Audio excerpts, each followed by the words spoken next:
Gaurkoak.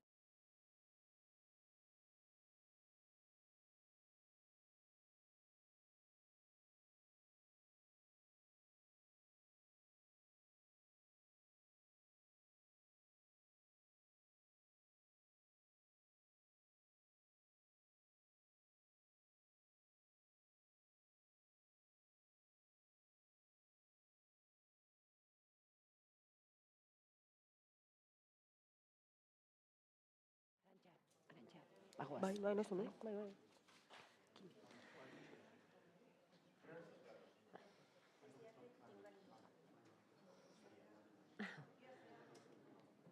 Hasiko gara, iruditzen bazaizue?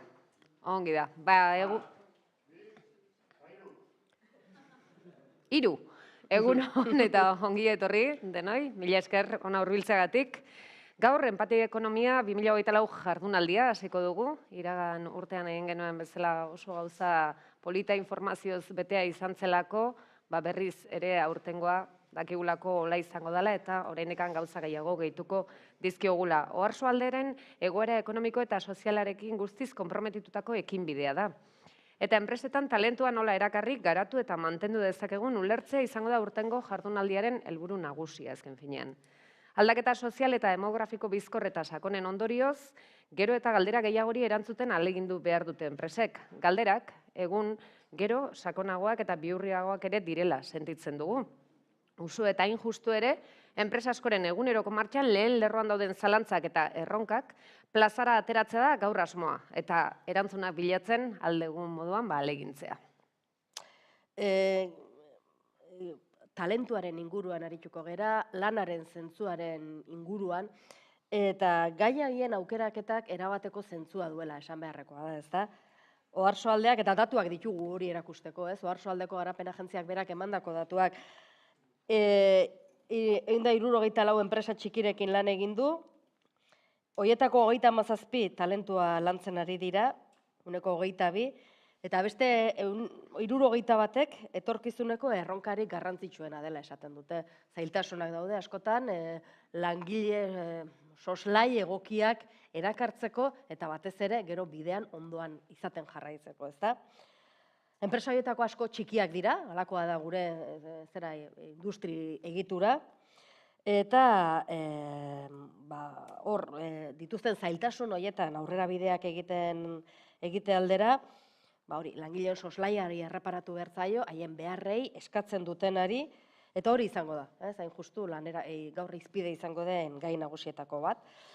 Hainbat ikuspegitatik aztertuko dugu gaia, hainbat solaskide zaudete, oso ikuspegi ezberdinetatik aritu zaitezketenak, eta 2 bloke nagusitan egingo dugu.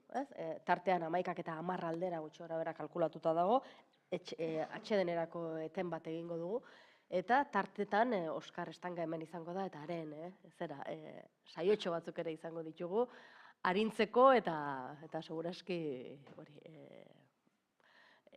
arnaz pixkat emateko bidean, hitzaren tartean, musikaren bitartez. Gozatzeko zalantzik gabe, Oskar Estangarekin, gozatuko dugulako, azken bere laburpentxo berezi hoiekin. Eta esan beharra dugu ere bai, gaurko jardunaldi guztia euskera hutsean izango dela, gainera, korrika daukagula bidelagun, noski bai edo bai, euskera goan da bihotzian. Euskera bera, hizkuntzen kudeaketa aintzat hartu beharreko aldagaia da, lan munduan ere. Eta saioaren bukaeran, omenaldi egingo zaie, bai euskarari, harrobia eta bikain ziurtagiriak eskuratu dituzten enpresei. Bideo horretan egindako lorpenak goraipatzeko eta eskualdean, euskara, lan mundura eramateko ahaleginak bizi-bizi daudela erakusteko. Oarsoaldeko garapen agentziak eskualdeko 4 udalekin batera antolatutako jardunaldia da, eta tartean Espri, Indeus, bai euskarari, EITB, Aize, Iametza eta Garapen ere antolatzailean artean daude. Denen ekarpena ezinbestekoa da, eskerrak ematea ere garrantzitsua da gaur denoi, eta hemen gaur ordezkari edo lehen hitzartzea bidea urratze aldera Oiartzungo alkatearentzat izango da. Ongi etorri, Joana Mendiburu.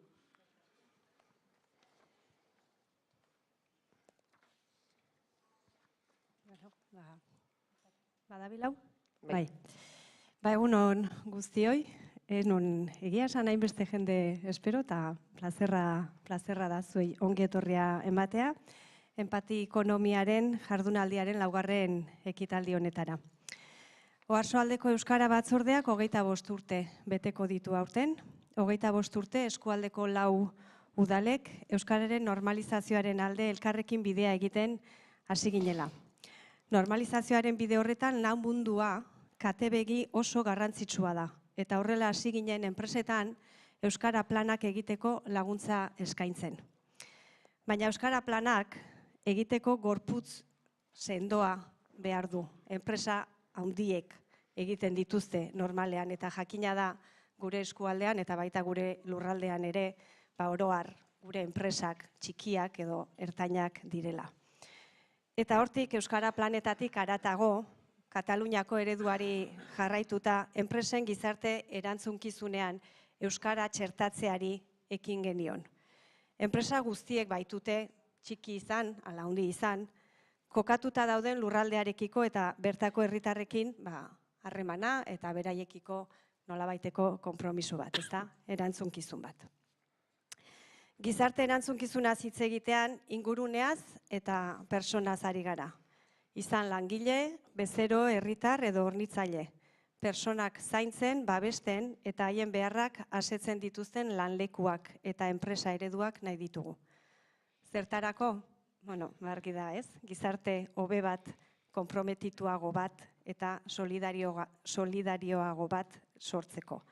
Enpresen ikuspegitik, besteak beste ere, talentuari eusteko sarreran esan den bezala hori delako orain erronketako bat, ezta? Profil egokiko langileak erakarri eta gero atxikitzea. Esango genuke gaur egun langileak bilatzen duela nolabait enpresan etxean bezala sentitzea, lantokia izatea leku atsegin bat. Lanera juten gara alabeharrez ez da hori denok dakigu ez bukatuko alde hori, baina egia da ordu asko pasatzen ditugula egunean lanean eta zenbat eta gune hori atseginagoa izan gehiago emango degula ere lanean, ez da? Orduan hori pentsatzen dugu dela enpresa aurreratuenen ezaugarrietako bat. Nola erdiesten den hori ordea, hori beste zalantza bada eta gaur saiatuko gera horri nola baite erantzuten, ez?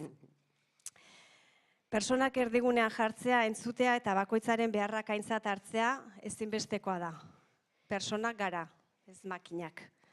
Eta aurrera egiteko, kooperatzeko, sortu behar da personen arteko kimika bat, komunikazio bat. Eta ulertzen dugu Euskara gutako askorentzat badela kimika hori sortzeko gakoa.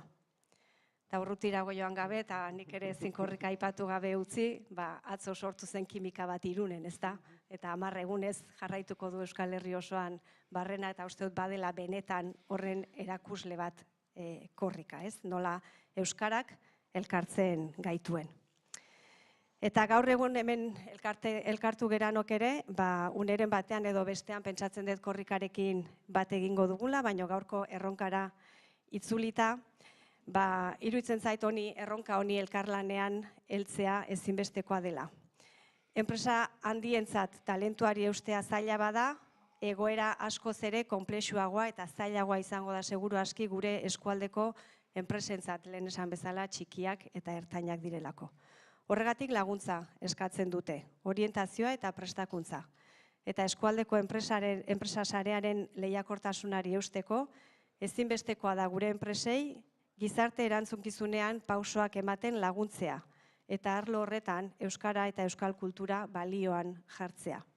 Segi dezagun beraz, gaur gako batzuk ateratzen baditugu ondo, elkarrekin lanean, gaiaz hausnartzen, eta egin dezagun noski euskaraz. Mila esker, eta ongi etorri.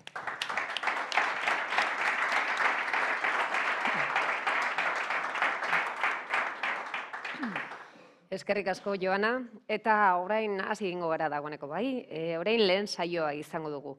Lanaren zentzuari erreparatuko diogu. Lanaren inguruan ardaztutako bizitzak dira, hein handi batian egungoak eta erabateko zentzua du gaiak.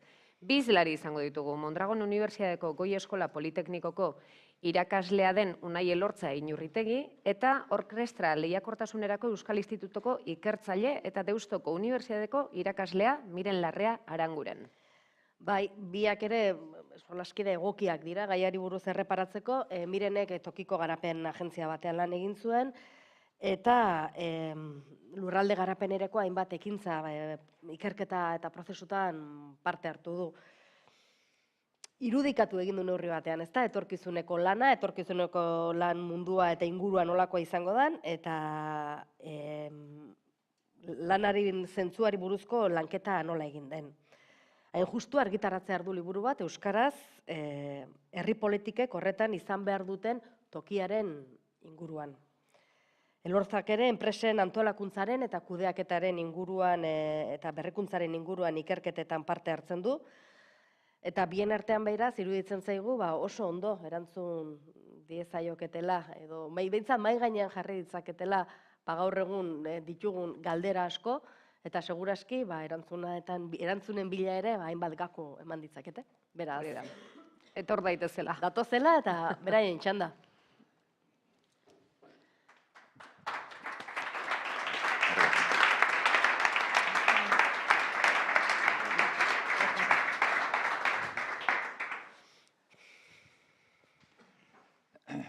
Egunon denoi, ni euskara batuen hitz egitera ohituta ez nau, oinatiko euskariak urtengoz, orduan, nahasketa bat egiten, torralmente nahasketa batek urtengoz, perquè oinatiko hitz batzuk ekiditen saiatuko naiz, eta nahasketa hortan, espero dut ondo ulertzen mezua. Hasiko gara lanaren zentzuaren kontzeptuarekin, zatik, neurri handi baten lanaren zentzuak azaldu dezake gaur gertatzen zaigun gauza asko, adibidez, absentismo maila gero eta gorago, gazteak enpresetatik joaten, desafekzio puntu handiak, pertsonen implikazio maila baxuak, eta testu inguru hori apur bat azaltzen lanaren zentzuaren kontzeptu honek lagundu diezaguke.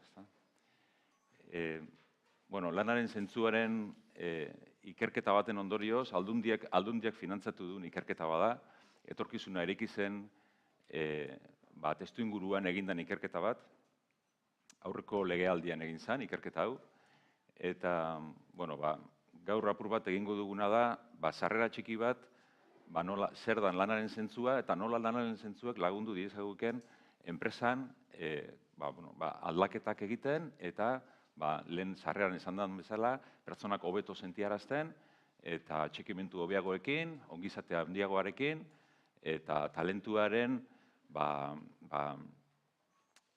talentua aprobetxatuz, ez baten esan da. Lanaren zentzua, kontzeptu filosofiatik datorren kontzeptu bada, baina oso erabilgarria enpresa da, enpresan testu inguruan, eta filosofiak esaten digu pertsonak zentzu bat bilatzeko impulso natural bat daukagula. Gure bizitzan, badaukagu, halako impulso bat, gure bizitzari zentzu emateko. Eta lana bada gure bizitzaren testu inguruan oso elementu garrantzitsu bat, hau da, ordu asko pasatzen dugu lanean. Orduan, lana izan daiteke bide bat nire bizitzari zentzua bilatzeko, nire bizitzari zentzua emateko baliabide bat, ero bideratzaile bat izan daiteke, ero izan daiteke ezetz. Lana espaldin bada nire bizitzari zentzu ematen lagunduko dion zerbait, orduan nire bizitza lanetik kanpo hasten da. Eta orduan, zela nire bizitza lanetik kanpo hasten da, lana da peaje bat, lana da behar bat, Bizkaixan esate xeumon leku askotan, eta lana da diru irabazteko bide bat besterik, nik lanaren bitartez emantzipatu egiten naiz, familia mantentzen dut, eta ero nire bizitzari zentzua ematen dioten gauza horiek finantzatzeko bide bat besterik ez da. Eta orduan, saiatzen naiz, lanean daukadan denpora murrizten, lanean gero eta denpora gutxiu, orduan da hobeto. Eta lanak hartzen duen zentzu bakarra ekonomikoa da. Badauka lanak zentzu bat testu inguru hortan ere bai, ekonomiko besterik ez. Eta orduan lan gutxi egin eta asko kobrau. Ezta? Hori da. Eta azten dira, lanean sortzen da, implikazio maila baxuak, absentismo maila altuak, ez dut ardurarik nahi, ez dut parte hartzerik nahi, nik ez dut liatzerik nahi, aldik eta azkarren irten nahi dut eta nire bizitza hasi, ezta? Bueno, apur bat karikaturizatzen nabil, baina... Eta orduan ardura dugun zuzendari proiektu enpresarialen jabe askok ikusten dute hori, bizitzen dute hori, sufritzen dute egoera hori, eta sustraitzen den sinismena, gizartean sustraitzen den sinismena, pertsonek ez dute lan egin nahi, gaurko gazteak ez dute lan egin nahi, ez daukate lanerako esfortzu eta kulturarik, eta halako sinismen batzuk sustraitzen joaten dira hor. Aldiz, hori lanak zentzu bat ez badauka niretzako, aldiz lanak zentzu bat izango baleu niretzako, lana bada, izan daiteke, hazkunde pertsonalerako espazio bat, norbera hasteko espazio bat, norberaren inkietudeak eta garapena ahalbidetu dezaken espazio bat. Eta inkluso identitate bat ematen didana, hau da, pertsona askok, lanak pertsona askoiri identitate bat ematen dio gizartean. Askotan aurkezten dugu gure burua, ni mekanikoa naiz, ni medikua naiz, ni okina naiz, eta beraz, leku bat ematen digu lanak gizartean, inkluso, ezta? Pentsaun, noraino iritzi daiteken lanaren eragina pertsonaren bizitzan, ezta? Eta pertsonaren identitatean, inkluso eraginez, ezta? Orduan, lanari zentzu bat emateko gaitasuna izango bagenu, pertsonengan eta gizartengan egin dezakegun eragina handia izango litzake, ezta? Horregatik lanaren zentzuaren kontzeptua, interesgarria da.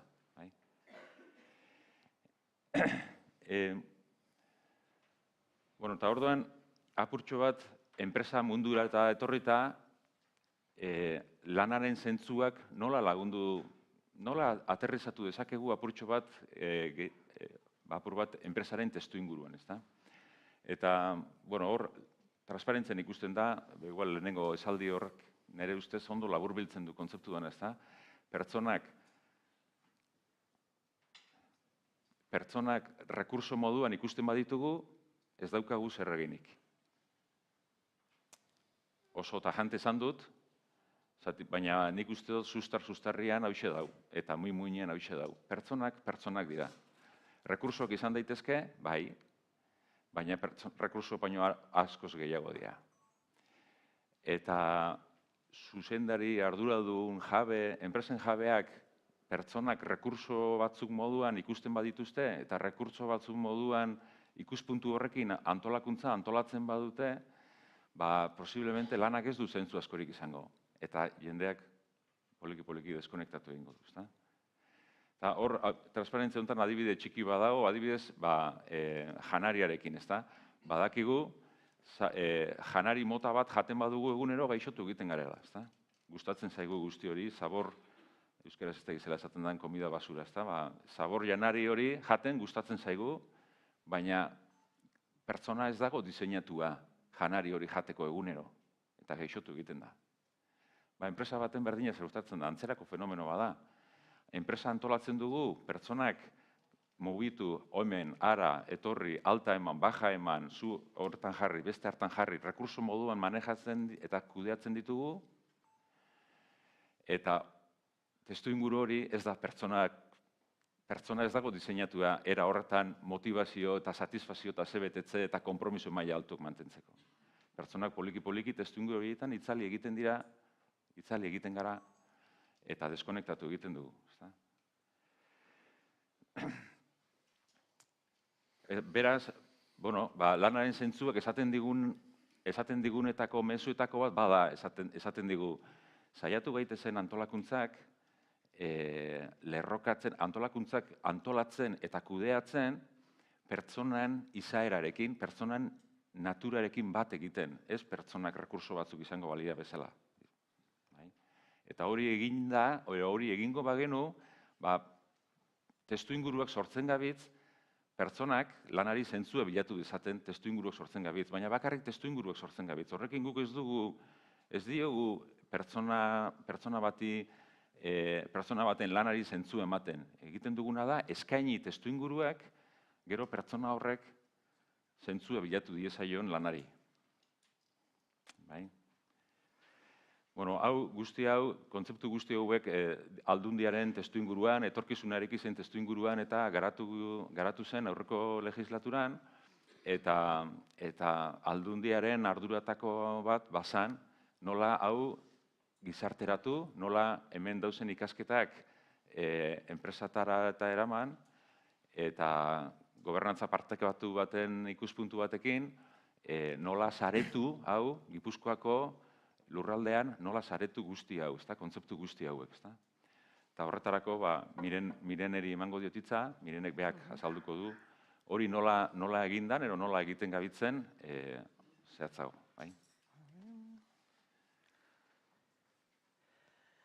Bueno, egunon, eta unaik aipatu duen marko hau, partekatu izan degunean, orokorrean jendeak esaten diguna da, ze interesgarria eta ze garrantzitsua, bai?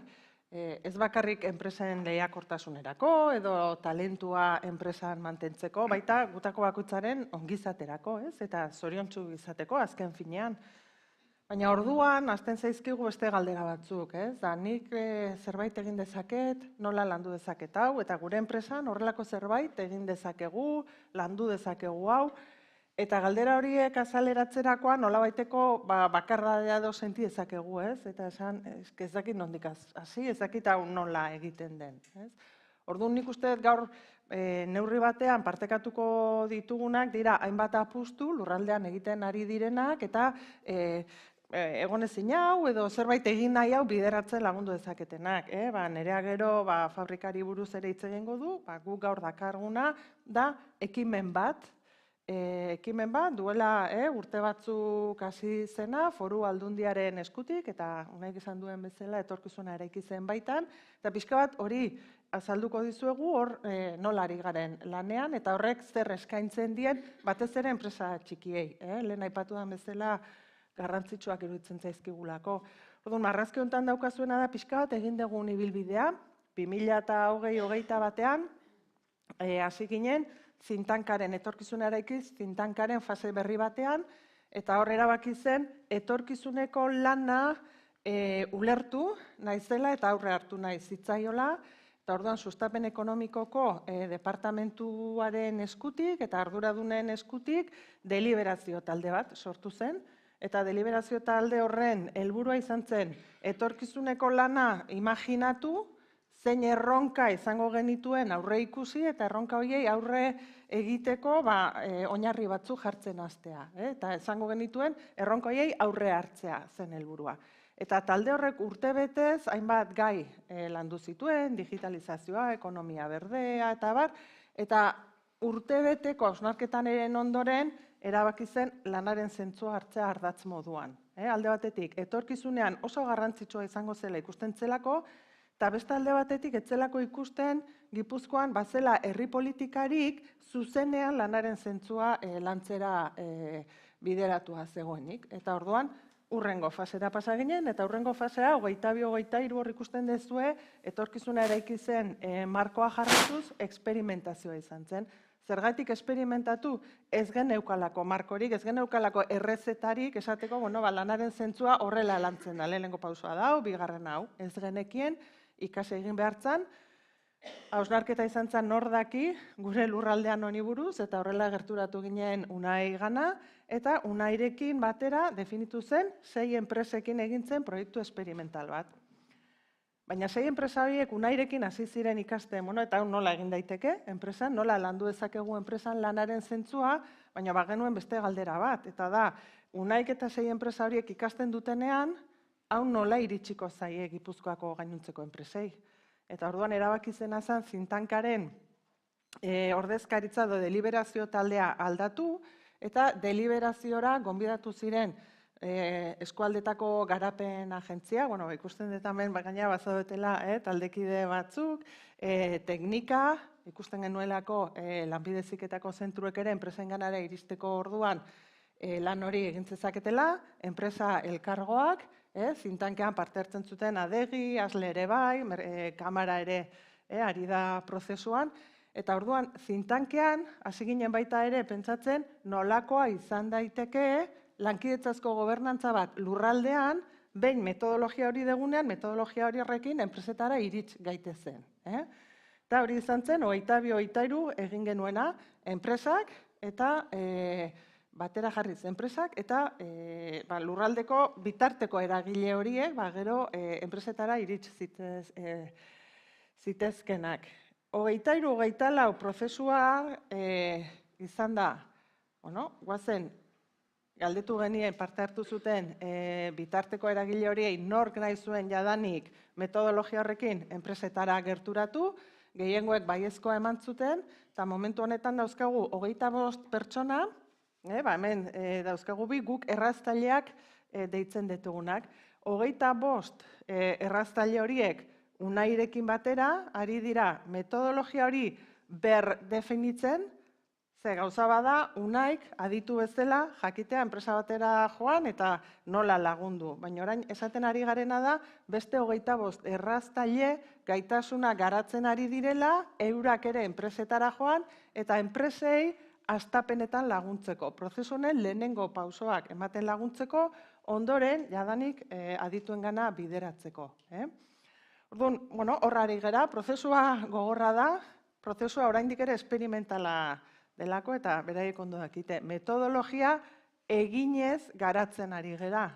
Eta hori gogorra izaten da. Jadanik enpresekin ari garelako, ardura handia delako enpresa batera jun eta prozesu esperimental batean ikasketa prozesu hori bultzatzea.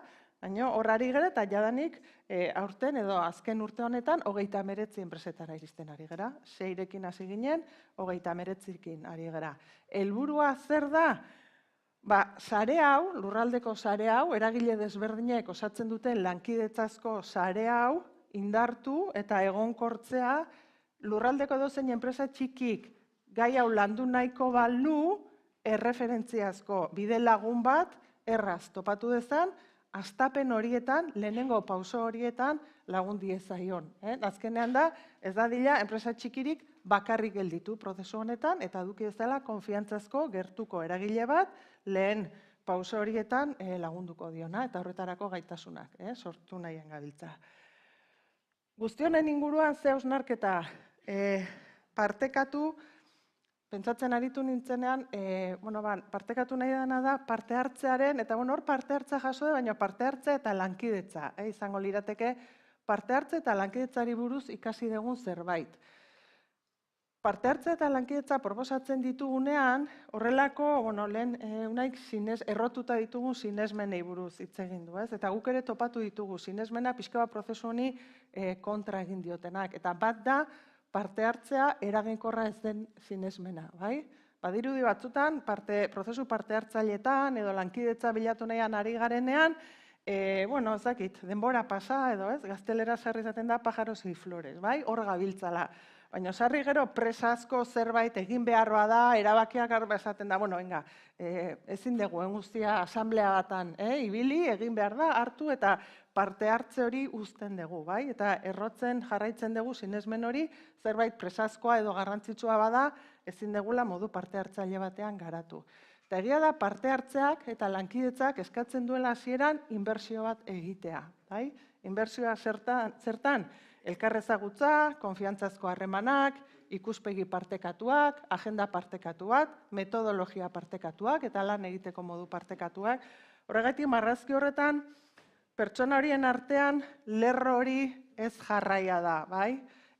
Inbertsio hori egiteko orduan prozesuak kostatzen dira eta motel doazela iruditzen zaigu.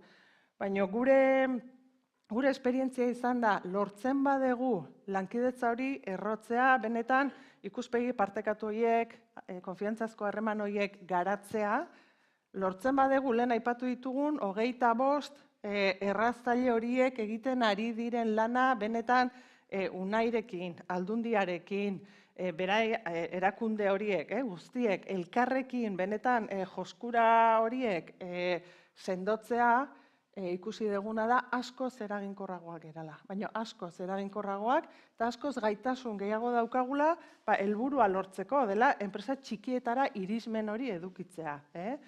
Eta iruditzen zaigu elkarrekin erakunde hauek elkarlanean askoz gaitasun gehiago izango dutela, banan enpresa txikietara bakoitza euren metodologiarekin eta bakoitza bere erara gerturatuko balira baino.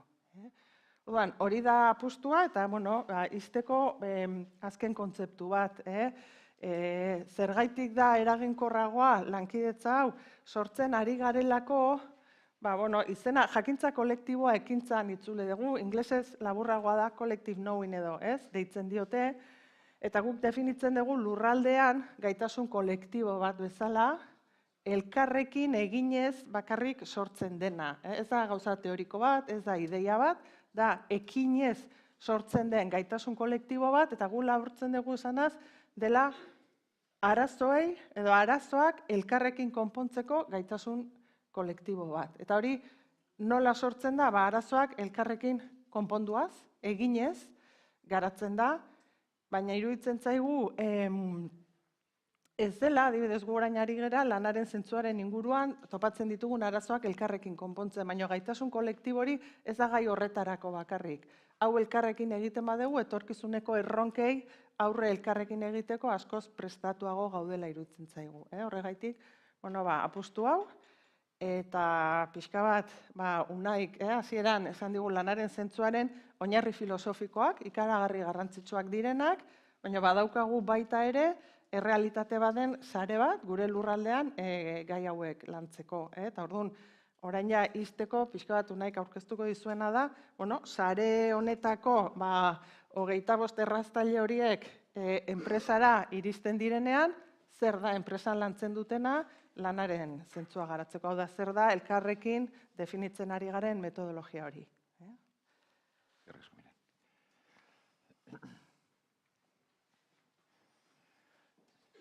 Ez da entzuten. Bai.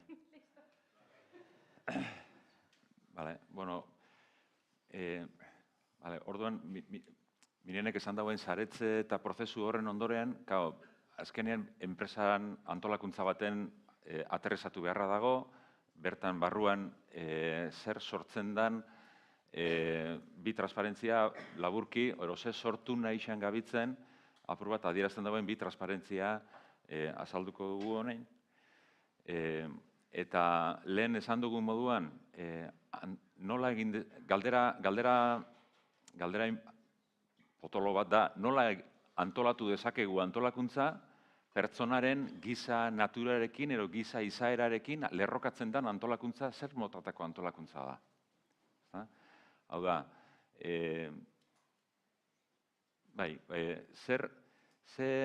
ze elementu kontutan hartu behar dugu giza izaerarekin bat datorzen elementu horiek, ezta? Eta orduan, hemen sartzen gara zuzenean zer dan gizakia era mota horretako galdera potoloekin. Hemen antropologia, soziologia, etologia, hemen disiplina asko daude aztertzen gure izaera, eta filosofia bera bai.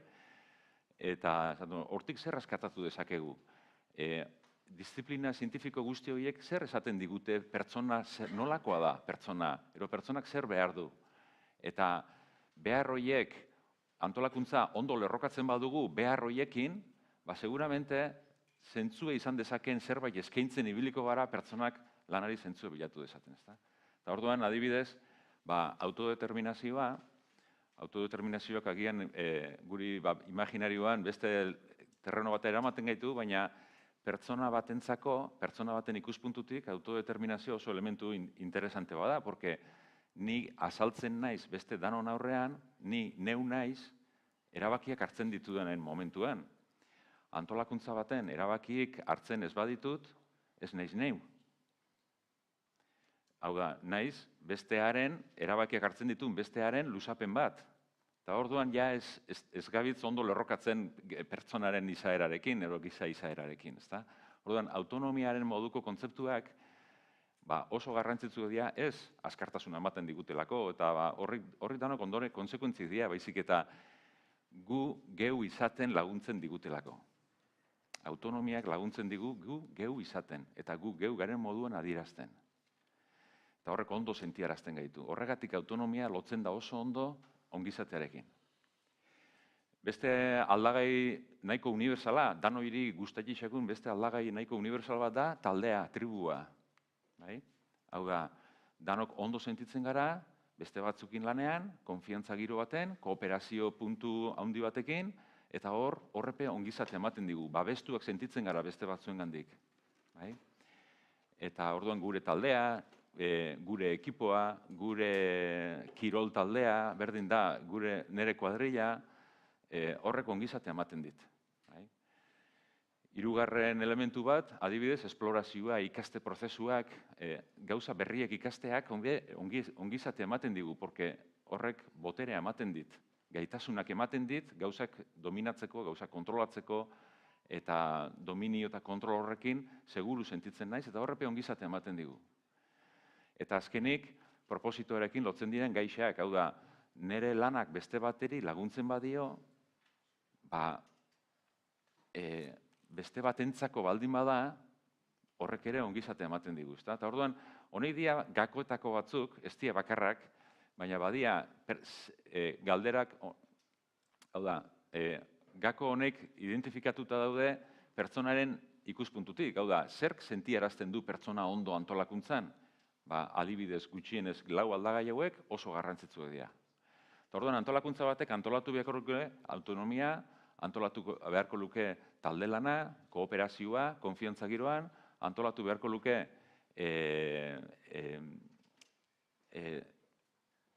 garapen pertsonala, pertsonaren hazkundea eta proposito lanaren zergaitia. Elementu horiek garatu ezkero antolakuntzan testuinguruan, bagabitz testuinguru bat eskaintzen pertsonairi, zentzua izan dezaken testuinguru bat eskaintzen gabitz.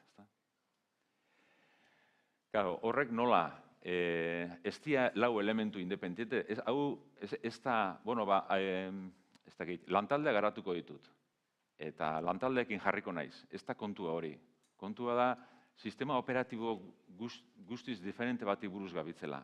Eta sistema operatibo kontzeptuak nahiko irudikapen informatikatik datozen terminoak dira, baina ondo lotzen da adierazten nahi dugunarekin. Hau da, elementu guzti hauek konektatuta daude euren artean. Nik sistema operatiboaren atal bat aldatzen badut, beste atal batzutan aldaketak egin behar ditut, eta azkenean sistema operatibo guztia aldatzen amaitzen dut, zatik danak eduki behar du zentzu bat. Aldagai batzuk beste batzukin lotu behar dira. Eta ekilibrio horri da garrantzitsua. Ez lidergoa lantzea, ez da garrantzitsua, taldea lantzea ez da garrantzitsua, autonomia lantzea ez da garrantzitsua. Garrantzitsua da autonomia informazioarekin, lidergoarekin, taldearekin, eta dan horrek daukan lotura horiek danak ikuspuntu sistemiko batekin beste konfigurazio bat ematea. Eta horregatik sistema operatiboaren metafora. Hau da, saiatzen ari garena, apur bat, Mirenek esan dauen moduan, egin ditugun proba pilototan eta beste 20 eragile horrein bitartez enpresara iristen saiatzen gabitzena, hauxe da, eta Mirenek esan dauen moduan lehen, bidea eginala egiten, ez daukagu soluzio magikorik, baina antolakuntza bakoitzak bere soluzioa bilatu beharko du, baina uste dugu aldagai basiko eta norabide basiko bat ondo markatuta izateko moduan bagauzela, eta norabide hortan enpresak egingo dute bere bidea eta hori da saiakera. Eta ez dakit, Miren, zerbait gehiago erantzte buruzun, hauxe da, eskerrik asko zuen denboriatik.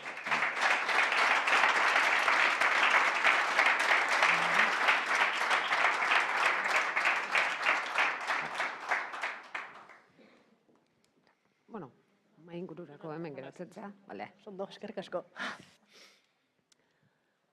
Beno, hemen... Baina lau behar, beste bat behar da. Beste bat behar da, bale.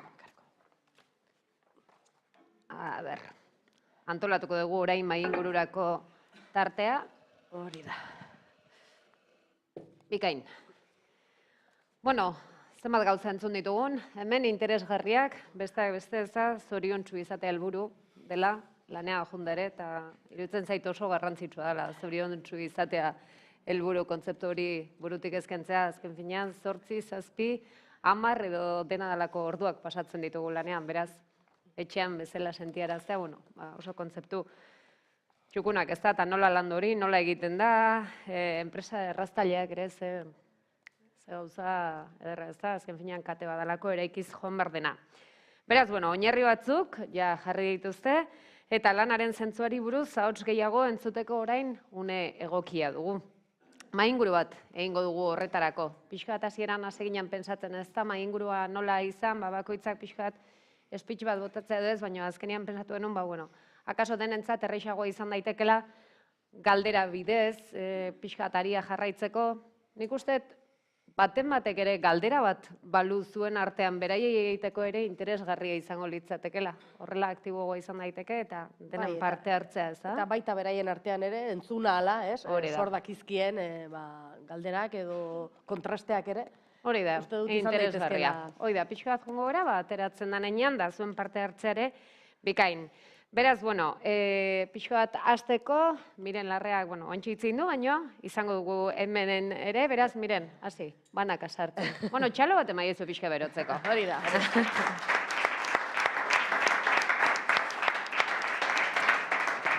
Gero, Nerea Zamakola, Garate Zuzenbidean lizentziatua da, eta Adeiko lan harremanen zuzendaria, txalo txote bai.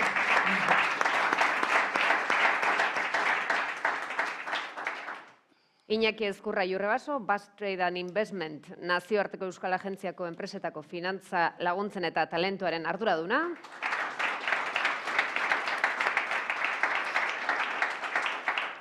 Eta Beñat Irasuegi Ibarra, Talaios Kooperatibako bazkide sortzailea eta kudeatzailea KOP fabrikan proiektua garatzeko trebakuntza ematen du eta gainera proiektuan bide laguna da. Beraz, ongi etorri den denei eta txalo bat Beñat ere.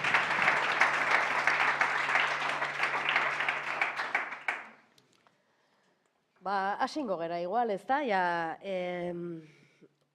Lehenbiziko galdera Miren entzat jarrita genuen, abiatuko gera igual hemen txetik, ja hola ordenean, hasiko gera, eta ja Miren egia hartu du, ja martxa. Sarreran esan dugu, gero hartzungo alkateak ere berriro berritu du, enpresak galduta daudela ematen du askotan, ez da? Ditugun, galdera hauek, sortzen ari dira galdera hauen aurrean. Pixkat azaldu duzu zure aurkezpenean, ez da? Baina erakunde publikoek eta haiek egiten dituzten politikak nola lagun dezakete, beren beregi enpresei prozesu hori errazten. Nik uste deno gaudela pixkat galduta, mundua eraldatzen ari da eta eraldatu beharra daukagu, erronka izugarriak ditugu, eta badakigu, sostengarria izan dadin, munduak guztiz aldatu behar duela urte gutxian.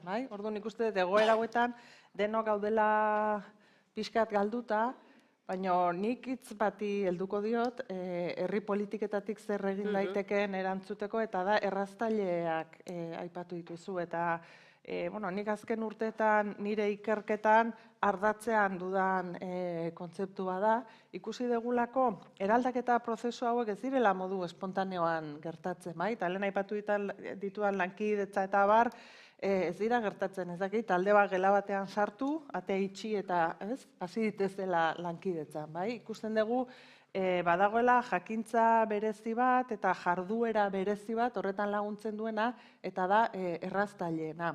Eta guk ikusi duguna da, herri politiken arduradunek ere erraztu dezaketela, eta erraztu behar dituztela zenbait prozesu. Eta guk erraztea definitzen dugu, ez norberak zerbait egitea bezala, baizik beste batzuk, hausnartu dezaten, erabakiak arditzaten, eta ekintzara pasa daitezen baldintzak sortzea. Eta hori da batzutan kostatzen dena, batzutan guk dakiguna egin dezakegu, baina nola sortzen dira baldintzak beste batzuk bide bat egin dezaten. Eta alde horretatik, herri politiken arduradunek erraztu itzazkete batzutan espazioak sortuaz, biltzeko, baina baita ere konfiantzazko harremanak sor ditezen lagunduaz, edo guk ikusten dugu baita ere, oso garrantzitsua dela ikuspegi partekatua, baina batzutan badirudi ikuspegi partekatua dela denok berdin pentsatzea. Eta ez ditugun erronkei aurre egiteko lortu beharko duguna da desberdin pentsatzen dugunok elkarrekin ekin ahal izatea, bai? Eta horrek eskatzen du dialogo asko eta negoziazio asko prozesu hauetan. Orduan, alde horretatik, nik uste dut, herri politiken arduradun erraztaileek ikaragarrizko rola joka dezaketela. Egiteko beste era baterako bideak jartzen, ezta? Bai, ez beraiek eginez bakarrik, beraien eskumeneko gaietan, beraiek hausnartu, erabaki eta ekin beharko dute, baina herri politiketatik baita ere apustu garrantzitsuak egin daitezke, nolabait gainontzekoek hausnartu, erabaki eta ekin dezagun espazioak eta harremanak eta prozesuak garatzeko. Eta nik uste dut horrek herri politikak egiteko moduetan eraldaketa handia eskatzen du, baino garrantzitsua baita ere. Bidean aurreiritzi batzuk puskatzea ere tokatuko da, ezta? Bai. Nik uste dut lehen, naikera aipatzen zituen, da nik uste dut oso errotuta ditugun hainbat eskemak lankidetzazko bide horiek mozten dizkigute, ez? Bat aipatu dut, eraginkortasunarena, baino, konfliktuari buruz eta ikuspegi desberdintasunei buruz, eta ez, hitz egin genezake, orduan, nik uste dut, erronka ditugun tamainako erronkei erantzuteko, benetan denok, enpresak, herri politikak, baino amaitzeko esan nahi nuke ni unibertsitatetik nator, eta unibertsitateak ere hausnarketa bat egin beharra dauka, ikerketa lurraldean nola txertatzen den eta ikertzaileok nola harremantzen garen.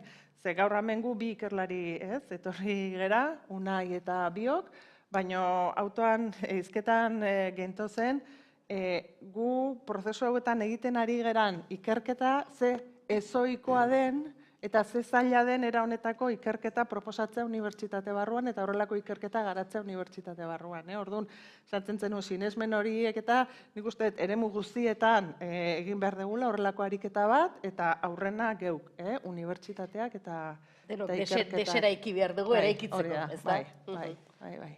Eta bestalde orain, ari zarela erronkak, hausnarketak, zenbat gauza, zenbat bide egiteko, zenbat gauza berriri aurre egiteko.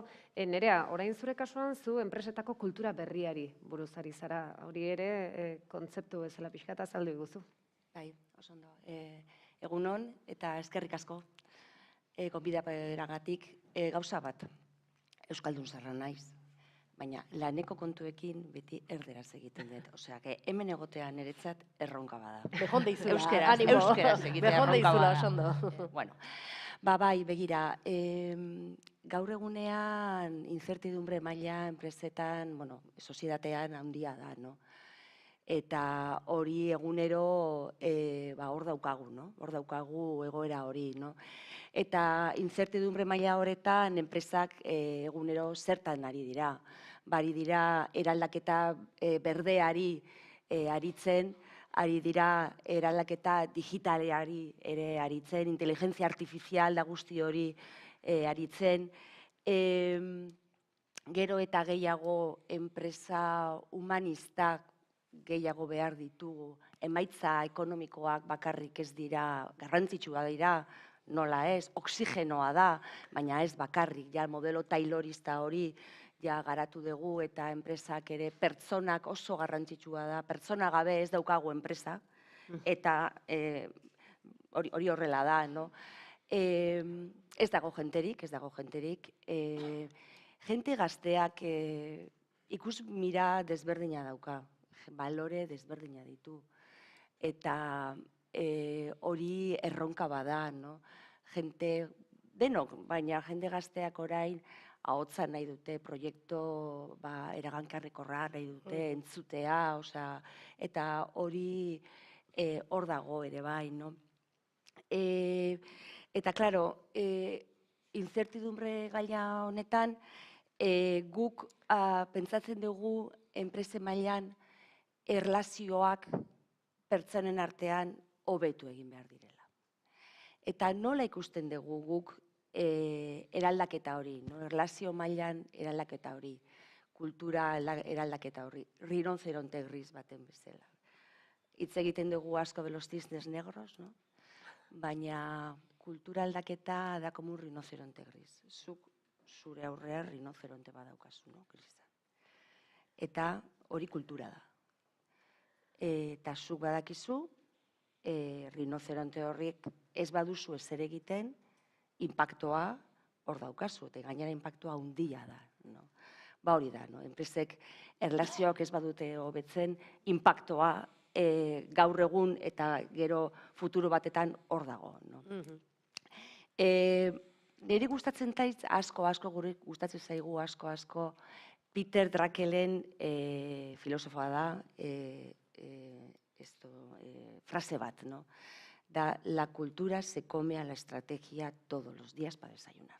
Eta hori horrela da. Egunero, zuk estrategieta badakazu, no? Da, nahi dakaz plan da, akzion, da dakazu, baina ez dakizu zer gertatzen den, eta brum, ez duzu ezer egiten, no? Ba, hori, kultura egunero hor dago eta kultura dana jaten du, no? Zer arte kultura da guk nola egiten ditugun gauzak, no?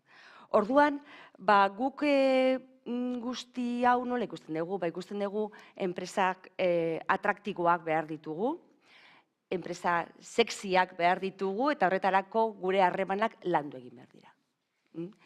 Eta, bueno, ba, guk hor 10 urte, oindala 10 urte ikusi genuen hau, eta deitzen diogu nueva cultura de empresa.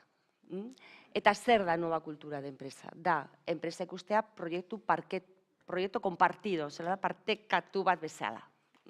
Eta konfiantza ejean, konfiantza erdian egotean. No? Zertarako, ba, enpresak efektiboagoak behar ditugulako, adaptatiboagoak eta afektiboagoak ere bai. Zaitik hor afektibitatea egon egin behar da. No? Eta zertarako, sostenibilitate kontua da, kompetibitate kontua da, eta pertsonak zaintzeko, baina ez paternalista era batetan. Ez, hori ja, eso es pasado, no? Pertsonan ongizatea zaintzeko balantza batean, bai emaitzak, baina bai pertsonen ongizatea, no? Eta hori da proiektu partekatu bat, no?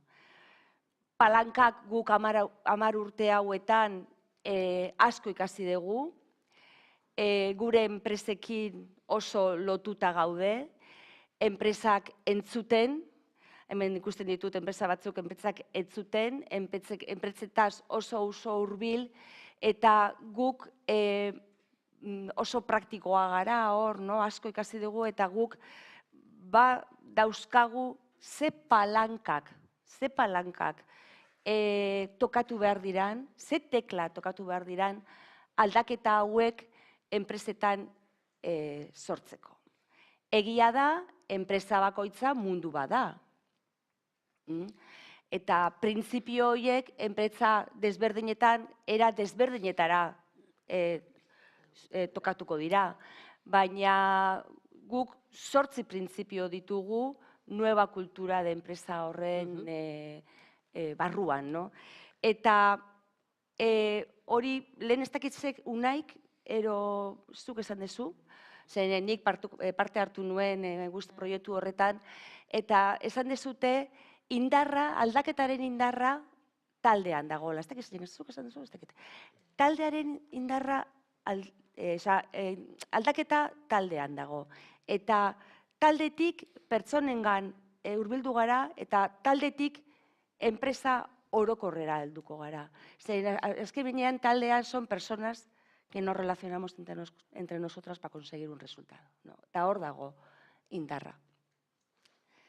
Bai, bueno... Debe dezu palankak baditute, baina, bueno, osea... Hemen ikusten ari garena da kontzeptu desberdinak, baina azken finean ez da pixkat lantzen ari garena da kultura berrian baitan ere zuk esaten zenuen bezala, azkenean izan behar dela aldaketa bat egon behar dela. Ez da gaur egun dagoen eredua ez dalako eredu berena, eta azken finean enpresari edo lanari ematen zaio garrantzia eta ahaztu egiten dalako langilea, ez da?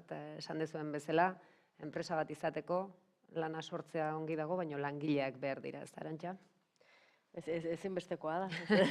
Ezinbestekoa. Ezinbestekoa da, eta lanari zentzua ematen dioten, ez? Ondo ikasten nahi gen neurrian, Hori da. lanari zentzu bat aurkitzen diogun neurrian, errazagoa izango da, bide horretan aurrera egitea, ez da? Claro, pero horretarako enpresek dute erronka, enpresek aldatu behar dira. Eta enpresak aldatzen badira, enpresaren kultura aldatzen bada, pertsonak aldatuko dira, baina ez desberdinean. Elkarrekin lanean bintzat. Hori da. Inakirentzat izango da urrongo galdera, pixka bat, hola, esan dugu pixka bat arinduko dugula, bagoaz, pixkanaka baino lehenengo normala den bezala bakoitzak pixka bat oinarri bat jarri behar dute. Inaki, nazioarteko hotzari dagokionez, talentuak erakartze aldera, zela egin behar da, ze zaila, askotan esaten dugu, bai, nazioartea eta hor, eta talentu bat daude, eta hemen ere bai, baina zenbat gauza esaten ari garan, dirudinez, logikoak eta oinarrizkoak izan beharko liratekela, baina ze zailak izaten dira, eta horretarako zen lan behar dan. Azteko egun honetan hoi, eta esan beharra daukat ni ere, Euskal Herriko mendebaldetik natorren eskero, deustutik egin zuzen, ere euskera ere, akaso ezberdina izango da hemen. Edo zein kasutan oso gustora hemen zuokin, filosofia, estrategia, eta seguruenik nire ekarpena operatibatik etorriko da, nire esperientzitik, eta hortako hasi beharko nintzateke adieraziz nondik natorren, zer egiten dugun, eta talentuarekin edo, azken batean lanarekin, zeren aurrean gauden eta ze dema edo erronka dauzkagun gure egunerokotasunean, ez? Ni, esan duzunez, esprit aldetik eta nazioartekotze euskal agentzetik nator. Beraz, gure helburu nagusia da, Euskal Herriko enpresak lagundu, nolabait lagundu publikotik, beraien egitasmoa proiektua garatzeko nazioartekotze mailan. Ondo dakigun modura den hemen gaudenok, gure Euskal Herriko profila industriala da. Industria gainera... Ongi entzuten da, barkatu. Bale, barkatu. Bai. Barkatu jazuinekin. Bai, lasai. Profil industriala, goi mailako industria, aldiz gure lurraldea txikia da, beraz, betidanik, eta azkeneko urtean gerota gehiago, kanpora begiratu egin behar dute gure enpresek merkatuen bila. Hori da prozesu bat urte asko hasi zela, eta horregatik politika industrialetan eta estrategitan nazioartekotzearen kontu honek bere pisua, bere tokia izan du. Gure jarduna, esaten dudan modura, besteen artean, izan da nolabait enpresak laguntzea, atal ezberdinetan, eta bat da talentu hori erakartzea. Oindala 40 urtero, hasi zen programa berezi bat, bere helburu printzipala zen talentua, euskal talentua prestatzeko nazioartekotze proiektuek eskatzen duten behar izan horrek lantzeko edo maila horri heltzeko. Beraz, esperientzia handia daukagu, gure gazteria nola etorri den gure programara, eta gure programaren bitartez ze garapenak eta ze bilakaerak izan duten. Esan beharra dago, logikoa denez, urte luze honetan, ibilbide luze honetan, gure gazteria asko aldatu egin dela. Gaur egun, bakit toki denon ahotan dagoen gauza bada, oso gazteri formatu bat daukagula, baina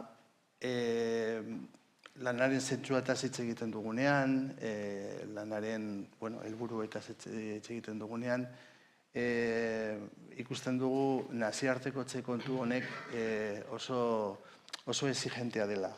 Eta lehen erabiltzen zen hitz bat, denok ulertuko duguna, bokazioak, nazioartekotze bokazioak eskazak dira. eta hori egunerokotasunean ikusten dugu.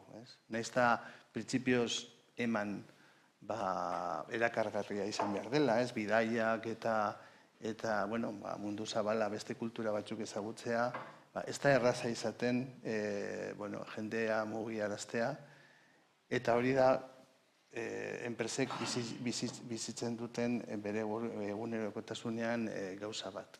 Gure erronka da, nolabait erakustea, hor karrera profesionalak nazioarteko txerekin lotuta daudenak, oportunia handiko karrera diala, interes handiko karrera diala, eta, hortan gabiltza, hori da gure jarduna. Gero beste alde batetik, esan beharra dago baita ere, gure gazteria formatuz, ez bakarrik nazioarteko esparrontan, baizik eta gure industriak eskatzen duen beste esparru batzuetan, arrazoi desberdinen gantik, hor badaude txostenak eta ikerketak, epe motzera eta ertainera, badakigu hor daukagula gabezi bat, eta horrek erraten gaitu berriro kanpora begiratzera eta planteatzera nola erakarri kanpoko talentua ona ekarteko. Baina horre dira prozesuak oso korapilatsuak, ze hor kontuan izan behar dira multikulturalitatearen erronkak eta gauza guztiak. Gauza diferente sartzen dira, baina Iñaki, hor esan dezun arabera, zaila dela, ez da? Zuk esan dezun bokazio hori, leno akaso gu gazteagoa ginean edo bokazio hitz hori gehiago erabiltzen zen, honi nahiko nuke edo. Eta orain bokaziotzat kanpora irtete horren zailtasuna. Hori hemen gertatzen da gehien batean, ze Europako beste herrialdetan eta gutxiago ikusten da, gian mugikortasun gehiago dago. Ez dakit hor, igual beste kontzeptu batzuk sartu daitezke, etxe bizitza, jabetza, beste herri batzutan akaso alokairuak daude, beste bizi estilo bat, baina hemen jabetzak eta lotzen duena. Hori, gazteak nola ez diran animatzen ateratzera, ze prestatuak badira, badaude.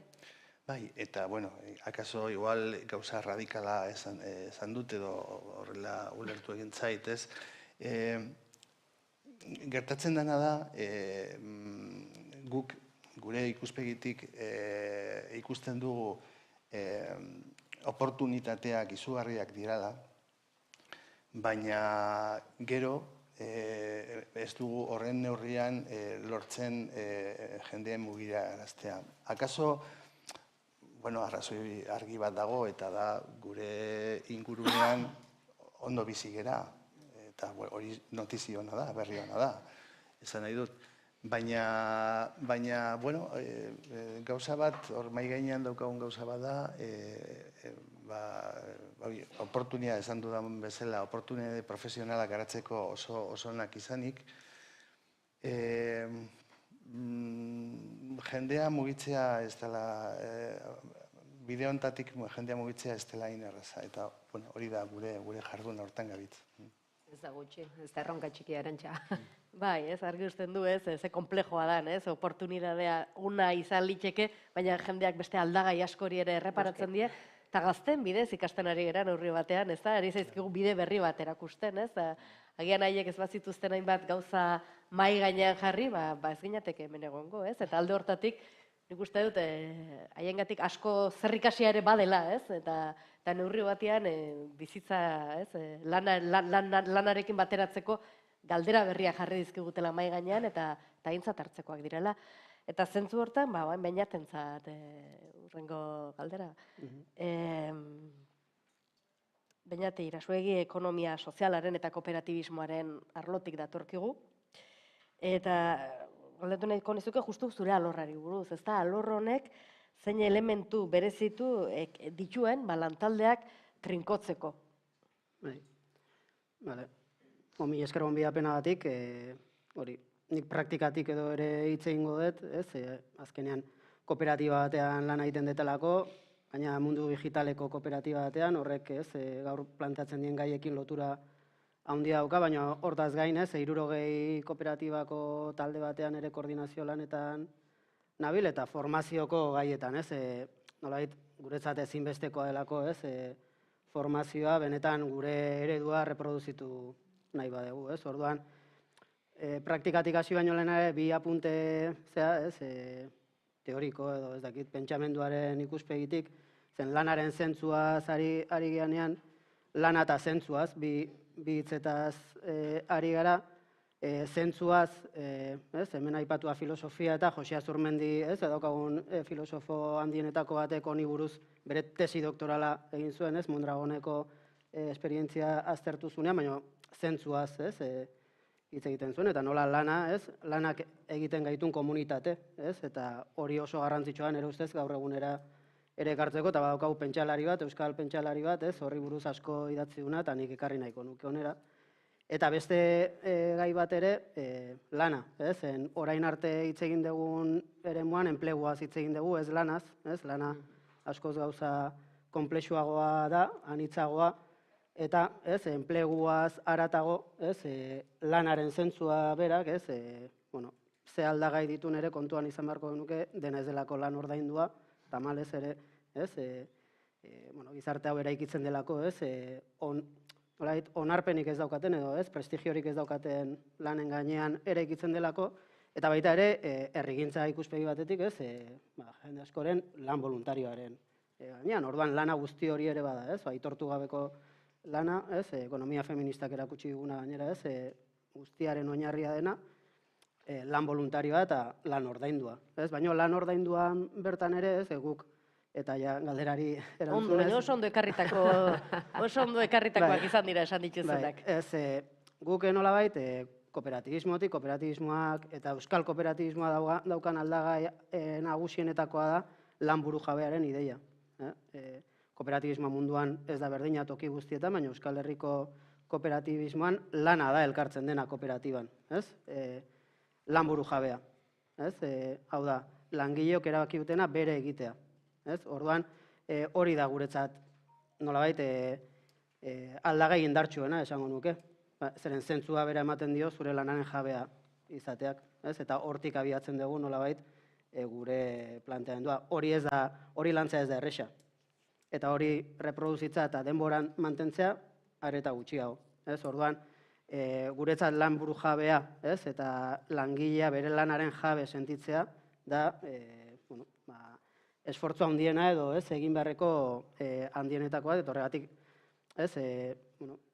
uste eta aportatu ezakegula eztabaida guzti honetara edo dagoen kezka handi honetara hori lanaren jabe nola egin eta langileak nola eman zentzua bere lanari, lanaren jabe eginez, lanaren jabe eta lanerako baliabideen jabe eginez. Orduan, nik hiru elementuetan oinarritzen den nolabait lanak ikuspegi kooperatibo batetik eman dezaken zentzua, eta da, bat hori lana bera, lan buru jabea, bigarrena izango litzake komunitatea bera sortzea, eta hirugarrena lurraldearen edo gizartearen eraldaketa, hiru elementu igual kapa ezberdinetan kokatuak, lehenengoa da gehiago norberari edo lantaldeari dagokiona, eta hor, esan detena jabetza, erabaki gaitasuna, konpromisoa, autonomia, emaitzen banaketa, bai materialak baino bai ezagutzaren ikuspegitik, pertsonen ahalduntzea, kolektiboa sortzea, kohesioa, pertsonen arteko kohesioa hor badaude, hainbat elementu oso garrantzitsua dienak eta zentzua ematen diotenak eguneroko horri, eta egunero esnatu lanera joan, eta esfortzu hori egiteari zengu ere,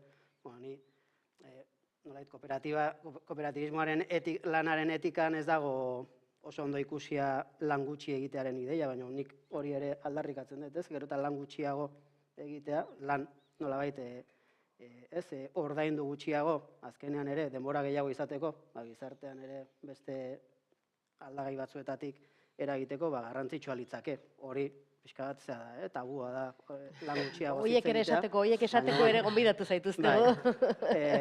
Baina beste da komunitatea, eta hor Jose Azurmendi ekarrita nola lanaren bitartez komunitatea sortzen den, eta horrek izugarrizko zentzua ematen du, egiten dezun lan tipologiaren gainetik esango nuke. Azkenean, bai lana berak nolait pertsona egiten zaitu komunitatean, baina lan horretatik komunitatea sortzen da, zirkulu bada, eta hori zirkulu hori ulertzea eta elikatzea oso garrantzitsua da, eta hor, behar komunak, ez, komunitatearen behar komunak identifikatzea, asmoak, ez beharra bakarri baizik eta asmoak eta desioak ere, ez, kolektiboan landu ahal izatea, horrek izugarrizko kohesioa sortzen du eta identitate indartsu bat sortzen du, ez? Eta identitate hori da, azkenean, esango nuke, enpresa kapitalistak ere bilatzen duena, ez? Hau da, lanaren bitartez, enpresaren bitartez, langileak identitate bat izan dezala, ja, baino, beste batentzat, ez? Aldarrikatzen duguna, bai, sortu identitatea, baino zuretzat eta komunitatearentzat, ez?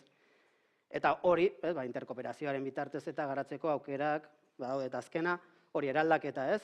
Hau da, zuk egiten dezun lanak, eguneroko lanak, izan ordaindua, ez ordaindua, ez? Gizarteari aportazio bat egitea, eta aldela, gizartea hobetzeko aportazio bat egitea, ez? Gizartea eraldatzeko aportazio bat egitea, eta lana, ez? Eragin eraldatzailekoa izatea, ez?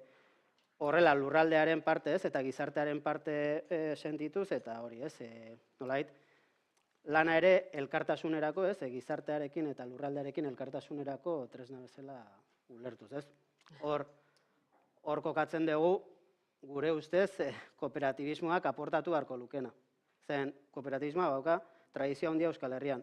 Gero egia da, gora berak ere badituela, eta nik uste gu ari gena planteatzen, ez, gure enpresa saretik eta da, kooperatibismoaren ere eraldaketa bat. Eta nolait, oinarritik abiatuta, baino gaur egun ere, ez, gizartean beharrezkoak izango dien balio eta, ez, konpromiso berriak hartuz, ez, ekonomia feminista, transizio sozioekologikoa, ez, lanaren burujabetza horiek ere, ez, antiarrazismoa, ez, erdigunean jarriz. Egia da pixkat Beñatek orain bota dituen kontzeptuak ez dira kontzeptu arrotzak, gainera gero eta gehiago entzuten ari garenak eta mahai gainean eta gizarteratzen ari direnak, egia da gauza batzuk, esan dituzun gauza batzuk tabuak direla, esatea langile lana, enplegua, lan voluntarioa, hor arrazoizko gauza asko haude, egia da kaso lan gutxi egitea hemen, esateu batek abar, baina enpresa bat egiten badet, baina egia da zentzua daukalan nortasunaren barruan. Miren, hortaz ikertzaileen lanetan ibili zareten bezala Unai eta zu, kontzeptu guzti horiek orain sartu ditunak Beñatek, esan dudana pilpilean daude, ez da? Eta esaten ari garana hasieratikan oinarrizko kontzeptuetaz ari gara, alegia ez dakit lan munduan, enplegu munduan oinarri izan beharko liratekenaz, baina erretxa da esatea, baina bidea hori egiteko ikertzaile bezala zuek ere gauza asko berritu behar izan dituzue, pixkat, norabide bat hartzeko lan mundu horretan, enplegu mundu horretan gauzak nola eraldatu, ez da? Bai, gure kasuan, nik uste berak aipatu dituen kontzeptuetara gerturatzen ari gera aldaketa klimatikoari aurre nola egin plantatu egunean. Bai, guk gure lantzen ari garen metodologia lurralde garapenerako ekintza ikerketa bezala definitzen dugu. Eta momentu honetan ari gara nazioarteko sare batean, pixka bat hausnarketa bat egiten, lurralde garapena ulertzeko moduak nola aldatu behar ditugun. Eta, ez naiz asko luzatuko, baina bai ari garela adibidez, berak zan du ekonomia feministatik ideia bat hartzen, eta da, posible alda lurralde garapenean bizitza erdigunean jarri, eta horren arabera gainuntzeko guztia berpentsatzea. Da, hori aldaketa radikala da, eta adibidez, azkundea, desazkundea, debate horietara ere gerturatzen ari gera, bi kapitulotan aditu batzuk gonbidatu ditugu hausnarketa hori egitera. Orduan, egia da, mundua momentu honetan gaudela puntu batean biziraun nahi badegu aldaketa sakona aurre egin beharrean gaudela, ez? Eta nik uste berak aipatu dituen puntutako batzuk ikasketa bide interesgarriak izan daitezkela. Eta beste bat adibidez, asko lantzen ari garena justiziarena, bai?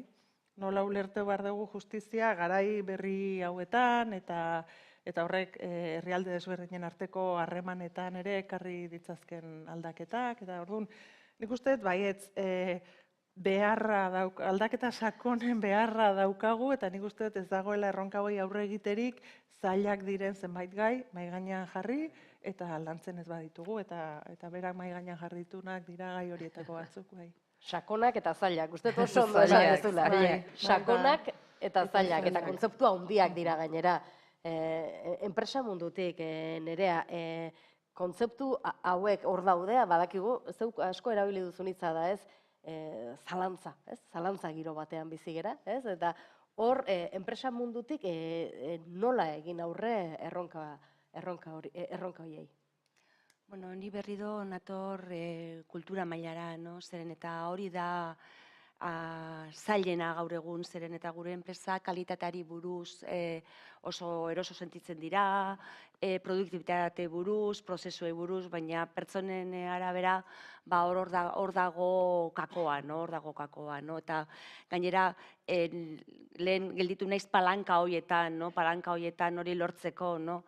Eta palanka horiek dira guk esaten duguna los 8 principios de la nueva cultura, no? Liderazgo gauza bada eta hor propositoa landu behar da, zen eta pertsonen propositoa oso lotuta egon behar da enpresen propositoari, baloreak, balioak, konfiantza, enpresan partizipazioa egotea, komunikazioa ere bai, eta komunikazio hori efikaza izatea, eta pertsonen ongizatea hori printzipio oso garrantzitsua da. Eta aldaketa hori lehen esan dut bezala enpresetik dator, eta gero enpresetik, taldetik eta pertsona guztietara. Guk hor gaude, esan dut 10 urte adegitik garabiltzala enpresei sensibilizatzen, enpresei ona ekartzen, eta guk salto mortal bat egin dugu, indala gutxi, zeren eta ipini dugu martxan, lehen esan dezu bezala, fabrika, fabrika de nueva kultura, fabrika da adegiren startup bat bezala, da un centro de alto rendimiento, enpresek bere taldeekin juten dira entrenatzeko konzeptu guzti hauetan, mirada sistemiko batekin eta metodologia batekin hau poliki estrategikoki lortzeko. Eta metodologia horren barruan kontzeptu batzuk lantzeko eta hori taldeak entrenatu behar da. Zen eta gure konportamentuak aldatzeko kontziente izan behar gira nola hitz egiten dugun, nola hartzen dugun erabakiak, nola konfliktoak, eguneroko konfliktoak, konflikto handiak nola erabakitzen dugun, eta hori entrenatu egiten dira, eta hor fabrika daukagu erramienta bezala bere metodologiaren. Nere, hori esan dezu egin baino gehiotan, enpresare ikusten duzuela traineru bat bezala, ez da? Bai, zer eta, bueno, traineru entrenamentua tope, eh? Bai, bueno, eske hori da, no? ¿Por qué Messi mete los goles? Pues porque entrena, ¿no? Entrenamentu kontua da, eta guk hori da, metafora bat bezala, enpresa trainera bat bezala ikusten dugu. Eta enpresetan ikusten duzue kontzientzia aldaketarako?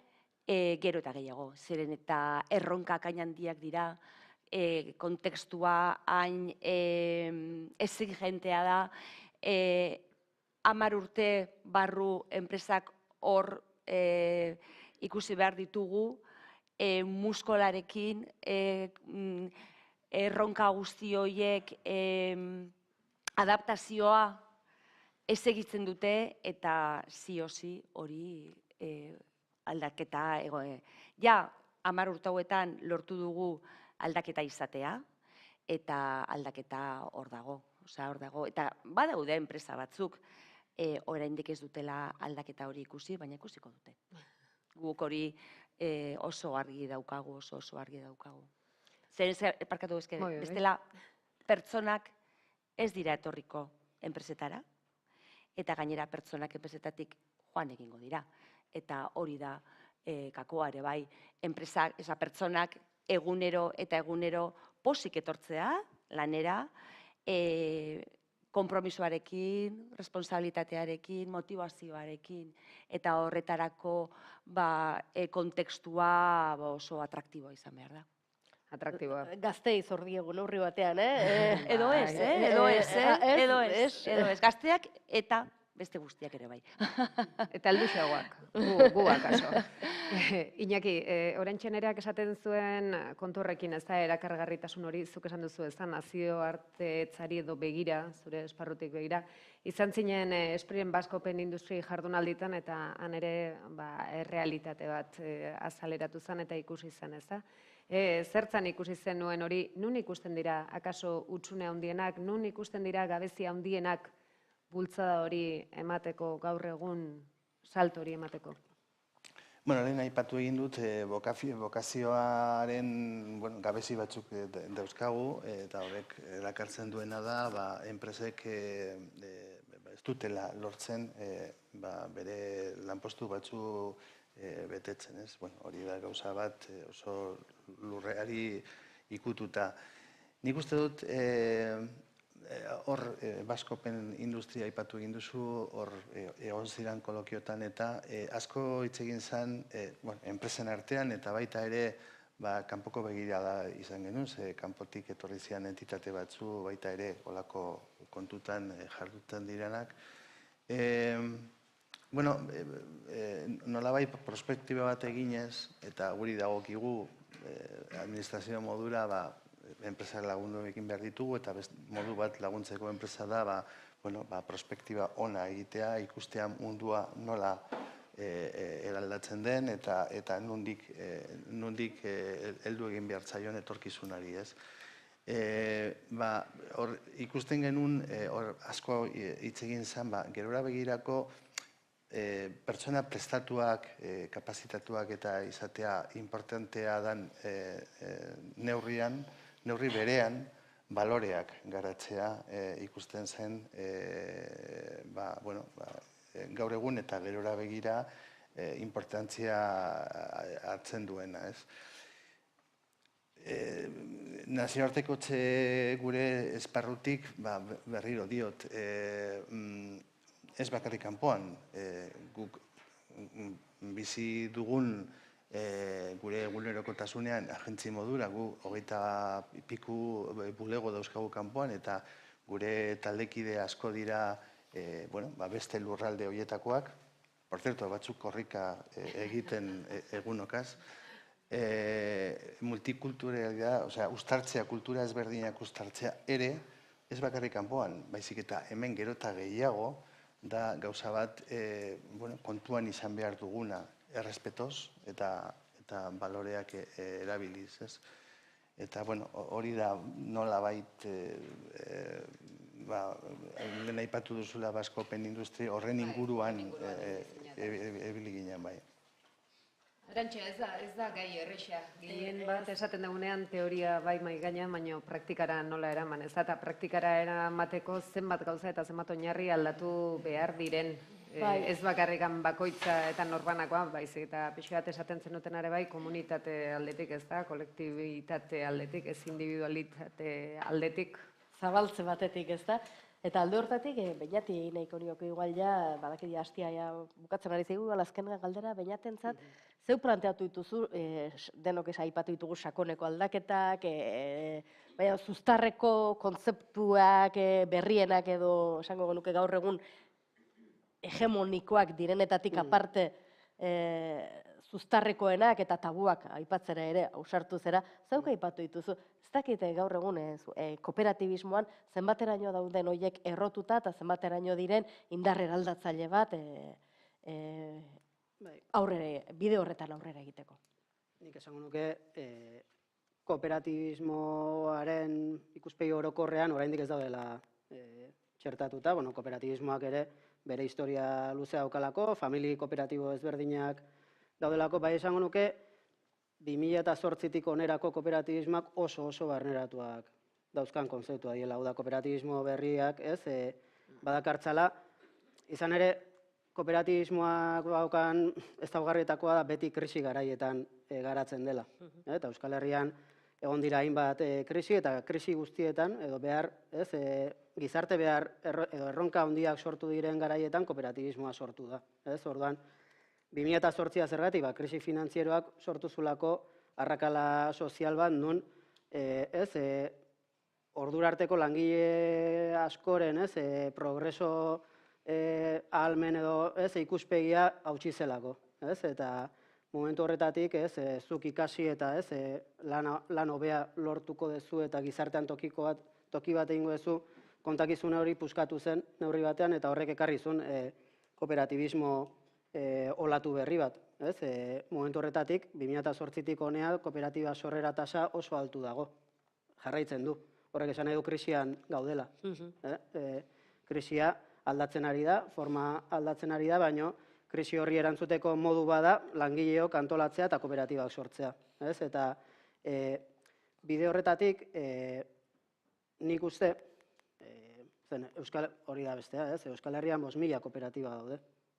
Bakoitza nun kokatzen edo datozen erronka horietarako nola ari den kokatzen, esango nuke oso modu ezberdinean egiten ari dela. Esango nuke orokorrean nola autoantolatutako enpresa diren oso kontziente direla etorkizuna landu beharraz.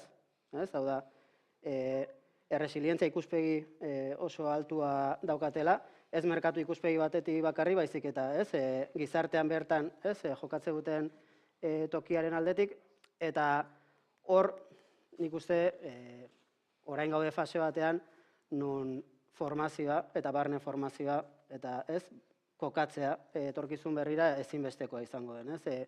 Guk adibidez, hori gure enpresa sortu genuen 2012an, enpresa taldea olatuko 2013an eta 2014an sortu genuen kofabrika.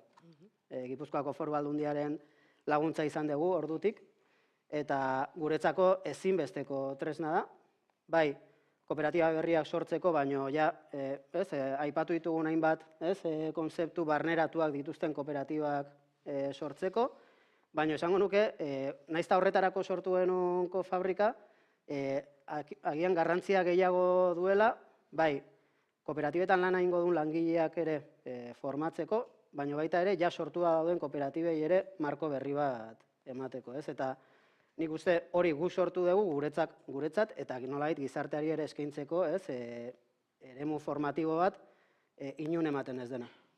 Hau da, kooperatiba edo ekonomia sozial eraldatzailea sortzeko esparru bat. Eta hori autogestionatua da ere. Hau da, guk sortu dugu formazio eremu hori ikusi dugulako reproduziorako eta etorkizuneko erronkei aurre egiteko ezinbestekoa dela. Eta hor, adiez, oso gai ezberdina lantzen ditugu, lehen aipatu ditugun ekonomia feminista lantzen dugu, lanaren zentzua ere lantzen dugu, gai bezala. Baina, garrantzia handia ematen diogu ere, lanaren zentzuarentzat gero eta garrantzia gehiago izango duen bizigarritasunari. Beti esaten dugu kofabrikan, landu behar dugu bideragarritasuna, proiektuen bideragarritasuna, baina baita ere bizigarritasuna. Bizigarritasuna kanpora begira, baina baita lantaldearen, etorkizuna eta oreka hori, ez da? Oreka hori lantzea, eta niretzat, eta ja bukatzeko, kofabrikatik ere, hori, prospektiba, proiektu askorekin gauden, Gipuzkoan abiatutako proiektua izanik, gaur egun Euskal Herri guztian lan egiten dugu ere horretan, eta prospektiba gaitasuna handia ari gara lortzen proiektu askorekin gaudelako, eta hemen aipatzen lanaren zentzua, gero talentuaz eta hitz egingo da, nire ustez haue izugarrizko krisi baten aurrean eta erreleboaren krisiaren aurrean. Eta lan egiten dugun lurralde guztietan ikusten dugu, izugarrizko krisia datorrela, erreleboan, gauza askorengatik, baina bideragarria diren enpresa asko itxiko dira datozen 10 urteetan. Lehen sektoreako bideo hori bazetorrela erakusten zuen, baina lehen sektorearen arazo horiek, errelebo arazo horiek, beste sektore guztietara zabalduko dira. Eta guk proposatzen duguna da, langileak elkartu gaitezen eta guazen kooperatiba sortzea. Hori da. Oso ondo. Badakizue. Ja. En fin, pixko bat, lehen esan duguna, akaso badakit beti zaila izaten dela, baina baten batek galderaren bat balu lautako norbaitentzat, edo eta irekia norbaitek erantzun zezan edo, nahi izan ezkero, noski ongi etorriak. Lehenengoa ze zaila izaten da, hain argi utzi dezu edena, ja ez dutela beharrik. Ongi? Bale. Pixka bat honekin iruditzen bazaizu amaituko dugu, eskerrak ematea besterik ez, oso aberasgarria eta lagungarria izan delako lau ikuspuntu azkenean askotan elkartzen zirenak, eta eraldaketa bat egon dalako zuen guztion ahotan, eraldaketa baten beharra, errelebo falta, krisia eta hainbat kontzeptu egia dana, eta gaur ere honetarako gaudelako hemen, ez da pixka bat etorkizunari begira, nola egin daiteken hau hobeto izan dadin, azken finean guztiontzat Arantxa. Bai, etorkizuna irudikatzeko alegintxo hau. Estimatzen da. Oso ondo. Mila esker, laukote, txalo.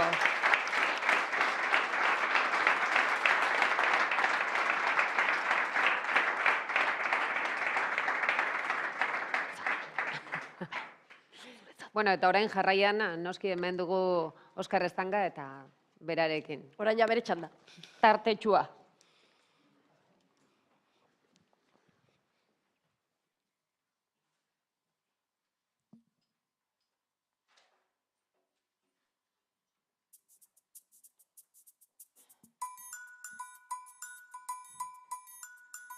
Empatikonomia. Oarso aldetik. Euskal Herria.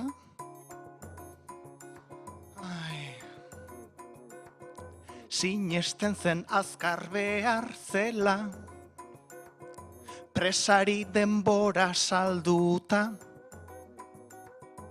gehiagirentzat ezote dago, lanaren zentzua galduta. Antolakuntzako meni denez, gizaki izaerarekin, jakintza kolektiboa landuz, jardun zagun elkarrekin. Helduko dana, nolako plana, guztiok garatuko bagenu zentzuzko lana. Persona beti erdigunean, albo batera dirua, sistema operatizatzeko, Euskal Herriko tribua, ohartu baikara naizta egin, karrera, master eta kurtso, batez ere persona garela, ta ez soilik errekurtso. Helduko dana, nolako plana, guztio garatuko bagenu zentzuzko lana. Helduko dana, nolako plana, guztio garatuko bagenu zentzuzko lana. Ene, ze pereza, ez da erreza, pentsatzen hasia eta hankresia, batzuk eta besteak mereziote du asteak, nolako nasteak, ai, baino bueno, hartu dezagun arriskua, puskatu dezagun esia, enplegu afektiborantza, aurrera enpresa sexia, ezberdin pentsatzen dugu baina, nola eraikizuta beak, komunitatean izateko, langile buru jabeak. Helduko dana, nolako plana, guztio garatuko bagenu zentzuzko lana. Helduko dana, nolako plana, guztio garatuko bagenu zentzuzko lana.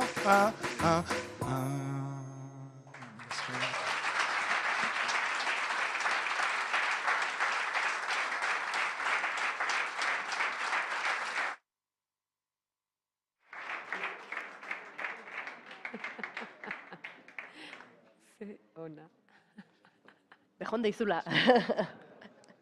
Nola estimatzen da, arnaz pixkat, Eta bai, pereza izaten dugu, Nik uste dut, eraldaketa guztiak eginda ere, pereza izango dugula gehienok, lanerako batzuta, baina, bueno, gaur ondo doa, gustora ari gera, eta orain ikasteko biderik onena praktika denez, bestek zer egiten duten ikustea, entzutea eta jakitea, ba, horixe egingo ditugu, bi saio egingo ditugu, praktika onak edo praktika ari diren enpresek konta diezaguten zertan ari diren, eta oitariko lehengoa, Igor Olague, etorriko zaigu, lehenbiziko hizlaria bera izango dugu. Ongi etorri.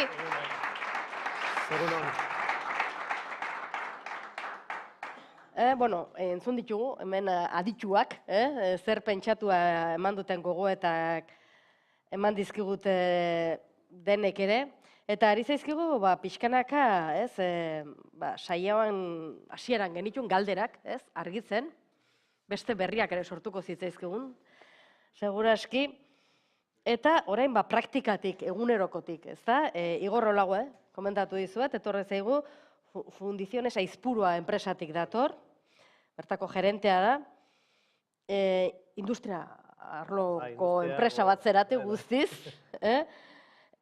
nola bilatu eta sustatu zuen jardunian, fundizioan ari diren, pentsatzen fundizioan ariko direla, bulego lanean ariko izango dituzue beste langile hainbat, nola sustatu eremu horretan ere lanaren zentzua eta nola erakarri langileak gaurko bi galdera handiak. Bueno, Oskarren exhibizioa eta gero ez dakit nolako maila mango baina bueno. Fundizioak, hainbesteko xarmarik ez du, baina oso garrantzitsua da hori ere. Zaiatzen gela xarma ematen, baina, bueno, zaila da. Bueno, azkenean guk lanaren zentzua programa honetan edo parte hartzeko aukera izan genuenean, argi genuen egin egelu, parte hartu nahi genuela. Izan ere, bueno, gu oso enpresa industriala gara, oso industriala, oso tradizio industrialekoa, 70 urte inguru merkatuan.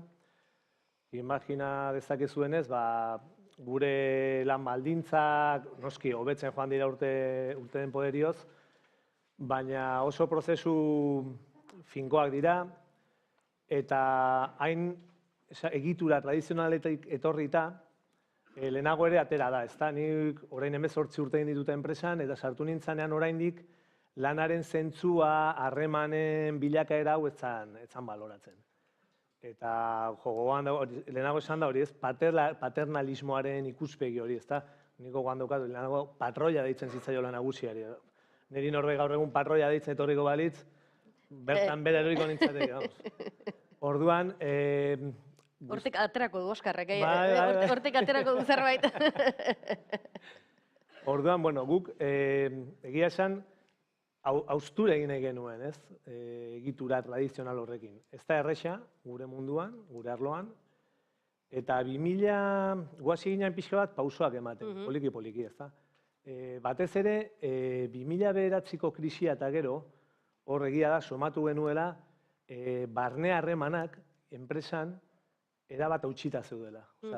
Erabat, naiz eta nahiko egonkorra ginen, langile kopuruan, pertsonetan, eta hor, harremanak hautsi egin ziren.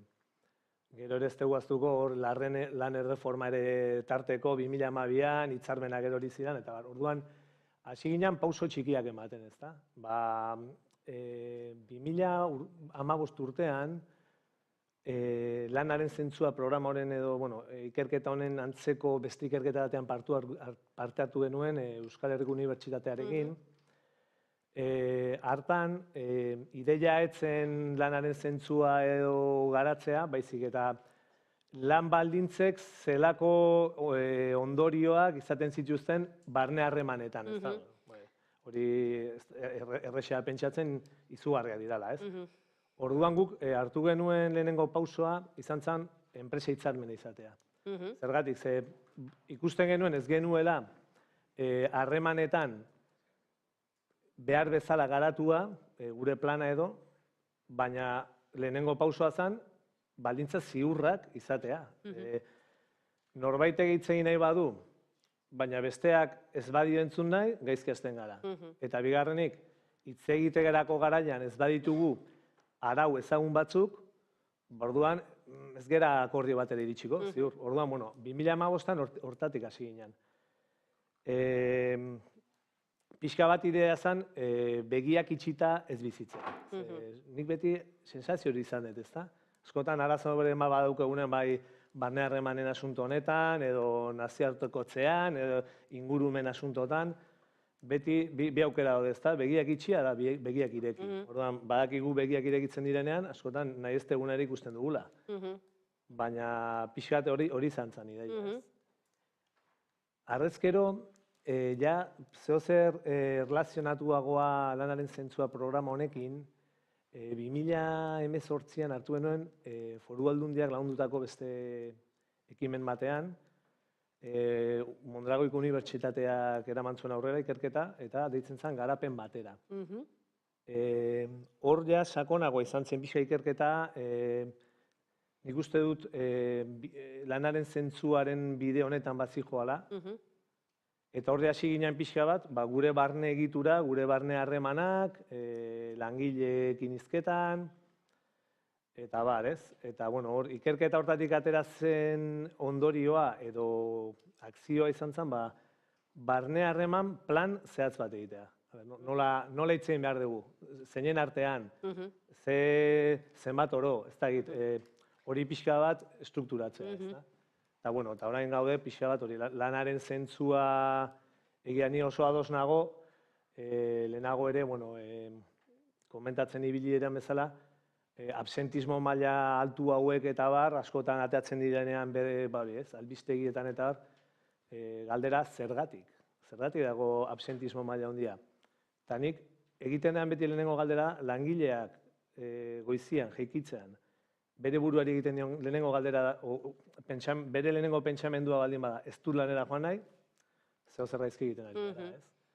Eta orduan, lanaren zentzua bidortatik dihua, ez? Osea, langilea, sentitu dadila, esango nuke, estruktura edo enpresaren parte. Jakin dezala, zertarako egiten ditugun gauzak, bera prozesu horren parte hartzaile dela, eta ez dala hori ez, errekurtso bat edo, bueno, ez? Zenbaki bat, baina askoz ere gehiago dela enpresaren zatez. Horixe da. Eta gero ere, prozesu horretan oso garrantzitsu ikusten duguna da, beti ere kaxa beltzaren fenomeno hori ustea, ez?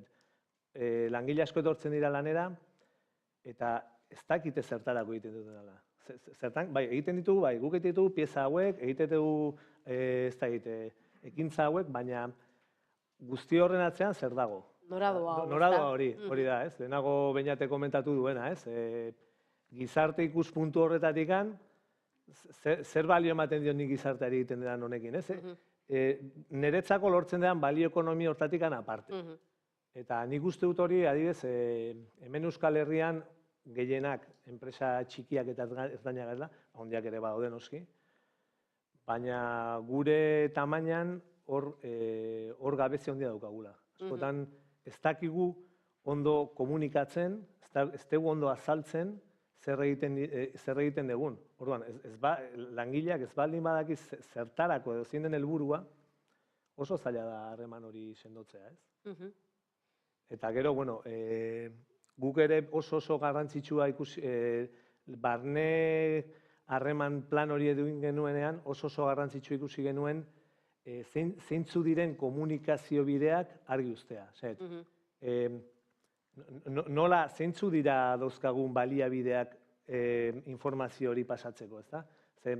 Guk egitetugu bilerak, enpresa guztia juntatzen gera, eta ingelesez esaten izanela brainstorming horietako bat, ez da? Bakoitza dauzkan ideiak, azaldu daitezela beldurri gabe, baina gero ere, barne harreman horretan ere, sortzen dira beste egoera batzuk, beste asuntu personalago batzuk edo kudeatu behar diranak, orduan talde harreman hori ez da egokia, askotan, orduan guzti horri une bakoitzean zertarako bideak nolabait ere, dena ezingo da aurrikusi, baina alik eta aurrikusien uztea eta egituratuen uztea, ez da? Bai, gu egia esan orainik, gu oso hasi, naiz eta baramatzagun ez dakit, 10 bat urte edo, prozesu honekin, nik oraindik ere, ikusten dut oso hasiera puntuan gaudela. Naiz eta eman ditugun urratsak, oso hasiera puntuan gaude. Eta guk nola gatozen oso mundu industrialetik eta dan azaien hori, oso modelo tailorista hori eta formulak eta produktibitateak eta dan ikusten dugu beti formula baten bitartez, ezta? Eta hor sartzitugu aldagai batzuk eta pentsatzen dugu horrek ematen duen emaitza hori zuzena dela beti, baina pertsonekin lanean gabiltzanean, edo tratu harremanetan gabiltzanean hor, aldagai horiek ez dira ezfinkoak, ez dira beti berdinak, eta formula bera ere aldatu egiten da. Hori erakutsi digu pixka bat gizartearen eraldaketa honek, ezta? Orain dela lehenago esaten, aurreko modelo tradizional horrek edo iraun zituen ez dakit. 60, 70, 80 urte. Baina oso urte gutxitan modeloak aldatzen ari dira etengabe. Orduan, benetan zaila da. Bidea hasi berria, langileak erakartzen dituzue? Langilez ondo zabiltzate? Kostatzen zaigu, baina bueno, baten gainatzen dugu etortzeko. Aintzat hartzekoa, asko gustatu zait begiak irekita egote hori, ez? Oso interesgarria iruditzen zait, eta txalo bat merezi duela. Eskerrik asko. Zuri, benetan.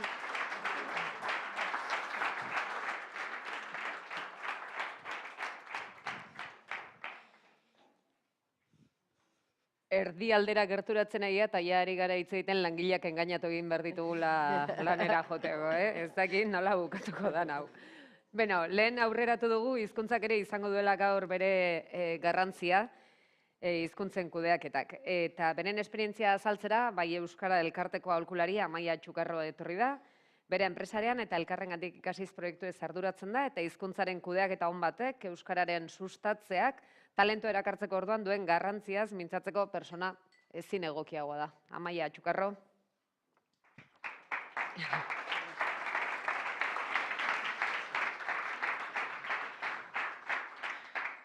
Bueno, egunon, eta eskerrik asko tarte hau eskaintzeagatik. Nik 10 minututan 3 gai jorratu nahi ditut. Euskara gizarte erantzunkizunarekin dakan harremana, euskerak talentua erakartzen eta mantentzen jokatu dezaken paperaz, eta batez ere edo bai euskarari elkartetik hori bideratzeko martxan ditugun proiektuetaz. Bueno, hasteko partekatu nahi nuenez, zergatik enpresak hasten dian hizkuntzak kudeatzen. Eta gure kasuan, zergatik enpresak bultzatzen dute beraien zerbitzuak euskeraz ematea, beraien produktuak euskeraz egitea eta beraien lana euskeraz egitea. Hor arrazoi ugari daude eta bai euskarari elkartetik 11 arrazoi kanpaina egin genuen, orain dela urte batzuk, eta horko arrazoi batzuk partekatu nahi nituen. Alde batetik euskerak enpresen lehiakortasunean eragin positiboa izan dezakela ez, eta orain dela gutxi emunetik gehi ikerketa egintzan hau aztertuz. Beste arrazoi batzuk, bai dakate gizarte erantzunkizunarekin harremana ez, enpresak beraien inguruarekiko duten ardura horretan, batzuk beharrezkoa ikusten dute tokiko hizkuntzan eskaintzea zerbitzua, ez? Tokiko hizkuntzan beraien zerbitzua euskeraz eskaintzea. Gizartearekiko ardura horretan ere, gizarte bezala ahalegin handia egin da euskeraz ikasi ahal izateko edo langile euskaldunak sortzeko edo talentu euskalduna sortzeko, ez?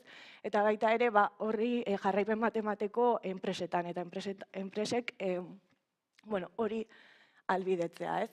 Gero lan zentzuarekin lotuta, bai gure lana edo euskeraz egin nahi dugun pertsonentzako, euskeraz lan egin ahal izateak gure lanean dugun ongizatean eragina daka, eta ez bakarrik euskeraz lan egiteagatik, baizik eta gure balio eta malima dago euskera sustatzea edo euskeraz lan eta bizitzea, gure enpresak edo enpresak hori ere beraien balio eta malima dakate, motivazio bat edo arrazoi bat izan daiteke enpresa hori aukeratzeko, eta zentzu horretan talentua erakartzeko edo faktore bat izan daitekela esan daiteke. Baina praktikan edo nola lotu dezakegu talentua, gizarte erantzukizuna eta euskera, eta hau aurkezteko elkartetikan egiten ditugun proiektu batzuk aurkeztu nahi nituen. Bueno, ez dakit danak ezagutzen ez duten Bai Euskarari elkartea, 2007 urtean sortu zen, Bai Euskarari ziurtagiria kudeatzeko, eta momentu honetan ziurtagiria, 1300 ziurtagiri inguru kudeatzeaz gain, beste proiektu batzuk egiten ditugu beti helburu berarekin, lan munduan euskararen erabilera areagotzeko eragiteko helburuarekin. Hori nola egiten dugu? Espazio berriak esploratzea gustatzen zaigu, adibidez, euskera beste alor batzuekin batera aztertuz, euskera eta adimen artifiziala, euskera eta aniztasunaren kudeaketa, euskera eta talentua. Gero, konexioak bultzatzen ditugu, euskeraz lan egiten duten aditu, enpresa eta profesionalen artean, eta euskeraz erosaritzeko espazio proiektu eta tresnak eskaintzen ditugu. Proiektu ezberdinak ditugu, danak ez ditut aipatuko, bai euskarari.eusen ikusi itzazkezue, eta bai batzuk aurkeztu nahi dituen, uste dugulako jardunaldiarekin zerikusia dakatela, ez? Lansarean euskera hutsean dagoen lanatari bakarra da, eta 2014 urtean sortu zen, bai euskarari elkartetik ikusten zalako hutsune bat zegoela ez, euskeraz lan egin nahi zuten profesionalen eta euskeraz lan egiten zuten enpresen arteko harremana sustatzeko, hor hutsune bat zegoela. Enpresek zailtasunak zituzten langile euskaldunak bilatzeko, eta langile euskaldunek batzekiten oso ondo nola identifikatu zein enpresetan ahalko zuten beraien ibilbide profesionala euskeraz egin. Orduan, hau sortu genuen, geroz eta erabiltzaile gehiago ditu, lan eskaintza gehiago daude, eta uste dugu badala erraminta praktiko bat edo talentu euskalduna bilatzeko. Lanatarian lan eskaintzak argitaratu daitezke, euskeraz egiteko kurrikuluma baliabideak daude, lan abisuak jaso, eta baita ere ikastaroen berri jaso dezakezue. Eta urtero berritzen saiatzen gara, eta aurten berrikuntza batzuk egin ditugu, bilaketa pertsonalizatuago bat egin ahal izateko. Beste proiektu garrantzitsu bat enpresarean proiektua da. Enpresarean proiektua 2010 urtean sortu zen, eta Gipuzkoako Foru Aldundiaren babesarekin egiten dugu.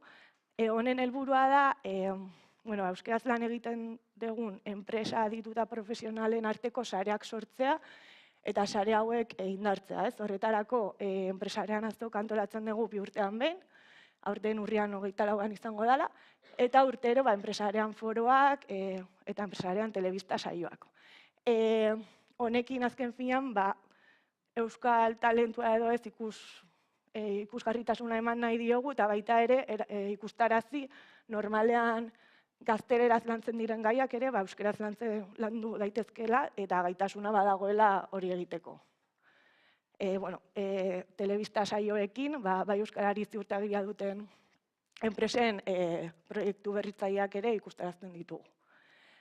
Beste proiektu bat elkarrengandik ikasiz solasaldiak dira, eta hemen ere helburua da ez, gizartearentzako edo enpresentzako interesgarriak diren gaiak euskeraz lantzea, aurten 4. edizioa da, eta Kutxa Fundazioaren babesarekin egiten dugu, eta adibidez aurreko urtean komunitateari, bai euskarari komunitateari galdetu genion zertaz hitz egin nahi zuten edo zertaz nahi zuten guk lantzea solasaldi bat, eta gai bat izan zen zer egiten gaitu zoriontsu gure lanean, bazkenean kezka hori edo bazegolako.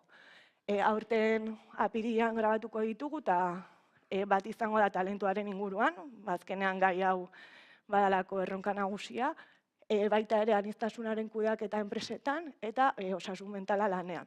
Pixka bat ere gai garrantzitsuak diralako enpresentzat. Bukatzeko, Euskaragileak proiektua aurkeztu nahi nuen, azkenean Euskaragileak proiektua badakalako harreman zuzena gizarte erantzunkizunarekin edo enpresen gizarte erantzunkizunarekin. Euskaragileek batzordea enpresaen euskalduntzen aurreratuak dauden enpresak osatzen dute, hauek osatzen dute, eta beraien helburua da, beraiek eman dituzten euskeraz lan egiteko eta euskararen erabilera sustatzeko sortu dituzten ereduak eta pausuak edo gizarteratzea eta beste enpresei erakustea. Azkenean, gizarte erantzunkizunaren kontziente izanik edo, izan da, hau beste enpresei erakustea eta horrela beste enpresak animatzea. Eta hemen esan ez dela beharrezkoa ez, enpresa handia izatea hortarako, azkenan enpresa txiki, taberna, dendak edo, euskeraz beraien zerbitzuak eta produktuak eskaintzan, eragin bat dakatela gizartean eragin zuzena dakatela. Eta adibide bezala, euskeran planen irisgarritasuna lantzeko infografia bat egin genuen, euskera plana zer den azaltzen zuena, eta otsailaren batean, Irizarren foro bat antolatu genuen, pixka bat euskaragileen partezian enpresa batzuk beraien praktika onak edo ezagutarazteko. Eta bukatzeko, esan, ikusten dugula ez, euskerak talentuarekin eta gizarte erantzukizunarekin harreman badakala, eta badakigula erronka nagusia edo erronka handia dagoela talentua erakartzeko, baina horre euskera beharrezkoa dela ez, etorkizuna euskera zirudikatu nahi badugu. Eta eskerrik asko.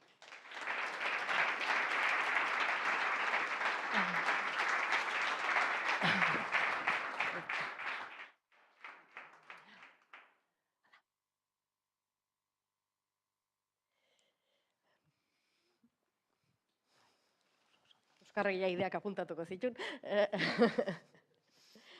Orain, zera daukagu, erantzukidetasuna, aipatu diren idea batzutan, sakontzera dator, azken, esango dugu, tarte honetako, praktika onak erakusteko, edo praktikak erakusteko tarte honetako hirugarren zera, Usune Alostiza datorkigu, emuneko aholkularia da, eta tresna jakin bat, aurkeztera dator, erakide izena du, eta justu enpresai bidea eman nahi die, edo lagundu nahi die, gizarte erantzukizunaren bide horretan aurrera egiten alegintzeko, ez da? Orduan, aurkeztuko izkigu tresna horren gako nagusiak. Ongi etorri, animo. Eskerrik asko. Egunon, danoi, eskerrik asko tartetxo hau eskaintzeagatik. Enpresen erantzunkizunari buruz Amaiak ere hainbat gauza aipatu ditu, orduan, ez naiz teorietan sartuko gehiegi. Azkenean, gizarte erantzunkizuna edo enpresek inguruarekiko duten erantzunkizun hori talentua mantendu naiz erakartzeko gakoa dela esan beharrik ez dago, eta baita enpresen izateko arrazoi hori edo propositorrek azkenen ematen diola gure lanari zentzu bat, ez? Eta hori praktikara eramateko tresna bat aurkeztera nator, erakide tresna, nator hemengo bosta aholkularitzen izenean, elkarlanean ari garelako erakide tresna hau bai garatzen eta implementatzen, Sticker, Eluiar, Emun, Farapi eta Isladak. Eta 2016an sortu zen tresna hau, Gipuzkoako Foru Aldundiaren laguntzarekin, eta urtez urte sare honek Aldundiaren laguntza jasotzeaz gain, erreminta edo tresna hau implementatu nahi duten enpresek ere, badute diru laguntza Aldunditik. Tresna honek erantzunkidetasun soziala du ardatz, erantzunkidetasun sozialak azkenean gauden tokiaren kontzientzia hartzea eskatzen du, ezta? Modu sistemiko batean edo ulertzea kokatuta gauden lekuan eragina daukagula, ez? Eta hori enpresetara ekarri ezkeo,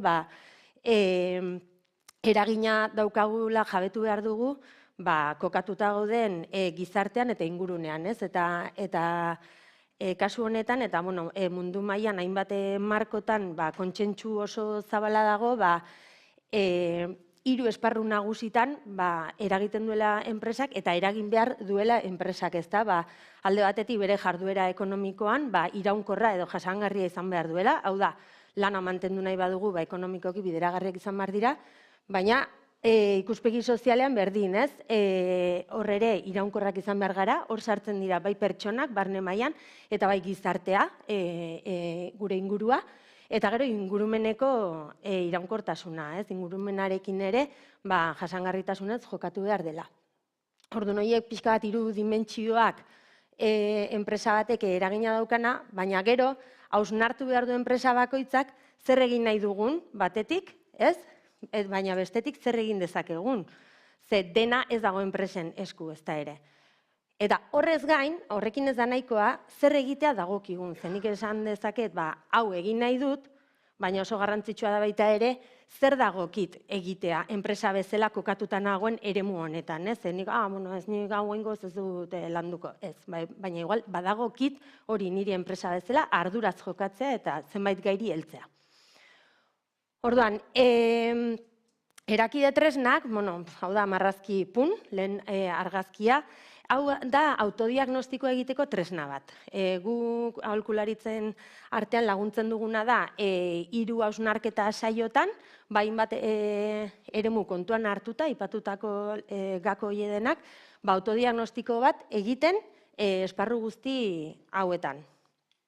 Orduan, hemen gurutzatzen dira 3 balio eta 3 esparru, orduan ateratzen dira, punteroa, ez, 9 eremutan aztertzen da, ez? Bai, lehen aipatu dugun, esparru ekonomiko guztiari eragiten diena, hornitzaileak, bezeroak, produktu eta zerbitzuak, edo pertsonei eragiten diena, bai lana eta errentaren banaketa, parte hartzea, gardentasuna, pixka gobernantzarekin lotutako aspektu guztiak, eta gero komunitateari egiten zaion ekarpena, eta ingurumenarekin lotutako gai guztiak. Orduan, galderen bidez, 3 saiotan 9 eremu horietako autodiagnostikoa egiten dugu.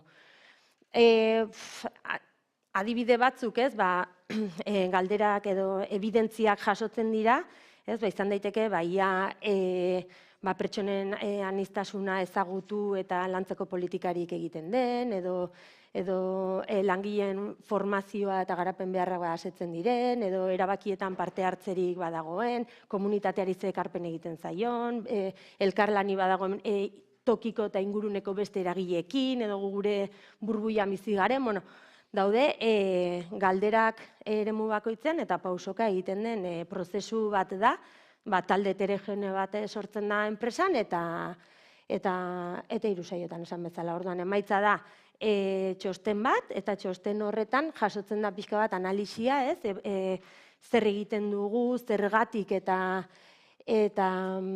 zertarako, zenbakizko balorazio bat ere ateratzen da, baina batez ere eta interesgarria da analisi bakoitzean hobekuntzak proposatzen direla denon artean.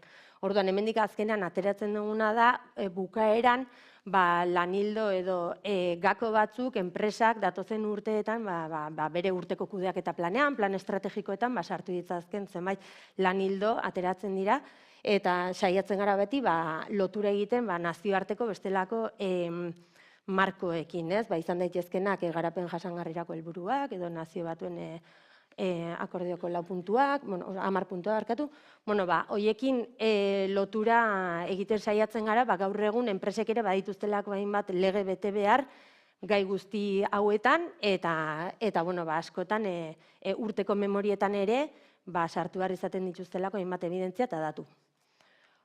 Orduan, pixka bukatzeko, onurak, lotura, talentua, aipatu duguna, erakide tresnarekin lortu nahi duguna da, azkenan hemen aipatu dituzuen gizarteko erronka horiei pixkat erantzuteko ardura hartzea enpresatik, eta horrek ulertzea enpresari ematen diola beste zentzu bat. Bai talentua mantentzeko eta bai erakartzeko.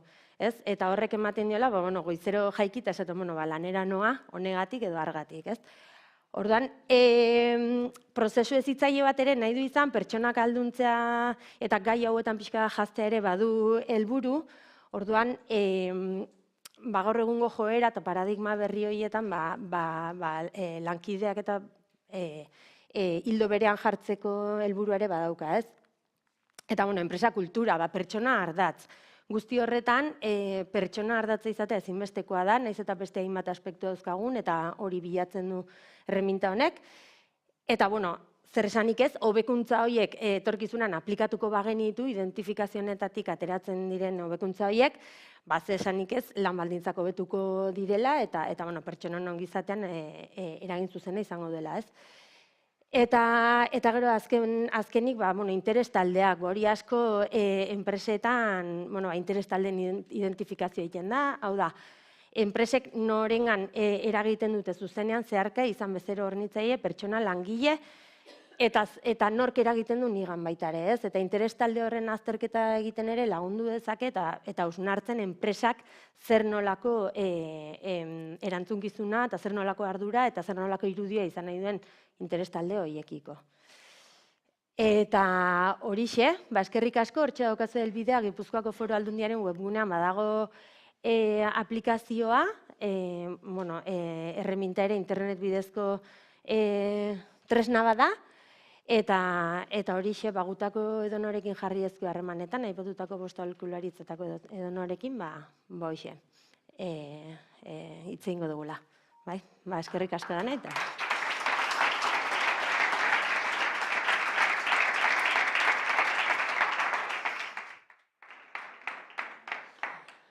Bai, eskerrik asko zuri, eta orain pixka bat lehenengo tarte hau amaitzeko, helburua zen lehenengo tartean galdera batzuk erantzuna ematea. Erantzun batzuk izan ditugu, baina nik uste ere beste galdera batzuk ere sortu zaizkigula. Ondorioz, bigarren zatian pixka bat hitz egiten jarraituko dugu, eta orain noski tartetxoa baino lehen Oskar dugu, esan Oskar bukatzen duenean, beran mokadutxo bat euskaldunagia. Mokadutxo bat gabe, eguerdi tarte hontan, orduan, mokadutxo txiki bat izango dugu, gure artean ere elkarritze egiteko, eta 12 gutxi alden, bueltan izango gara, bigarren saioari hasiera emateko. Eta orain, genio honekin, ez zaituet. Ene, erresa degesatea bino. Praktika. Bazade, bai amaika. Praktika. Eta dio. Lan zentzua enpresetan, badu bere arrazoia. Lan zentzuak enpresetan, badu bere arrazoia. Ta hitzetatik hasita, alda dezagun patroia. Ta hitzetatik hasita, alda dezagun patroia. Nola eta zer hitz egin, ta elkarri adituta. Nola eta zer hitz egin, ta elkarri adituta. Langileak ta enpresa, elkarrekin fundituta. Langileak ta enpresa, elkarrekin fundituta. Buruak bakita, pixkanaka garatu dezagun praktika.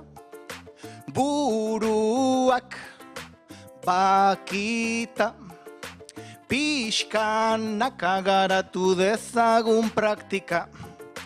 Euskaldunok zenbat buru bihotz eta sasoi. Euskaldunok zenbat buru, zenbat bihotz, zenbat sasoi. Hori sustatzeko bada, beste 11 arrazoi. Hori sustatzeko bada, beste 11 arrazoi. Lanbaratza eraginda, irudimenaren aziz. Lanbaratza eraginda, irudimenaren aziz. Euskaragile izan da, elkarrengandik ikasiz. Euskaragile izan da, elkarrengandik ikasiz. Buruak bakitan, pixkanaka egin dezagun praktika. Bai, buruak bakita, pixkanaka garatu dezagun praktika. Zentzua du izateak, inguruan adiskide. Zentzua du izateak, inguruaren adiskide. Guztiok gure lekutik, garelako erakide. Guztiok gure lekutik, garelako erakide. Zentzua ere badauka, aritzea egokigu. Zentzua ere badauka, aritzea egokigu.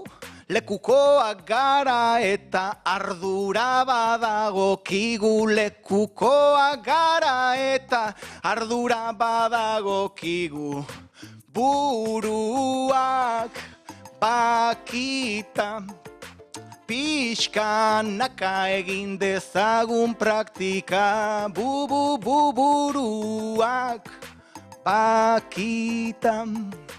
Pixkanaka egin dezagun praktika, langileo nagusi, polite edo itxusi, zaila edo erreza, badaukagu epereza, baino bakoitzak berez, langileak barenez, ainolako zentzua, eta albo batera utzi zailtasunaren putzua, buruak bakita.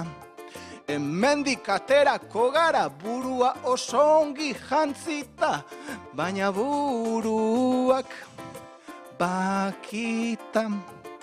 Mil esker partekatzeagatik zuen praktika, buruak.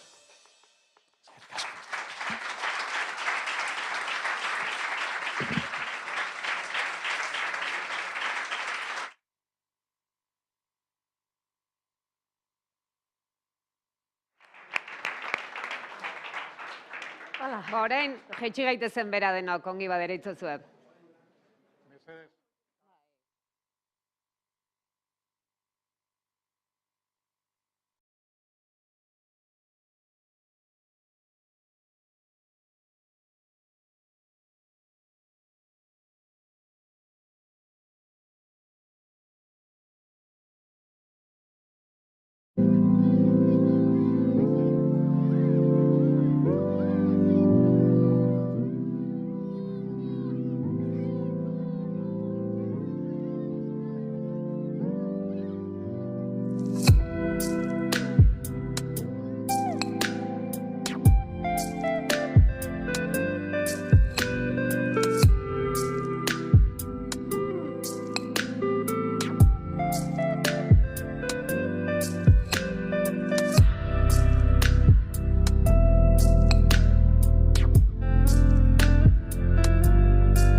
Bai? Bai. Esan dugu lehen ez gara makinak, ez gara zenbakiak, ez gara produzitu esterik egin ezin degunak, eta guri ere denoi ondo etorri zaigu etena, atxedena, eta batez ere elkarrekin elikatu ahal izatea, ez? Elkarren hitzarekin eta elkarrekin komunikazio horrekin, ez da? Baina, orain bigarren txanda, bigarren etenaren ondoren, bigarren saioa, eta aurreko saioaren egitura bera izango dugu, ez da? Hitzaldi batekin hasiko dugu. Gero maingurua izango dugu, eta gero azkenean praktika honen adibide bat edo izango dugu, lau izango ditugu berriro ere, eta gero bukaeran esan dugu lehen euskeraz hariko egingo genuela saio guztia, euskeraz natural, eta bide horretan urratsak egin dituzten enpreseire aitortza bat egingo zaie, amaitu aurretik. Hitzaldi batekin abiatuko dugula esan dut, eta hitzaldirako hemen Jon Landeta Rodríguez daukagu, EHUko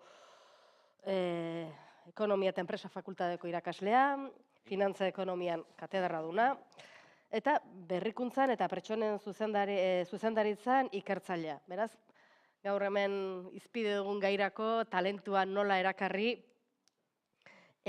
talentu erakartzeko dauden zailtasunak, gai horri buruz jarduteko pertsona egokia, ongi etorri, eta eskerrik asko. Eta zurea da, hitza. Mila esker, benetan. Mila esker dan hori, hemen egoteatik, holako egun baten, goizen. Eta, bueno, Manu eta Oarsoko guztiei, portzuete, konfiantzagatik, arraro izatean deia, eta, empatikonomia, hau serio doa, eta hori ikusten du benetan, gauza serio doala. Oso profesional modun ikututa, benetan, oso sorpresa polita izan da. Bueno, orduan, gaia hau da, talentu, hau gaia, hipergaia, ez da? Kontatu, bueno, nire akademia tinato, apurtzu planteamendu hasiko erakoa izango da formal, indizea eta guztia, ordeko zue. Bai, ze ikusiko du. Pitxin bat, zer dan, azteko, zer dan. Zeratik garrantzia deko noin daukana, eta gero, purtzu zelan kudeatu asuntua, bale? Planteatuko dugu hiru ikuspuntutik, ez da talentua, baina talentua ikus dateke administrazioatik, gobernutik, eta barretik, enpresetatik, hori igual da gehien gintzen zaiguna, gaur egun, eta gero bakotxak berea, hori da beste bat. Ikuspegi desberdine dauz talentuak kudeatzeko, bale? Eta gero adibideak edo, eta gero emainguran asko sobetu, ez da? Lehen hau, bueno, talentu bakizue, haintxinean, talentu moneta bazan, romanotarrena, bai, Grezian hasi izan ez, jatorria da grekoa, balantzan, platertxoak, hori zin talentuak. Eta horti joan da, orain esaten dugun, edo lertzen dugun puntura. Raek ere esaten du, baina funtsean, gaur egun, berbaiten dugunean talentuaz, esaten dugu lako mistura bat, ez da? Gaitasuna eta kompromisua. Talento duen jendeak, printzipioz, deko gaitasuna, egiteko zeo zer, eta kompromisu, gauze biek. Eta hirugarren bat, gure inguruan jartzen zaio, da bai, talentua, bai, kompromisua, gaitasuna, eta gero bai ekintza. Enpresaren erakundetan kokatzen badugu talentua, erakunderen alde egitea lan. Ez bakarrik, personaren txaderan entzat. Hiru gauzak. Eta orduan horrekin sartzen gara kolektibo baten. Puntu horretan, talentua, azten gara esaten. Planteamendu akademikoan, eta gero praktikan ikusten dana. Urtsu bat selektiboa da. Igual mezu hori ez da polita, baina egi da. Orain, talentu erabiltzen da eta ez da erabiltzen horramente pertsonak. Kontuz hor, hor, atzean dago diskriminazio bat. Interesatzen zaizkigun pertsonak. Dinot, komentatzen, ez da baidatzeko, baina hortxe dau. Ze pertsonen historia, kasi 40 urte da akademian, eta betidanik oso importantea gara, eta hori gie da, enpresentako izel garrantzitsuak, gero eta garrantzitsuak, urteetan zehar, gero eta ez bakarrik kostogatik, produktibitategatik, lehiakortasunagatik, hori garbi dago, tendentzia bat oso garbia. Eta gainera, lanak gero eta konplexuago izatean, are gehiago. Malgutasuna bere izatean, are gehiago. Kompetentzia handiago izatean, are gehiago. Baina hori izan da nahiko tendentzia bat. Eta danok, eta gaina pertsona gara, hori importantea da. Moralki pertsona gara. Eta kultura batekin eta bar. Baina azken urtetan izan daia desmadre. Talento. Non dau diferentzia? Nire ustez, gauza batzu dira. Teknifikazioa eta hori, digitalizazioa eta hori bai. Baina klabea eta klabea ez da ja entorno buka eta ez dakiz zer aurrikusi ezin dituzun gauzak eta bar. Ez klabe importante bat oso erreza zan aurrikusteko. Eta da demografia. Ekonomia pura, oferta demanda, eskaintza eskaria. Aurten ja, hau dira Eustateka eta Latako azken datuak, bueno, dago eta bian, baina dira azkenak, ja egresaduen kopurua jaitzin daia, 1,5. Euskal Unibertsitatetik, Euskal Herrian kokatuta. Ja, jaitsi da, bale? Bueno, deko zuez, ez pasako nazarin, holakoak. Bitu hau da, jaiotza data. Da, itzela, osea, hau jaio direna, eta bitu oin, azken datuan, nongoz. Eta baina hauek dira etorkinen semeak, Gero, talentu hitzarkin zerikusia dauka, Dana pertsona, baina gero desberdina izaten da. Pertsonak dano bardin, baina ulertzen doztezue. Ulertzen doztezue non dinoan. Bueno, hau berantza doa, Hemen goa dira orain etortzen direna lan egitera. Begiratu ze pasako den hemen. Bueno, hau da betikoa, Ni hemen jaio nitzen gitzi gora bera, piramida autentika. Ja, loditu da, ja, baina klabea da, bai, a ber, nok pagatuko digun pentsinoa, ez. A ber, nok egingo duen lan hemen, ze haue joaten garenean, behitu ze pasko da hemen. Errezau ikusten da hemen. Behitu, hauek, nireak, ta. 160. Zartuko direnak, 111. Hori horrela da. Bai, hau da biztanleria, aktiboa kendu behar duzu. Bale, kendu behar duzu. Bai, hau bai ez dira dana sartuko. Bai, hau da numeroa. Hau da numeroa. Eta hau oso zarra da, Hemen danok, ze pasa, ez, hau oso zarra da, hau dano dakigu. Baina ikusten du retiroa, ez, lana. Lana da hor. Hauek taula batzuk atara ditu, izateko, lehenengo 10 urtetan, urrengo 10 urtetan, hauek sartu aldira.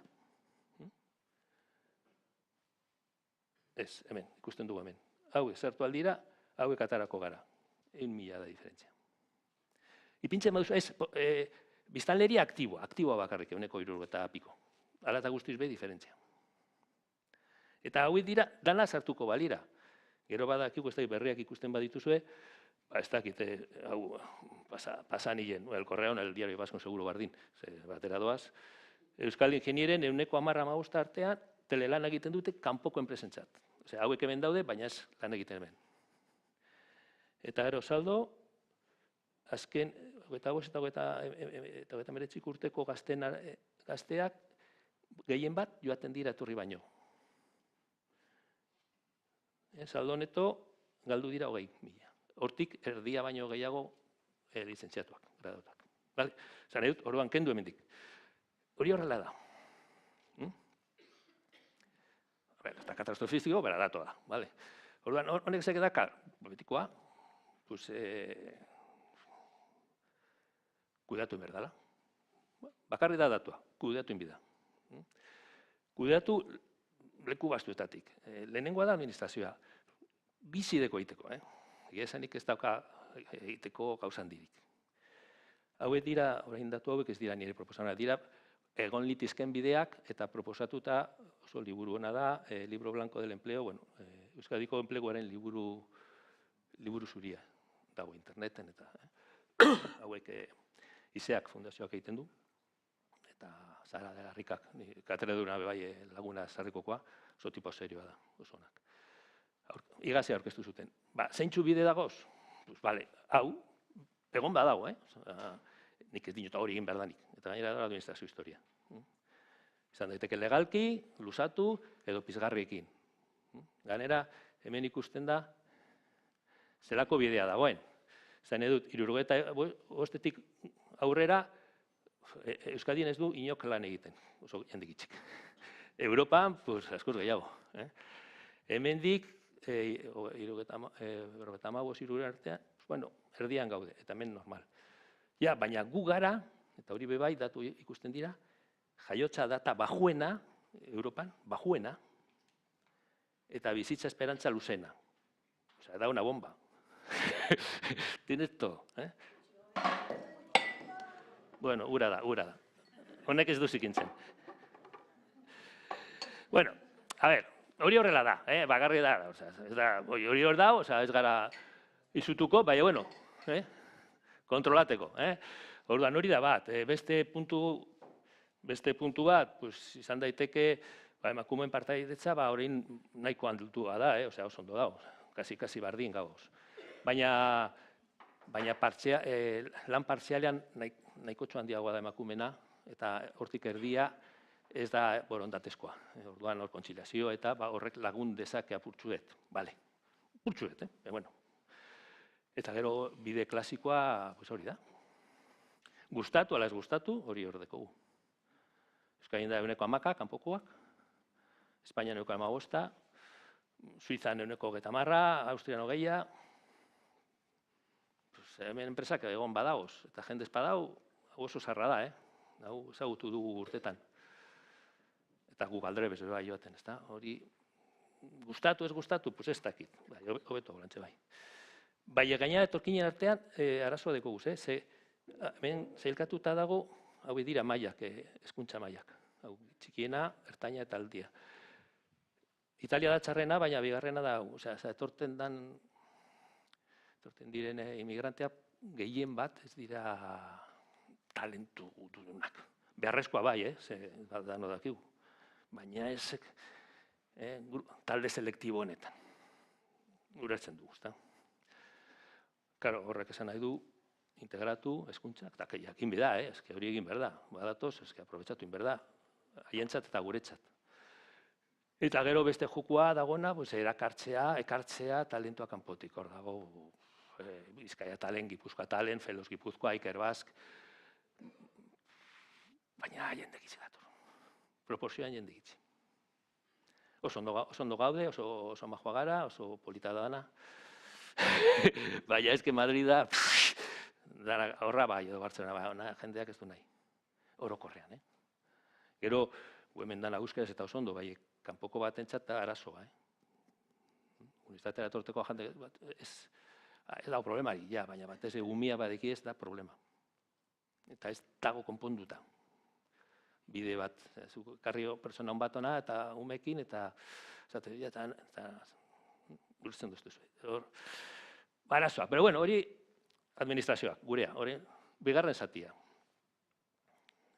Bueno, laugarren bat, bebai, behitu hau da, hauek dira disiplinak edo jakintxarroak, eta zelan dago banatuta genoren arabera. Eta, klaro, zeintzu diren orain las top, pues, TIC eta ingenieritzak.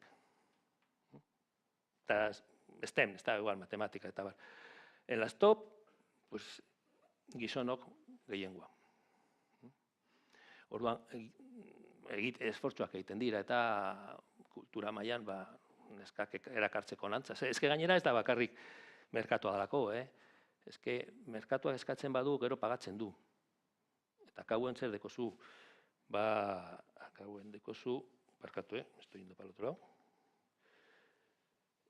Azkenean soldaten diferentzia handitzen da, honegatik, bai, Ze mutillo, bueno, ni nago, hemen kokatzen badira, hemen pagatzen da gehiago behar dalako, eta kauen distantziak handitzen dira. Orduan, pero bueno, hori aholkuak izan daitezke, ezin dozu inor bortxatu, ingenieritza egiten nahi ez baduzu, hori ulertzen dut nik. Nire alabei esan nien, eta esan zuten ez, jazta. Ez que holantze da. Bueno, enpresan aldetik. Hau da, modelo teoriko bat, Hau aspalditik ikasten da, purtsu. Baiet, funtsean zertaz hitzen egiten ari gara, talento kudeatzean. Hau da, planteamiento klasikoa gara. Enpresetan daudela lanpostu edo pivotal position batzuk importanteak, batez behi oso garrantzioa direnak enpresaren rakastarako, teknikoak edo zuzendaritzan eta horiek ondo zaindu behar dituzu. Danak zaindu behar dituzu ondo, baina batzuk dira klabeak, hori dano dakigu. Claro, horiek ondo zaintzeko eduki behar duzu nondik hartu jendea. Talent pool. Enpresa batek ondo gestionatu nahi badu bere talentua, oraingo eta gerokoa, kontrolatu behar du zer dan importante berarentzat, eta zeintzu postu, eta eduki talent pool bat nondik hartu jendea. Zelan osatu pool hau? Leku bitatik, edo barrutik, enpresatik beratik, barruan badaude osatuta dago ez, gauze bada enpresan egotea eta beste gauza bada enpresa jakitea barruan dekosuna. Desberdina da. Jakin bidozu, ze jende dan ona, nahi duzunerako, edo bezpela kanpora joan. Hori ondo eginda, printzipioz, jendea motibatuago, egiten du nahi duena eta alduena eta komprometitu dagoen historia, kompromisoa enpresa eta personen eta personak eta enpresen artean handiagoa da, eta jendeak egiten du gustora badago egiten behar duena baino gehiago. Ze hori da danok enpresan modun nahi duzu, ez egitea ordutegia eta nire tarea. Puntu hori ukitzea, ez da. Eta hori, azkenean, printzipioz, arrakasta, ez da. Ahi barkatu, hori noa honekin. Hasiko gara, puntu hau, zer inbida?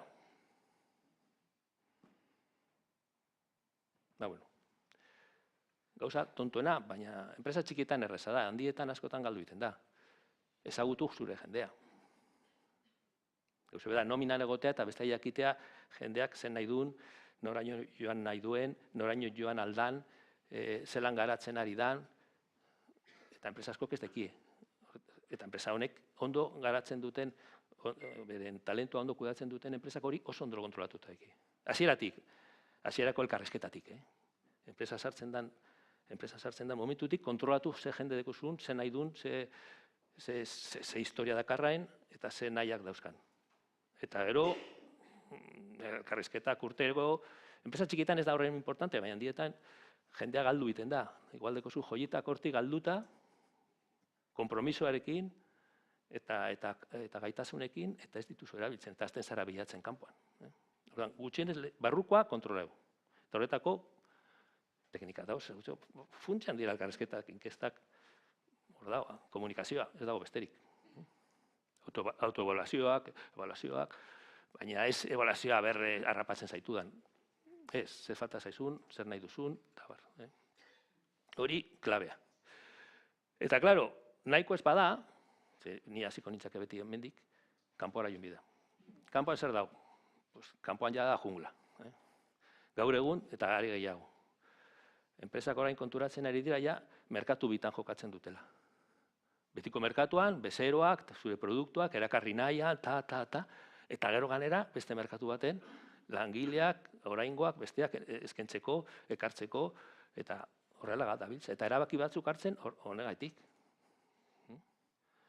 Azkena daukeguna, azken kasu egin duguna, Ulman bedez, jarri dira bebai Bilbon eta Donostien eta Madrilen zeratik. Bestea jendea batzuk ez zuten oinatira joan nahi. Eta kauen erabakia hori da. Ez bakarri zure bezeroak, zure produktuen bezeroak, zure langileek. Zolantxe da. Jungla horretan gabiltze. Zelan jokatu? Puntu bat. Pues hori. Erakargarri izaten. Saldu, baina saldu. Zegit, bueno, orain izaten da, employer branding ditan, pero bueno, norbea saldu. Eta ikusiko duzu, eta zuek egin guzue. Horretan gabiltza danok, edo gabiltza zautzie danok. Web horria. Web horria pensatzen da, saltzeko bezeroari, ez, jada, saltzeko bezeroari eta saltzeko langile potentzialei. oso erakargarria izan da langile potentzial berrientzat. Oso. Ez que, nahi dut hemen lan egin, hori da. Nahi dut hau erosi, nahi dut hemen lan egin. Esfortzu handia hemen. Berriona sortu. Sari bat emon didatela, ez dakiz zer, Berrionak. Hemen zaudetela, zuetako batek parte hartu duela hemen, hori da Berriona. Ja, ez dakit, ez nahiz gogoratzen hain zeintzu datozen zera itzaldirako, berau. Baina, bueno, baitu, ez dakitzen bat enpresa Gipuzkoan. Baina, honek hitz egin du honi buruz hemen. Ona da. Ni ikasle naiz ingeniaritza eskola, eta baitu, enpresa hau, apurtzu bet desberdina da. Dano kurrikuluna, hemen, enpresen kurrikuluna. Tak. Puntuak ipintzen. Sari sozialak, bardin. Oso importanteak. Erabili, baina zainduak, berriak, nahi dozuna. Gizarte erantzungarri duzuna, irudiona, harin korrika, pues korrika. Bete, proposito eta ideia honekin, baina esan nahi dut, egin eta ikus dadin. Euske horrela, historia horretan, gabitz. Egin eta ikus dadin. Gezurretan ez, bai. Azkenean, jendeak ikusten zaitu eta enpresen artean zergatik joan honetara. Zoi ikusi dut korrika, laguntzen du ez dakin non, oso berdea da, ez dakiz, bueno, nik ez ditut ezagutzen, zei horien artean, hori, gustatu zait. Eta gero propositoa, zaindu baloreak eta bar. Horretan, oso importantea da, gero eta importantea hau da.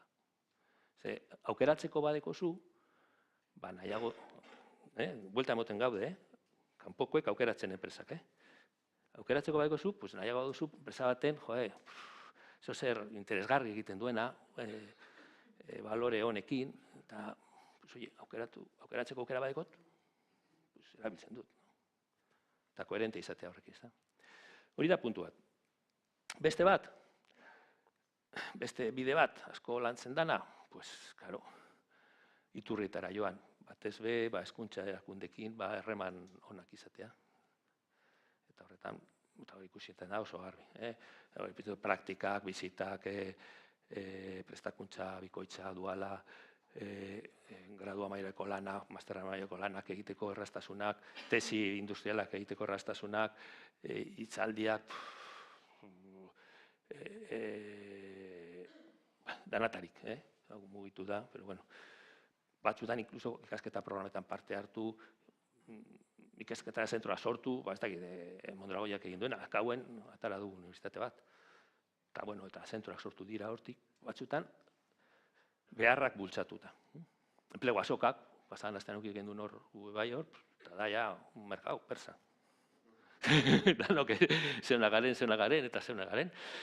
Pero bueno, baina egon behar da hor, eta persona bat erun behar duzurra, eta esfortzu bada, eta ikasleak hor, ni bidaltzen ditut, eta que majoak, todos muy majos.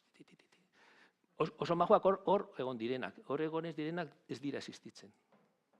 Zer gainera gaztiek ez dira enteratzen asko. Orokorrean gero enteratzen dira asko, baina enteratzen dira interesatzen zaien historietaz. Baina, printzipioz, enpresas, hori tokatzen zaie, begiratzen dute. Eta lehenengo impresioak oso importantea dira.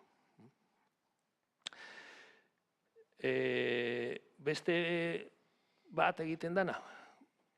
Atzo egon hitz egiten Teknaliako giza horien zuzendariarekin, gure mastra egin zuen aspaldin, eta baina dan egiten dute gainera, Teknalia oso potentea da, eta oso sektore potenteetan dago. Pero bueno, adibide bezala ondo dago, ikusteko norantza doaz zen gauzak. Rekrutamentu eredua zabaldu, perfecto. Zabaldu, bai perfileak, ezkin nahi dut hau, bueno, igual ja zindu zuzkatu horren beste, zu eskatu konpromisua eta bestea erakutsizuk. Zabaldu apurtzu bet, ze oso jende hona dago historia egin duena, pero eramaten baduzu, zabaldu apurtzu bet buru aldatu, eta zabaldu, eta bebai, ja leku askotakoak izan daitezke. Zenbat eta potenteago izan enpresa errezago daiko kanpotik ekartzea. Googleek edo nondik ekartzen du jendea. Hemen zaiago, pero bueno, posiblea da. Hauek esateko, tenaliakoek zeukaten bai Serbian eta hor nodo batzuk eta hortik telelan egiten. Ez da erreza, gero legeak eta segun non posiblea da, beste batzutan, segun lekutan batzutan posiblea da, beste batzutan ez. Pero bueno, joku horretan da bizi bai. Dekiz hor 15 Serbian eta hortik telelan egiten dute. Baina beste leku batzuetan ezin da. Legez ezin dozu. Hori ikusi behar da. Baina asuntoa bilatzea. Parkatu, eski bezin. Teknika aurreratuak, hau bai, adimen artifiziala erabiltzen dute. Azkenan, hauek atara dute esate bateko igaz 150 pertsona hartu zituzten. Baina kauso enpresaiara kargarria da. Eukizuten 80.000, una bestialidad. 80.000 currículums, una bestialidad de currículums. Una pasada. Asko. Eta orduan aukeratzeko erabiltzen dute. Baina haientzat oso importantea eta oso posi daude honekin, sare sozialekin. Ez LinkedIn erabiltzagatik, jakin erabiltzen dutela. Ez erabiltzen dute batez be sare sozialak, baina beren langileen bidez. Haiek esaten dute enbajadoreak direla. Zakauen, enpresako langileak dira enbajadore honenak. Jende askok eskintzen badizute lana, baina batek bertan egiten duen lan egiten duen batek esaten badizu, hoia dia garantia. Ez da bilatzen duena, beharra daukana, ez, horrek ez dauka beharrik, horrek lana dauka. Eta esaten dizu interesgarria dela lan hau. Ostras, hori oso importantea da. Orduan, ja, prozesu honetan, ja ez da giza baliabideen sailaren beharra, edo ardura, da enpresa osoarena. Eta hori mugitzen da ondo. Danak inplikatzea, hombre, enpresa ona bada, Estela, pues, hobeto ez isilik eta lan egiteko ona bada, pues, aprobetxatu. Ez bada, pues, hobeto isilik egon daitezen. Eta jakina, eskaintza erakargarria. Hemen tontuak ez gara, eta esate bateko hauek, hau bat erazan, hori dela gitxi, ez dakite muestra lagina zen izan zen, eta, pero bueno, ikusi nuen, oitu. Pasan hilekoa. Zer erabiltzen dute gaztiek aukeratzeko batez be? Klasikoak, badakigu ez da, baina, bueno, enkestan. Dirua bai, dirua erabiltzen dute. Horregaitik, hori erraz ikusten da, soldata gorantza joango dira batez be estemekin. Hori garbi dago. Gorantza joango dira. Ze hau eskatzen dute eta badakite beharrezkoa direla. Eta gero hau bai, calidad de vida, calidad de trabajo, flexibilidad, teletrabajo, etc. Eta zenbait eta beharrezkoago izan, pues horretan gogorrago jokatzen dute. Zara, detik eta bar, ja eskatzen dute ez bakarrik telelana. Batzuk egiten dut lantze. En Bermuda, bakarrik telebadana. Bai, ala ez, beste bat egongo da. Hori da, eskaintza eta eskaria. Hori bakarrik ez, lan girona, trebakuntza, garatzeko aukerak, eta gero beste batzuk, bai, comportamiento ético responsable, posibilidades de innovación, retos laborales, diversidad, igualdad de oportunidades, bueno, gauza normalak. Baina potenteak, lan baldintzak, dirua eta ikasteko edo garatzeko aukera. Hori dira potentenak. El triunviratu da. Dirua, garatzeko, nor bere talentua garatzeko aukera, eta gero baldintzonak, lan baldintzonak. Horrekatu behar da. Horiek, beti egiten dut aldrebezonekin, bale, sartzeko. Eskaintza erakargarriak. Gero, eusteko, zelan noa? Denporaz? Venga, lau, horitz. Goz. Bea, eusteko, barruan dekoguz, joaten ez diren, bale. Gauza logikoak. Lehenago, jakin zer baloratzen duen zure barruko jendeak. Hori badakit, ez dakit, bueno, segun ze enpresetan. Ze batzutan, gure mentalitatearekin, eta gu pentsatzen genuena, pentsatzen dugu, haiek pentsatzen dutela, eta ez da beti horrela. Orduan, puntu bat, jakitea jendeak zen nahi duen. Enteratu beranduegi izan baino lehen. Zer behar duen jendea, eta horren araberako, esperientziak eskaini. Zeak hauen, hau esaten du, asko egiten da lan esperientziak, eta hori da plantamendu bat, hori kontatu gezuet. Hau lan esperientzia. Beraz, zer eskaini? Ordainketa osoa, ez bakarri dirua. Jokatzeko soldata dirutan, beste mozkin batzuk, norberaren garapenako proiektua, errekonozimendua, kontziliazioa, lan giroa, enpresaren proiektua bebai sartuko nuke hor, propositoa eta estilo eta hori eskaintzen duzu. Eta esperientzia ondo kudeatu. Zer esan nahi du horrekin? Badauz ikerketak eta el barómetro de la experiencia del empleado, eta funtsatzen duzu, enpresa baten sartzen zarenetik amaitu arte, badaude itoak, eta igual hor erabiltzen dute 24. 6 fasetan, 24 hitos. Lehenengoa, búsqueda de información, introducción de la empresa, formación, desarrollo, gestión del desempeño, el feedback, trabajo en equipo, bueno, puntua. Eta horietan, ikerketa hauetan egiten dutena da, baloratu, jendeak baloratzea, hau inkesta hau uste dute 7.000 langileek esan egin da. Zer da zure ustez puntu horietatik zeintzu diren garrantzitsuenak. Eta gero bebai, baloratu zelako emozioak izan dituzun puntu, zure lan bizitzaren puntu garrantzitsu horietan. Eta orduan, lan esperientzia kudeatu da, langileen esperientzia emozionala kudeatzea. Funtsean. Azkenean lan egitea da esperientzia bat.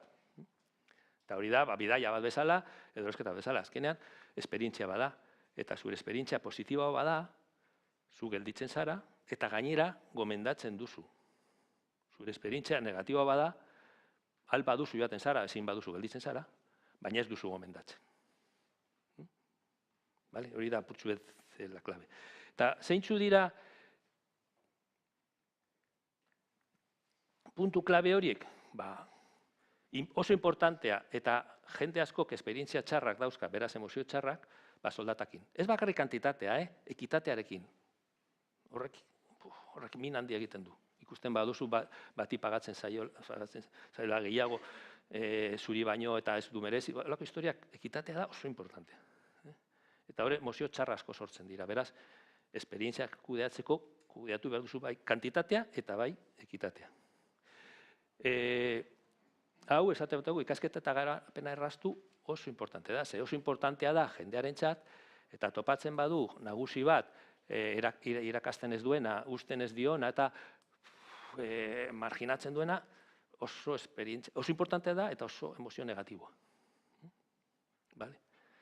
Esate bateko teknalian egin dutena izen da, lehen nahiko planoa zan, kontatu zidaten lehen gugunen, eta hori sartu dute beste maila bat, nagusi bakotxak gehienez 15 pertsona izateko azpien. Eta 15 pertsonen horren gainean, benetako arreta izateko. Gero da, indikadorekin eta gainera berez lana ebaluatzen da, eta ez izateko zenbaki bat. Beste bat, jakina, lan baldintzak, oso importantea dira, fizikoa, lankidea, tal, feedback, jendeak nahi du feedback, rekonozimendu eta feedback, ze bere talentua gestionatzen duelako, eta nahi du gero eta handiago izan. Eta horretarako behar duzu jakitea zer dagoen ondo zer ez, eta zer gaitiak. Eta hor, arazoak asko datoz. Hau da, telebistan bezala, prof.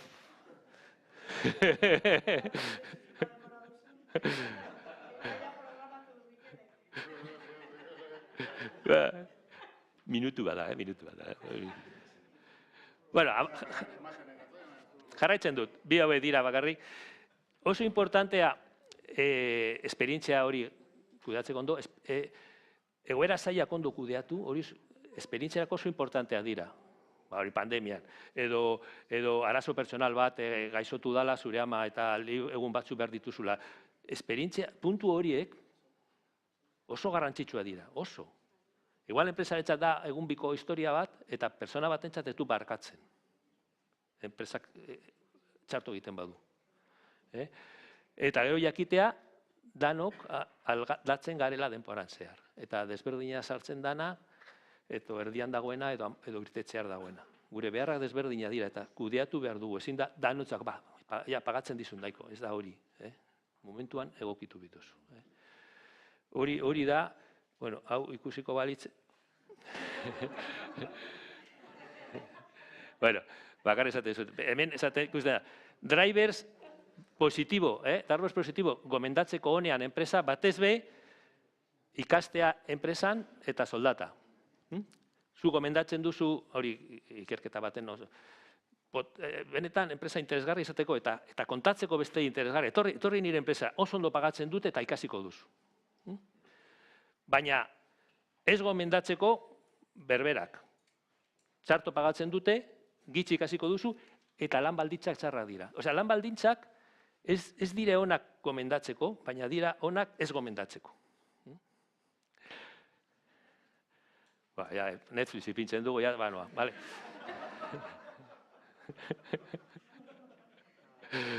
Bueno, hau zen, hemen ikusten da diferentzia entre puntu importanteak eta emozio onak, puntu importanteak eta emozio txarrak, esate bateko. Hau dago, retribuzion, importantea eta emozio txarra. Pero bueno, mezua hori da, garbi dago. Eta gero azkena da, honekin amaitzen dut. Hori da, egie da, baina klabea da bai, bakotxak bere kudeatzailea da. Danok kudeatzen dugu gure talentua. Eta gero eta gehiago. Eta Benalde Barriak ohituta daude euren kabuz erabakitzeko hori. Euren kabuz prestatzeko. Tutoriales, bilatzen dute oso ondo. Eta ez da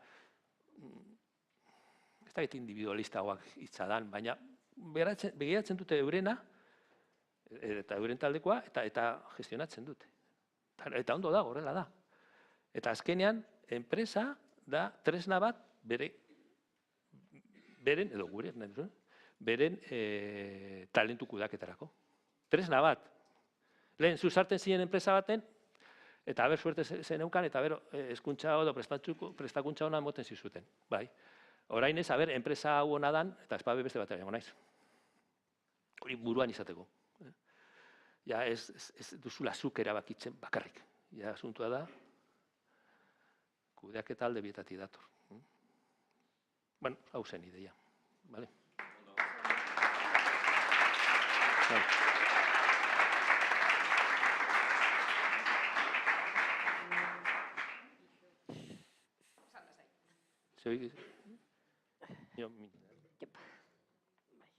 Hemen nahizu edo? Ez hortxe jarriko nahi.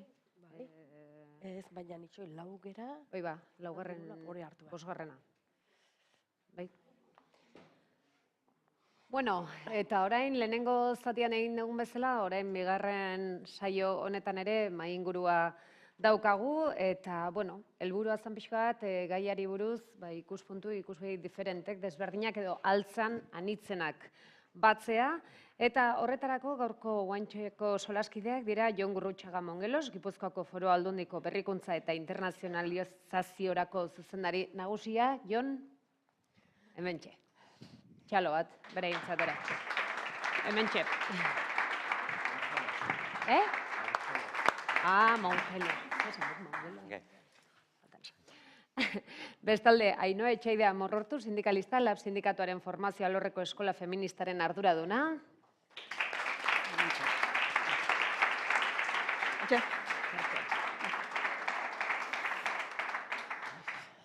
Uxoa Izpuru Urdaileta Don Bosko ikastetxeko mugikortasunaren departamentuko alorburua eta irakaslea.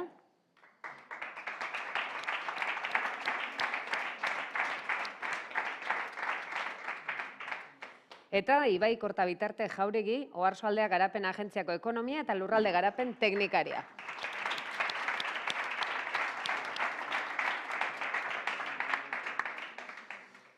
Bueno, eta hasteko lehenoko eskema antzeko egingo dugu, beraz, pixka bat hasteko orain handik ona izan barren, hemendik ara hasiko gera, Joni lehenengo galdera, oraintxe Jon Landetak esan du, ezta? Ze gauza iritsi garela puntu batetara non erakargarria egin behar da enpresa ere, langileentzat, noski esateko etorri, ezta? Zergatik langileak behar direlako. Jon, gaur egun langile baino lanpostu gehiago duten hortan esaten duna, enpresak badakite nola jokatu behar dan? Bueno, egunon guztioi, lehenik eta galdera ona, gaina Gipuzkoa eta Euskadi batez ere daukan enpresa sarea etez josita dago. Guk aldunditik bilera asko ditugu erakunde eragile ezberdinekin, enpresa barne, eta kezka hor dago, kezka hor badago. Egon garen enpresekin, eteak bereziki, esan digute geroz eta zailtasun gehiago dauzkatela pertsona berriak kontratatzeko, pertsonak erakartzeko, eta nolabait ere beren proiektua erosteko. Beraz, esango nizuke, batzuk behintzat badakitela, ez dakit erantzun ia guztiek dakiten, baina nire ustez, eta Jonek oso ondo, klase maestra bat izan da, niretzako oso ondo esan du nolabait enpresek beraien plan estrategikoan barneratu behar dute, nolabaiteko plana behar dutela erakargarriak izateko.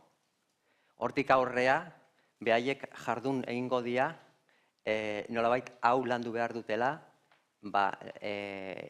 lehen ez bezala, gaur egun, merkatua dagoen bezala, eta Jonek esan duen bezala, pertsonek gaur egun aukera daukate ze enpresetara jun nahi duten lan egitea, eta lehen justu alrebesko gazan, ez?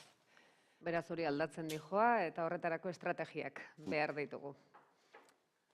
Bai, estrategiak behar ditugu eta nik uste dut erreparatu behar diegula baita ere lan baldintzei eta orain artea ez dakit aipatu den, baina gutxi aipatu den hitz bat, prekaritateari eta lan baldintzak kaskarrei, ez da? Esan dugu lan baldintzei lehenbiziko gauza begiratu egiten diegu, soldata on bat nahi dugu denok, lan baldintza onak nahi ditu guztiok, baina argi asaldu du Jonek, ez da, sektore batzutan lan baldintzak asko zere hobeak dira, beste batzutan baino, eta hori mundu ikuskerarekin eta loturarekin ere oso lotuta dago guztiz, ez da, gauza batzuk goraipatzera egiten delako eta produktibitatea lehenestera egiten delako eta zaintzaren moduko eremuak ditugu adibidez, gutxietxiak, baztertuak eta guztiz beharrezkoak eta prestigiatu beharrekoak.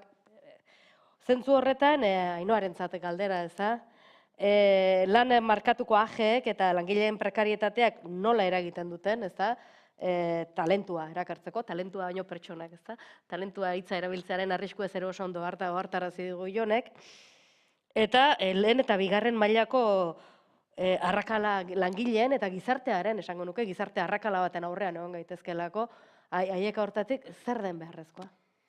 Bai, bueno, egunon guztiei.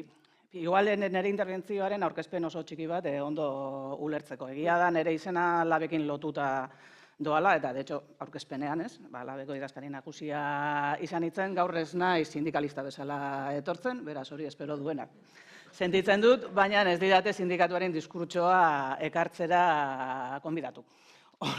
Eta eskertzen dut hori ere bai. Eta ez, egia da, baietz, emakume langile baten ikuspegitikan, aztertu ditu dala gauza guzti hauek, eta egia da, onartzen dut, hemetik ateratzen naizenean, eta nire sindikalista jantzia jarriko dudanean, ateratzen dudan konklusio bat da, lehen aipatu den erreztailearen figura horretan, eta horrelako prozesuak edo prozesu izan behar dutenak irekiak daudenean, adibidez sindikalgintzak ere baduela zer gogoeta egin eta zer hausnartu. Eta ez hainbeste horrelako egoera batera, ekintza sindikala edo borroka sindikala nola ekartzen dugun, baizik eta zein da sindikatuaren papera, dozin izan behar duen, enpresa txiki batean, nun horrela ulertzen ditu lan harremanak eta horrelako egoera batera jun nahi duen, ez? Baina hori gero egingo dudanez, gero hemendik ateratzen naizenean eta kotxe hartzen dudanean, orain galderari azkenean erantzungo diot, eta hor beste ñabardura bat, beste gauza erakargarri eta beste gauza interesgarri entzun ditudan, ahaztu egin zaidala zer esatera nenduan, eta interbentzioa entzundakoaren arabera egingo dudala.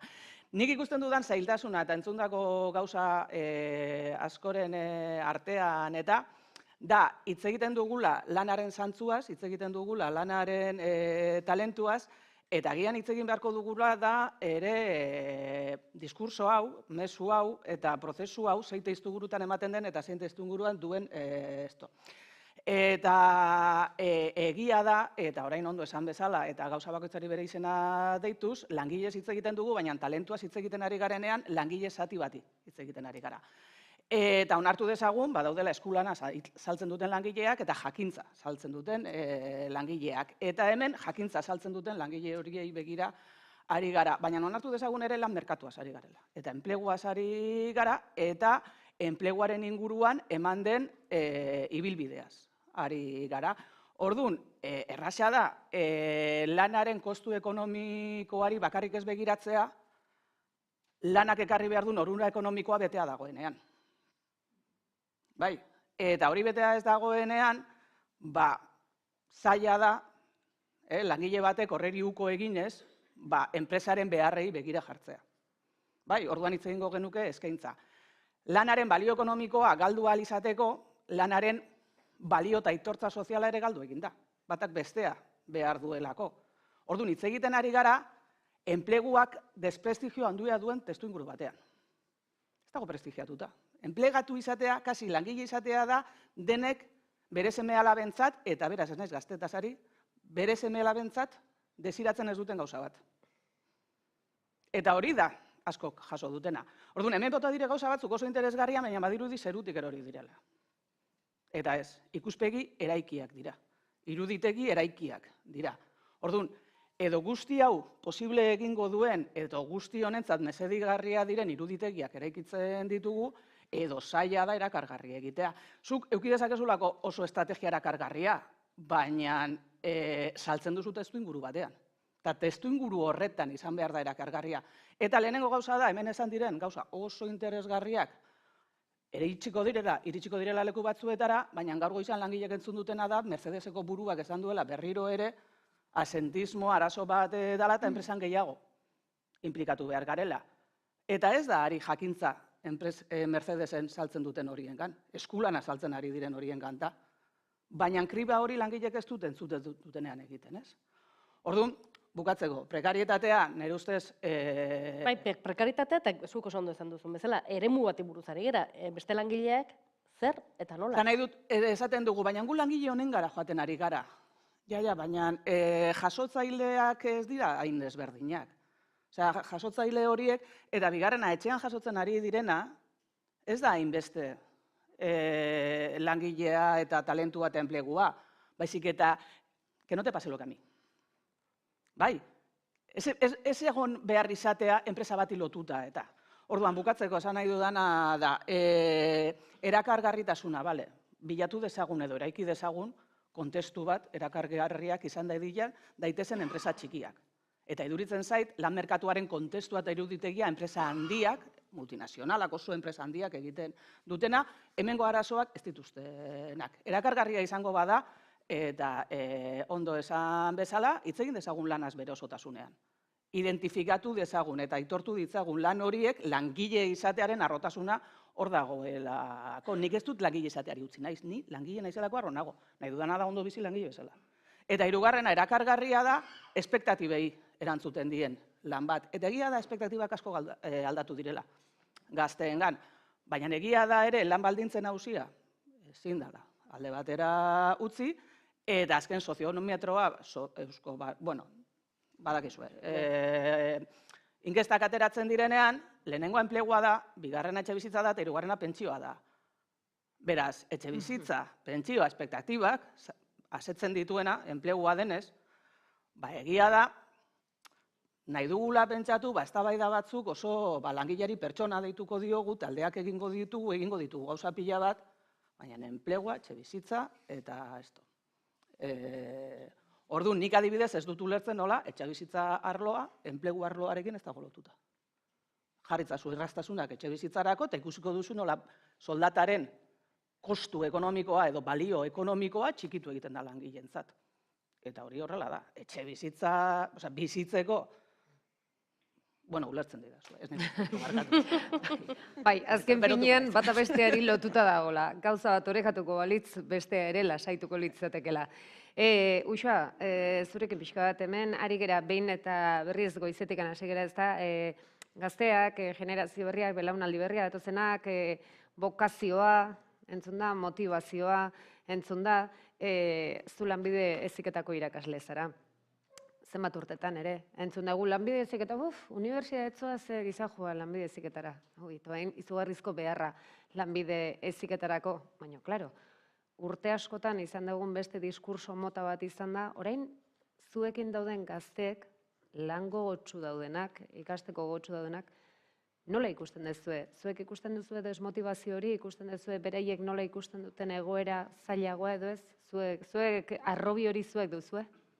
Bueno, egia da, ni Don Bosco ikastetxetik nator, bai, eta, bigarrengo kurtsoa bakarri dut irakasle bezala, bai. Ondo esan duzun bezala, ni bokazioko lana egin dut bizitza osoan, bai, autoeskolako irakaslea izan naiz, eta orain, ziklo berri ikasleen irakaslea naiz, bai. Orduan, goizan entzun ditut hemen, eta apunte batzuk hartu ditut, eta Iñaki Eskurrak esan duen bezala, ez da, bokazioa. Egia da, nik gaur egun ikaslei transmititzea intentatzen du behintzat, bokaziozko lan bat izatea intentatu behar dugula. Zergaitik, gure bizitzako urterik gehienak lanean pasatu behar ditugu. Gero, Igorrek ere esan du, ez da, goizean jeikitzen geranean, eta ez, ilusio batekin jeiki behar deu, lanera juteko ilusio batekin. Hori nola lortu daiteke? Lehenengo, bokaziozko lanbide bat aukeratzen badut. Egia da, lanbide heziketan erdi mailako zikloak eta goi mailako zikloak ditugula. Erdi mailako zikloak 16 urterekin hasten dira. Askotan 16 urterekin, 18ekin ere ez dakigu zer izan nahi dugun, 16ekin ere, orain eta gutxiago dakigu zer izatea nahi dugun. Orduan, irakasleak, hor izan behar dugu, beraien farol bat bezala ez da, lagundu beraiei benetan ze bokazio edo ze talentu dituzten beraiek ikasketak aukeratzen juteko. Orduan, nik bokazioa da, niretzat garrantzitsuenetako bat, bai?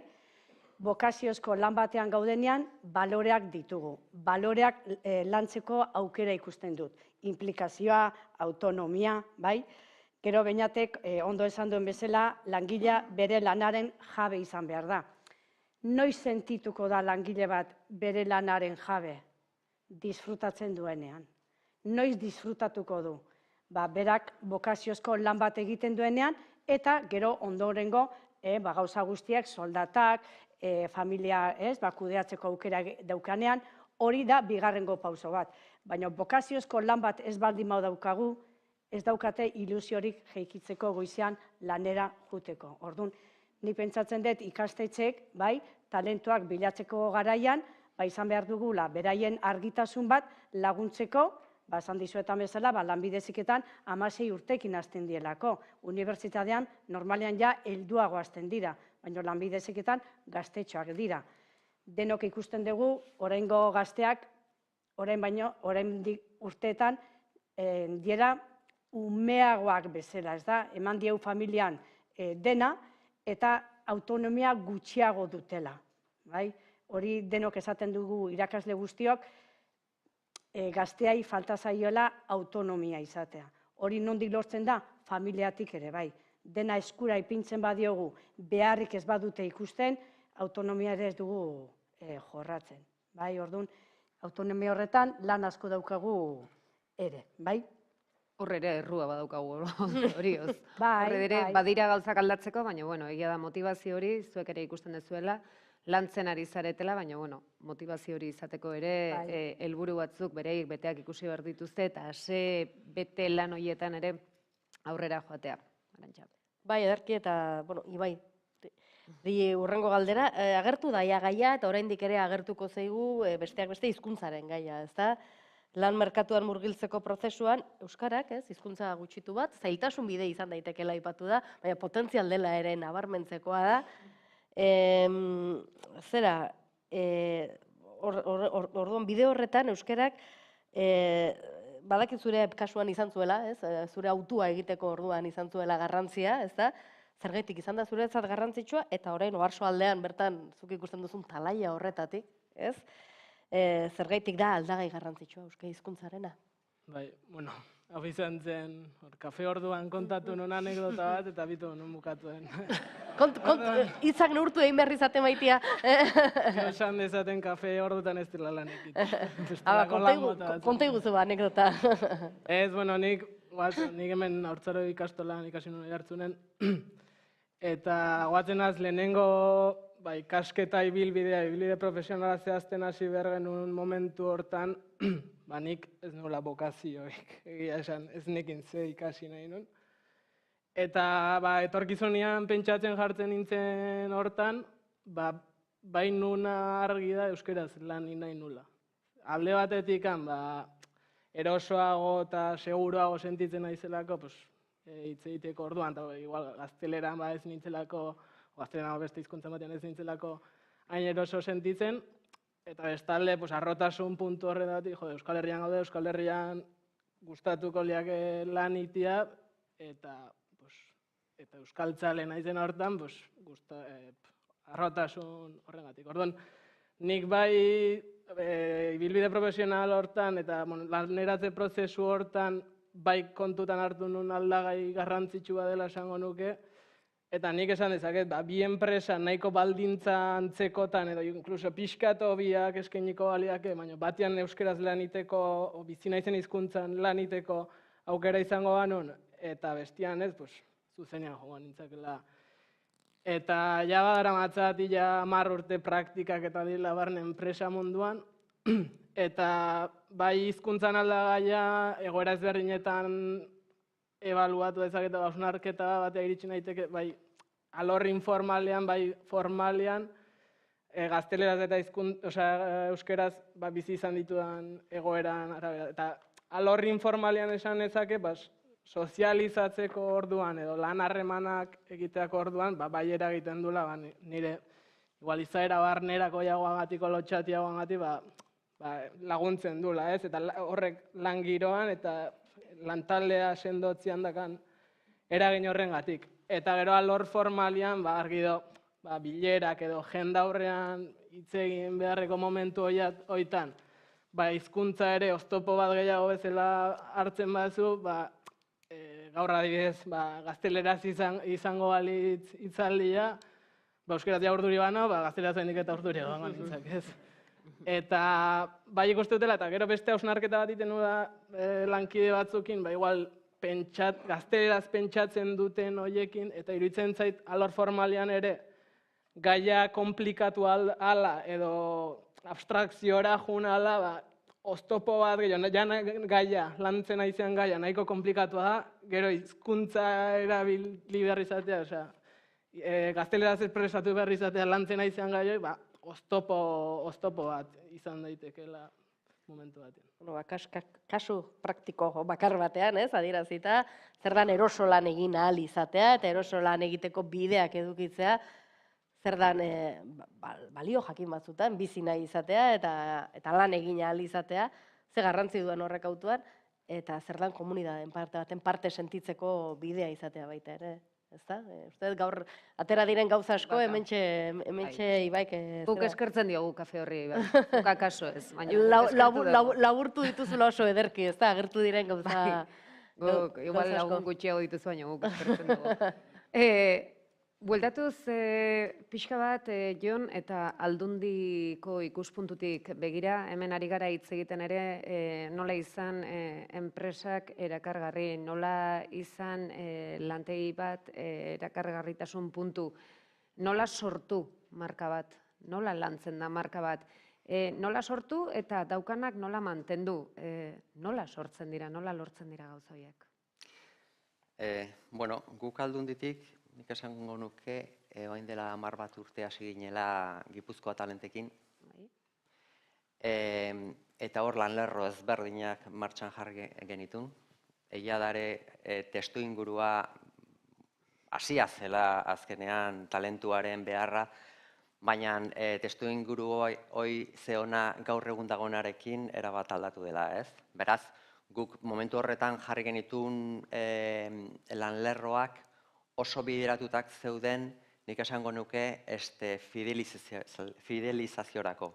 Hau da, gaur egun, gaur goizean, ikusi dugun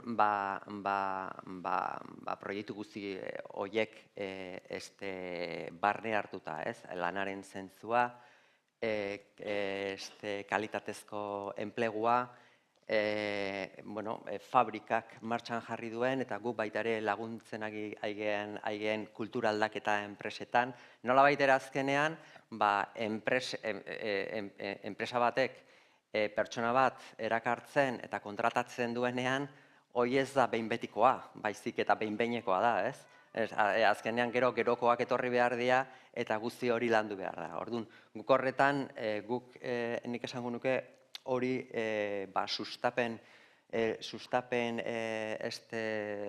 zuzendaritzea esker guzti hori asko landu da, ez? Gauzak aldatu dira, Jonek esaten zuen bezalaxe, demografia dagoen bezala eta zer bidea hartzen du aiden ikusita, azkenean marka hori geroz eta importanteagoa izango da.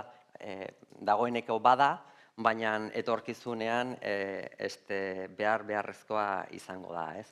Guk erakartze prozesuak Gipuzkoa talenten inguruan, nik ekitaldi bat aipatuko nuke, Gipuzkoa Talent Forum, hor Eguberritan egin izan ohi dugun ekitaldia nun kanpoan dagoen Gipuzkoar euskaldun jendia Eguberritan etortzen den, eta nolabait lotzen ditugu Gipuzkoar euskal dun horiek ekitaldia datozen enpresekin, nolabait elkar ezagutzeko eta beraien bakoitzaren proiektua trukatzeko.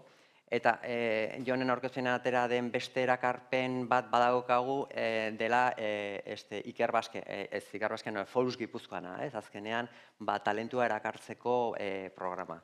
Hortik aurrea eta estrategia horren barne eta testuro inguru hori aldatu dela, nik esango nuke, eta momentu honetan hausnarketa hori egiten ari gea, proiektu pilotoren bat badaukagu eta esan dudan bezala marka empleadora hori enpresa bakoitzak landu beharko dute. Ez bakarrik enpresek, lurraldeak ere, nolabait ere, garatu behar du azkenean pertsonentzako erakargarria izan dadin bai lurraldea, baita enpresak ere. Guk horretan, oain hasi gea, lehen komentatu dut enpresa bakoitzak estrategia bat behar duela. Estrategia horretan, gure ustez, marka hori, enplegu marka hori behar-beharrezkoa dela. Guk uste dugu baita ere, pertsonek enpresetan egiten duten lan horretan azkenean beranien artean esandakoa edo asare sozialetan hitz egindakoa oso importantea da baita ere enpresentzat, onurako, txarrerako azkenean. Hor teknologia horriak eta asare sozial guztiak eta ere sartzen dira eta hori beste esparru bat da ere gainera. Esparru bat da eta nola da, apalankamiento handia daukate azkenean horretan, ez? Orduan, zuk hori diseinatu behar duzu, baina jakinda azkenean enpresa testu inguru baten dagoela, lurralde baten dagoela, eta horretan jendeak zer esaten duen oso importantea dela. Oso importantea, gehien bat hori, entzutea eta horren bidea jartzea. Nik esan nuke baita ere, lurraldearentzat zer nolako proiektuak edukitzea oso importantea dela baita ere. Hau da, Gipuzkoak ikerketa eta garapenean beti apostu handiak egin ditu, etorkizuneko sektoretan sartzeko, etorkizuneko proiektuak garatzeko, eta hor daude bai biozientziak, bai teknologi kuantikoak, bai makina herramienta. Guk azkenean makina herramienta oso adituak gea. Zer nolako proiektuak eta zenbat eta etorkizuneko sektoreko proiektuak euki lurraldean, geroz nire ustez eta erakargarriagoak izango gara. Horretan baita ere apostu horiek egingo dira, eta ezinbestean pertsona horiek erakartzeko, bai hemengoak eta bai kanpokoak ere erakartzeko, oso importantea izango da. Katea ez dela eten behar, alegia, eligatuz joan behar dela aurrera egiteko. Ainoak lehen enplegatu izatearen arrotasuna aipatu du, eta enplegatu izatearen garrantziaz, eta enplegatuei erakartzeko bai herri erakundeak, bai enpresak, gero eta, esango nuke, gero eta limurtzaileago agertzen ari zaizkigula, ez? Nolabait ere nahi duten hori lortzeko. Ez dakit hor sortu dan prozesu horrek zenbateraino dan demografia egoerak ekarritako arazo bat, edo zenbateraino balia daitekeen hori, Ainhoa, aldaketa sakonago batzuen bidean. Nik uste dut, baliatu behar dela aldaketa orok ekarri behar ditulako gauza ona guztientzat. Beste gauza bada, baliatzen jakin behar duzula, eta langileak adibidez, kontzientea garen, gure lanaren balioa ez dela eman nahi zaiena, baizik eta hemen balioa biderkatu egin da. Eta horren kontzientea ez bazara, edo balio hori aldarrikatzeko edo kontzientea ez bazaude, nekez arituko zara, ez? Eta zentzu horretan, ni hemen botatzen ari garenarekin nola baliatu edo, ez? Talentua egon badago edo nun galtzen ari gara. Eta ez dut galtzen hitza erabili nahi, baina ez dut beste aurkitu, zaren hitzan hori elesto, gero ulertuko zait, zergaitik. Zenbat talentu gaizki aprobetxatuta dago adibidez, Bilbo bezalako hirigune handi batean. Hemen ez gara ezagutu, hemen ezagutu gaitezke, hemen gertukoak gara, hirigune batean, perspektibak, eta orduan, erabat ezberdinak dira. Bizi eredua, bizi ohiturak hau edo bestea, erabat desberdina dira. Esaten dugunean, kanpoko talentua erakarri behar dugula, oharso batean, zertaz ari gara. Benetan ari gara Alemaniara begira. Kanpoko talentu hori askotan, bai, hirigune horietan dago, nun beste modu batean egiten da lotura lan merkatuarekin. Bigarrena, nun dago talentu askotan bakarrik bere talentuaz jabetzen den pertsonetan. Eta pertsona pilo daude, talento pila batekin jabetzen ez direnak, eta kasu honetan emakumei buruz ari naiz. Nork erabakitzen du duzun talentua edo ez duzuna. Eta gero badago hirugarren gauza bat. Eta da, nire ustez momentu honetan, eta berriro noa, baina horretan sakondu gabe, lan merkatua desprestigiatua badago, eta inbesteko garrantzia du bakoitzak bere lanaren jabe izatea, talentua duzula pentsatzen baduzu, segurazki talentu hori zuzenean saldu nahi duzula merkatuan. Ez duzula enpresa bat izaldu nahi. Ni banoa, nire talentuarekin merkatu honetan bizitzera. Nire talentuari esker, beraz hor, talentua joan egiten zaigu. Edo bestela, zure lanaren jabe ezin baduzu izan, zure lanaren aitortza eskatzen duzu. Eta aitortza zen da, nire ustez, ekonomikoki, sozialki, politikoki, emango zaiona. Eta hori nola neurtzen da? Lehen hitz egiten genuena. Egia da jendea badagoela eta langilea bagaudela kasi soldatan zati bateri uko egiteko prest bestelako bekuntzak, ez? Baina orduan deitu diezaiegu irabaziak. Eta nik goizean altxatzen naizenean da nire lanak zer ematen dit eta zer kentzen didan. Orduan, ematen didanak ez badu irabazten, eta ematen didana, soldata bat izateaz gain, beste gauza batzuk badira, karo, hori lortzen duzu, soldatari zati batiri uko egingo diozu, soldata 1.000 euro baina gehiago bada. Porque 1.000 bada, ez duzu uko egingo ezerri. Bai, orduan, enpresa batean, langile baten irabazia ez du zerkaitik bakarrik soldata izan behar dute lan baldintzak. Eta lan baldintza horietan dago ziklo vitalak errespetatzea, adibidez, edo kontutan hartzea, besterik gabe. Baina hori ez dadila zigortu eta. Oda, niri beste galdera bat, eta horren galtzearena, eta sentitzen dute lesto, Zergaitik handaukagu hainbesteko langile falta enpresa txikietan eta oposaketak deitzen direnean hainbeste langile aurkezten dira oposaketa horietara. Ez dute administrazioan ez dago talde lanik. Ez dago bueno, eta hortxe bukatuko dut. Eta enplegatu publikoaren aldekoa naiz, Osea, bale, iruditegia alperrutxak direla izan arren, zenbatetan entzun dugu, sartu zaitez, eukizazu ziurtasun bat, eta laneko ordutegietatik kanpo egingo duzu bizitza. Eta berriro goaz lanaren zentzura.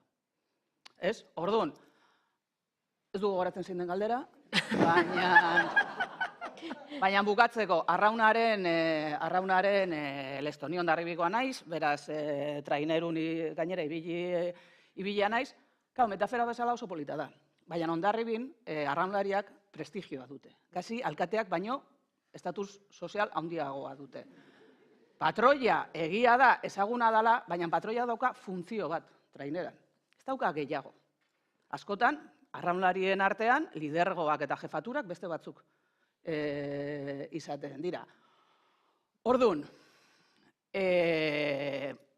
baditu bere mugak. Baditu bere mugak, arraunlariaren o traineruaren metaforak zehartuko badugu, hartu dezagun bere osotasunean. Eta ez bakarrikan interesatzen zaigulako, bat hemen jarri eta bestea kontran begiratzen duelako, bai, bi interes kontra jarri edo bi posiziotikan berdina egiten dugula. Ze arraun egitea ere bada piraguan joatia, eta horiek alde betera egiten. Bueno, ez nahi sartuko. Ez jarraitu dezakegulako eta Arantxa, ez dezagun denbora galdu. Ez galderarik egin, erantzungo du, berak nahi duena. Baina nahi duena gustora. Noski? Ainoak esan duen bezala bai, egon gara beok elkarrekin eserita, eta berak ondo esan duen bezala, Jonek esan duen bezala, ordainketa osoa. Zer da pertsona batentzat ordainketa osoa, ez da? Gaur bezala, inoiz ez nuen ikusi, ez? Zer da soldata bat langile batentzat. Soldata esaten dugunean, askotan pentsatzen dugu dela, diroa bakarrik. Eta Ainoak ondo esan duen bezala, gaurko, gure ikaslek, ez da, Don Boskon dauden ikasleak esaten duten bezala. Nik behar badan nahiago dut pizkat gutxiago irabaztea, baina nahi dut bizitza kalitate handiagoa. Orduan, zuk ondo esan dugun bezala, zergaitik orain gaude epoka baten, ia jende guztiak nahi du funtzionario izatea. Oposaketak zer daude, behitu zenbat pertsona, zergaitik nahi dutelako lan finko bat euki, fleksibilidade bat euki, ordutegi ona euki, orain inok ez du ostiral arratsaldeta lanik egin nahi, aste bukaeretan inok ez du egin nahi, orduan zer bilatzen da gaur egun? Bizitzako kalitatea. Horrek balditzatzen du. Eta gure gaztek eskatzen dute hori, soldata ere eskatzen dute, baina bizitza kalitatea eskatzen ari dira. Eta berak esan duen bezala, pertsonaren beharrak aldatzen joaten dira. Nik 50 urte ditut, bi alaba ditut, eta nire beharrak ere izan dira desberdinak. Txikia dianean, aukeratzen duzu behar bada soldata gutxiago eta etxean egoteko denbora gehiago. Azten doazen bezala, gastuak handitzen dira. Zure alabak, unibertsitatera juten badian, gastuak handitzen badira, behar bada egin behar duzu lan gehiago, orduan, enpresa berdinan, behar bada nire ibilbide osoan ez daukate aukerarik nire behar horiek betetzeko. Ez badizkidate betetzen, bilatuko dut beste bat betetzen dizkidanak. Hor pixka bat, akaso beste meloi txiki bat iriki dezu esan dezunean alaba txikiak ditut, eta nik erabaki nuen gutxiago kobratzea. Hori ere beste meloi bada, ze hori normalean lanaren murrizketa emakumeen kasuan gertatzen da. Nire kasuan ez da izan horrela, gure etxean papelak aldrebezka daude, nire senarra izan da ama, nire senarra, nire laguna, eta etxetik kanpo beti egon dana, da ama. Orduan, ni gaur egun, Don Boskon ere nago, ondoan daukatan ekipoaren gatik. Eta nik hor ikasleide esaten diet, gure bizitza azken finean, ekipo bat egitea da enpresan, baina familian ere bai. Zenbat gatazka sortzen dira familiaetan, lan kontuekin ere bai. Azken finean, etxeko familiko giroa, eta etxeko ordutegiak eta denak baita ere adostu behar ditugu, ez, bikote batek, eta hor liskar asko dauzkau, eta gaur egun ere, ikusten dugu, familia askotan, zu beti, ni beti asko kanpoan, gure etxean, ama etxetik joatea, kurso batera, umeak ez duten negar egin, zenarra, Alemanira feria batea juten zeanien, negar egiten zuten. Bai, orduan, hori ere, beti ez da berdina, baina gure etxean papelak daude alderantziz. Beitu, alderantziz beste eredu baten, bada errealitate hori, akaso gutxiago ikusten dana, egia da normalean beste aldetik izaten dela, akaso zuri ere galdera gutxi ingo dizkitut, usoaia botatzen dituztelako ederrak, galdera gabe, baina pixka tortizi joan ere bai, zu gazteekin, zuen ikasleekin zaudetenean, hori da ikusten dezuena, beraiek ere baldintza batzuk, eta egia da, arrazoi guztiz, gero eta gehiago entzuten dugu, nik funtzionario.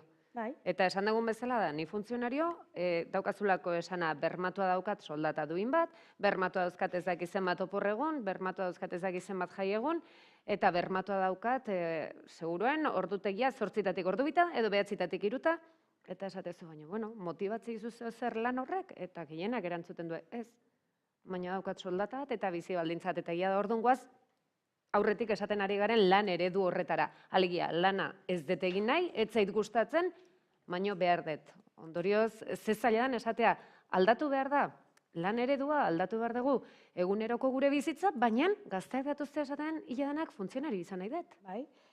Gu lanbide heziketatik, azken finean, enpresatara bidaltzen ditugu, bai lehenengo mailan eta bigarrengo mailan praktikak egitera, eta gure kasuan, joan dira mugikortasun teknikari bezala udaletxetara, edo joan dira autoeskolatara praktikak egitera. Gaur egun galdetzen badezute, kamioiko karnetak, trailerreko karnetak ateratzen dituzten autoeskolatan, zenbat jende daukaten kamioiko eta trailerreko karneta ateratzen, harrituko zinateke. Aztertzaile galdetzen dietanien zertarako, zuhiltzaile izateko, udaletxeko brigadan lana egiteko, eta ia denak inok ez du esaten garraiolari izateko. Eta pandemiak gaina areagatu du hau. Eta pandemia ondorendik autoeskola daude beteta, kamioiko karnetak eta trailerreko karnetak ateatzeko, jendeak nahi duelako funtzionario izan. Zuhiltzaile eta udaletxeko langile. Bai, segurazki esango nuke, lan munduaren zailtasunekin oso lotuta dagoela, prekarietasunarekin, eta hoiek atzean uzteko, ez, danbateko bat emanateari, hoiek atzean utzi, eta funtzionere izateko tentazioa, Nik ordutegietan ikusten dut, jendeak balio handia ematen dio ordutegiari, laneko ordutegiari, eta hori da, bai? Soldata ere bai, baina nik azken finean jende askokin, eta 25 urte inditut autoeskola baten lanean, eta nik kamioiko irakasle izan naiz, trailerreko irakasle izan naiz, bai, eta orduan jendeak kontatzen dizkizu, eta esaten dizu, eske, klaro, nik zuhiltzaile urtean 61 egun joaten naiz bakarrik lanera, 24 ordu, baina 61 egun bakarrik. Hor sentitzen naiz oporretan. Orduan, uste dut, enpresak hor daukagula lana egiteko, bai, ordutegiak eta ozio. Eta inuak zerbait erantxe nahi du? Keinuan dantzen mandizut? Bai, ari nitzelako ordutegia, kalendarioa. Baina beti ere, lanera juten bazara, alik eta, lan horrek ez duzu horretan egon nahi, lan horretan egon nahi. Zuk badaukazu, zu proiektuaren parte bazara. Proiektu horretan sinisten baduzu. Lok bazak saltu nahi diegu langilei, zuek enpresaren parte zarete. Ja, la hoja de resultados, mi participación aparece. Bai, orduan, ordutegiarena, noski, baina igual, horretik esaten dut, enplegu eredua eta lan harremanen eredu aldatuz gero, agian ez da bakarrikan ordutegia balio duena. Gustatzen ezaizun lan batean, zenbat eta denbora gutxiago. Eta gero, barkamenak eskatu nahi ditu, funtzionarioi nik ireki dudalako adibidearen, ez nuen beraiekin sartzeko asmori, adibide bezala. Nik ere ez, baina jarraitu dut. Eskepien artean ari gara. Ez. Baina zuk esan dezun bezala, eta ni berriro esango dut, bokaziozko lan bat euki behar deu, eta gero enpresak lagundu behar digu, hori sustatzen. Hori da. Zera? Esan dezagun goza, funtzionarioak egon zaitezkete hemen. Eta tentazioa denok izan dugu inoiz,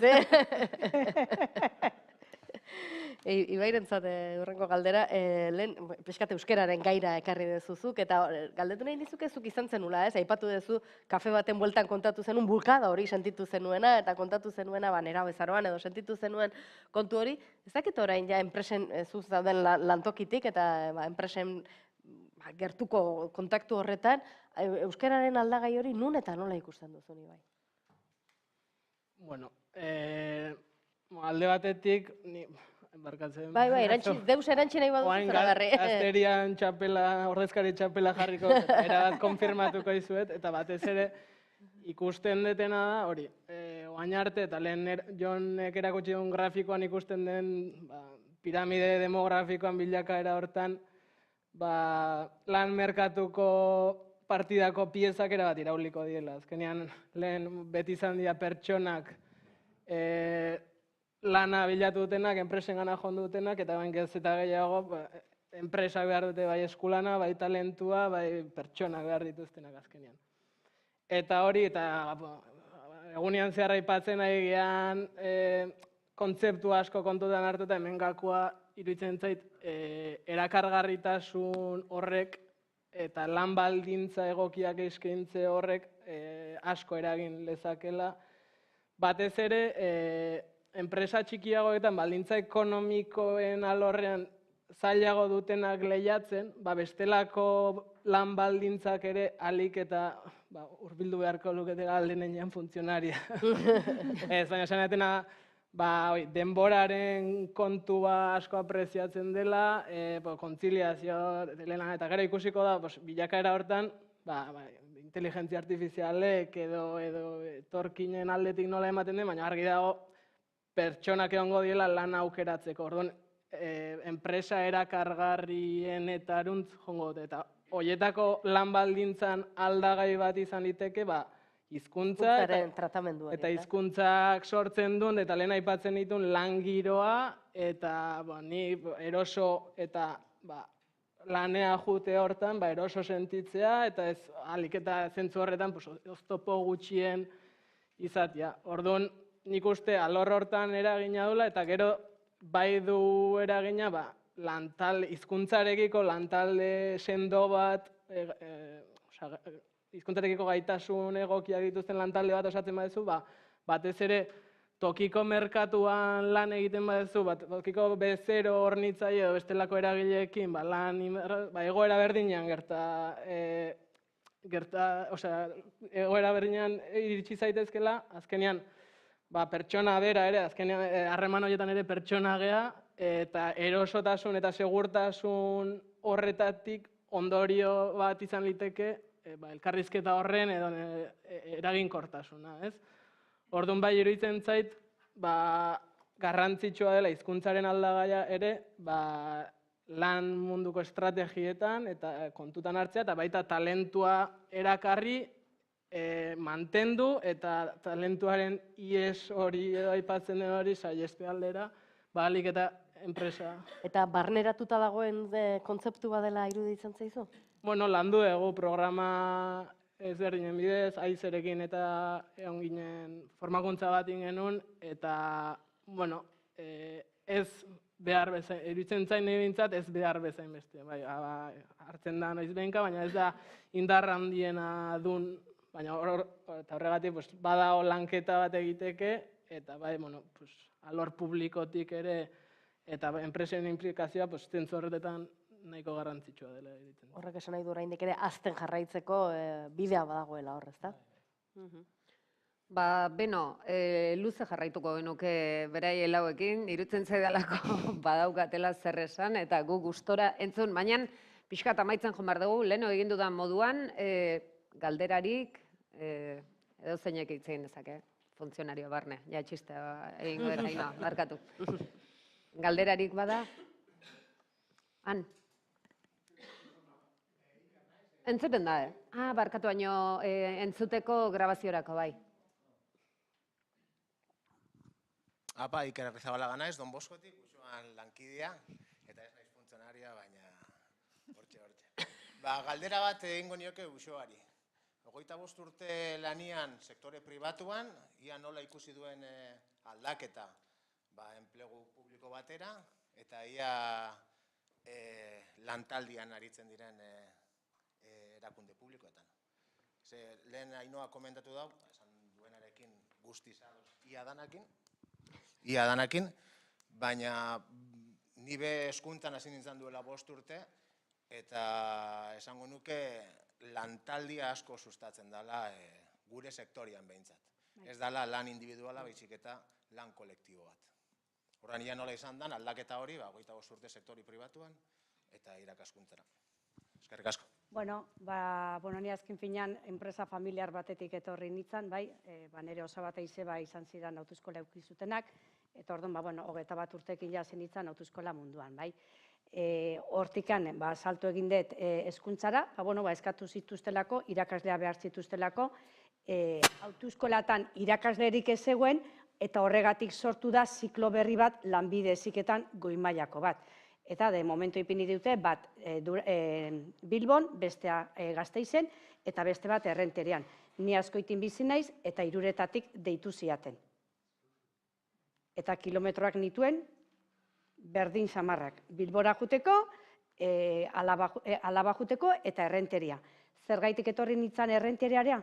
Nik beti izaten diot Javier Roskosi, dala gure irakasle taldea, berak deitu zidan, berak kontatu zidan Don Boskok nola funtzionatzen duen, eta esaten diot beti, berak ligatu ninduela, ni Don Boskora etortzeko, ikusi nuelako Don Boskok nola egiten duen lana, ze proiektutan sartuta dagoen, hor ikusi nuen, nik beti egin dut autoeskola munduan lana, eta ikusi nuen nire pertsonalki garatzeko aukera bat.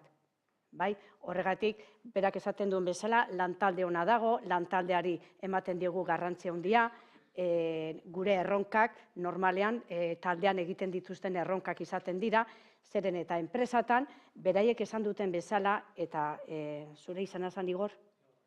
Igorrek esan duen bezala, beraiek dute harreman plan bat, eta gaur egun, liskarrazko sortzen dira, ez makina gizki egiten dulako, ez, beti da, pertsonen harreman liskarrak izaten dira enpresatan. Horregatik, berak esan duenean, harreman plan bat eginda dutela, esan dut, hori da bidea, ez da, eta guk ere ikusten dugu, ikasle oso desberdinak ditugula, eta hori kudeatzen, intentatzen dugu, badakigulako, enpresatan asko baloratzen dela lan taldean egiteko kapazitatea. Izan laike talento oso ona, baina lan talde baten ez bada ondo moldatzen, galtzen da talentu hori. Orduan, gaur egun, berak esan duen bezala Igorrek, ez da, lehen osan patroia, gero bere ondorengoa eta langileak ziren, zu makina baten eta zu beste baten.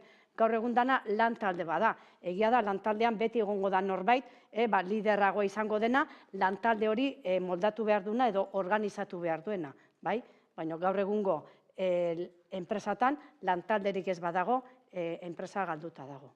Hor ja, jerarkia hori pixka bat, usten dut moztu dela, eta dela niritzat enpresantzako irten bidea. Osondo, Jonek zaukan. Nik bi hitz funtzionaren alde, behintzat nire esperientzia, nik pribatutik nator, nire bizitza profesionala osoa enpresetan egin dut, azkeneko 4 urte terditan zuzendari nagusi bezala nago, berrekuntzako zuzendari nagusi bezala Aldundian, eta nik daukadan taldea sekulakoa da, eta hori esan beharra dago. Zerbitzu buru barne, hortik dagoela, baina eta hau ezinbestekoa da. Ezinbestekoa da, porque guk politika publikoak behar ditugu, eta guk oso ondo jakin behar dugu, eta nire taldeak oso ondo jakin behar du, hor kanpoan, lurraldean, enpresetan zer egiten ari den, zer sektoreak dauden. Eta talde hau, edozein erantzun eman diezaioke, gaur egun enpresek daukaten arazoei. Osea, nik horretan,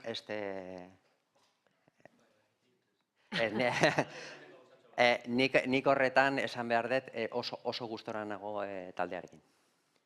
Nik hau bilatzen nuen, azkenean funtzionaren aldarri.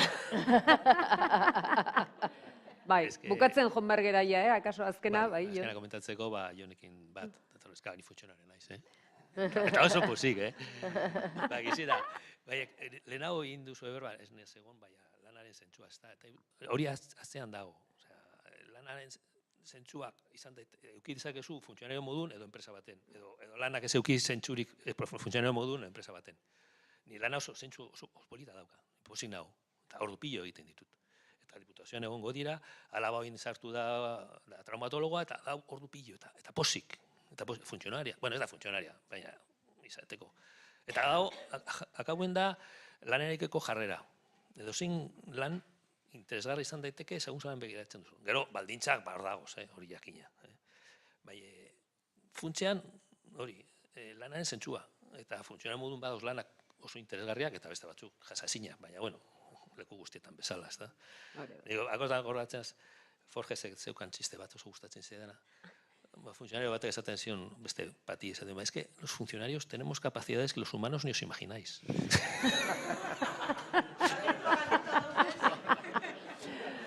Bueno, iruditzen zait, honekin ja, azken irripar honekin, maingurua bukatutzat emango dugula, txalo erraldoi bat beraiela ben.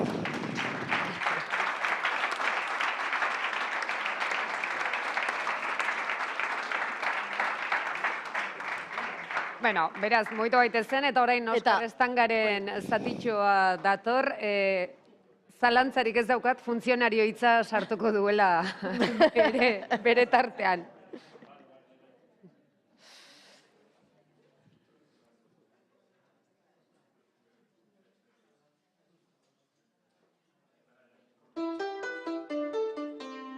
Dedio,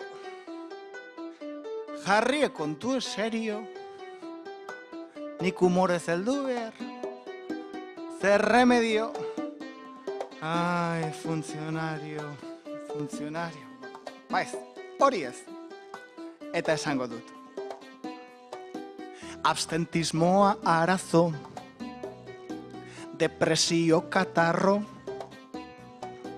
langile izateaz ez, baldin bagaude arro, euskaldun izateaz bai, ze dedikazioa, bakoitzak bila eta gilda dezala, barneko bokazioa, zeren bizitza kalitatea, dirua maitasuna, ea komprometitu dezakegun personon gaitasuna, gaitasuna,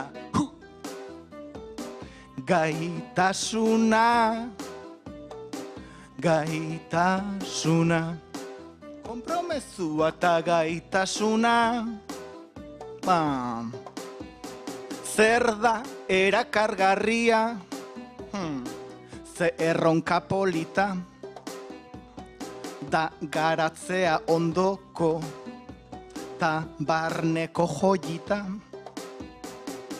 Esperientzia espada, behar bezain egoki. Langilea, horko telebista bezala desaktibatu daiteke automatikoki. Bizitza kalitatea, dirua maitasuna, ea komprometitu dezakegun pertsonon gaitasuna,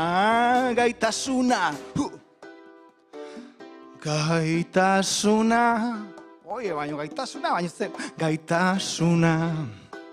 bai, gaitasuna, eta horretarako bidea, adiskidea, buelta emanda da piramidea, kanpoko eta etxeko, leku bereko antolatzeko, oinarrizko helburua, etxe bizitza eta zaintza segurua, ez obsesioa jubilazioa, bizitza kalitatea, dirua edo maitasuna, ea komprometitu dezakegun pertsonon gaitasuna, bizitza kalitatea, dirua edo maitasuna, nola osatuko dugu puzlea komprometitzeko pertsonon gaitasuna.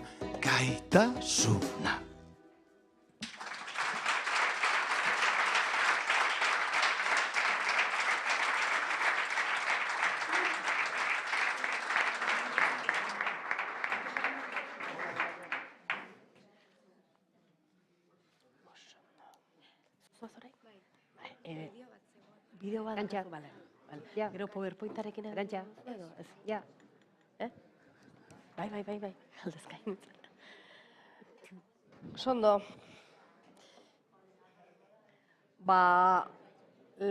Lehengoko eskema bera esan dugu izango dugula orain ere, eta orain berriro ere praktikai erreparatuko dugu, ezta?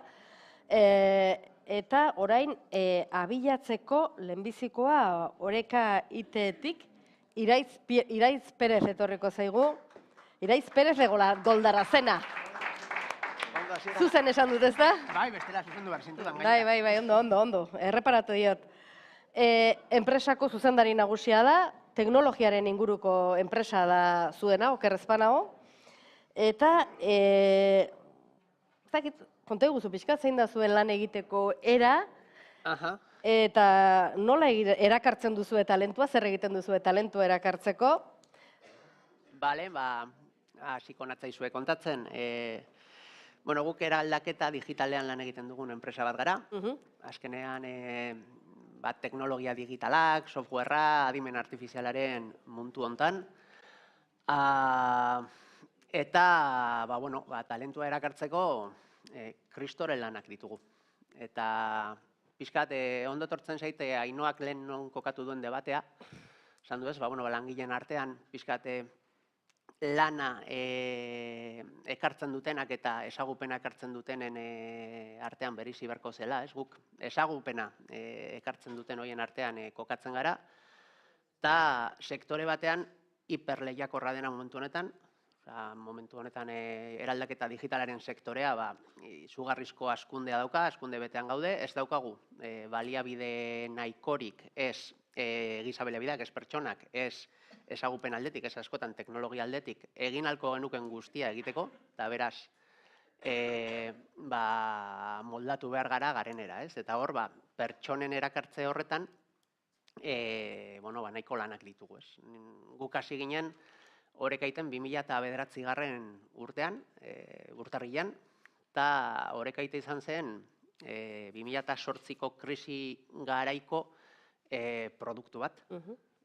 Gu elkartu ginen 3 pertsona azkenean aholkularitza handitan mugitu ginenak, krisi hori baino lehen, eta orduan guztia ziren proiektu erraldoiak, guztia ziren bidaiak, orduak, izugarrizko dirua mugitzen zen eraldaketa digitalean ere, eta izugarrizko makinak ginen bezeroaren espektatibak zapuzten.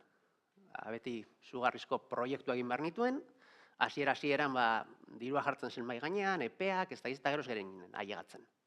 Eta orduan 3 pertsona erabaki genuen pixkat irtetea gurpil horretatik eta egitea gauzak beste modu sostengarri batean. Orekatuago batean. Bai, gure etxean Oreka eta corporate balance eta ikusiko duzuen leku guztietan, eta guztia Orekaren ideiaren inguruan sortu da. Baita ere gure langileekin daukagun harreman horietan. Guk sortu genuen enpresa bat, non langileek parte hartzen duten erabakietan, parte hartzen duten enpresaren etekinetan, eta baita ere jabegoan, hori orain dela 15 urte ja. Eta horrek egin gaitu indartsu merkatuan, paradosikoki, guk sortu ginenan, imaginatu ez da, ezagutuko dituzu behar bada, ez, Deloitte, IBM, Accenture, NTT Data, erraldoi guzti hauen kontra abiatu ginen lehiatzera. Eta gure armari garrantzitsuena izan zen ezberdinak izatea.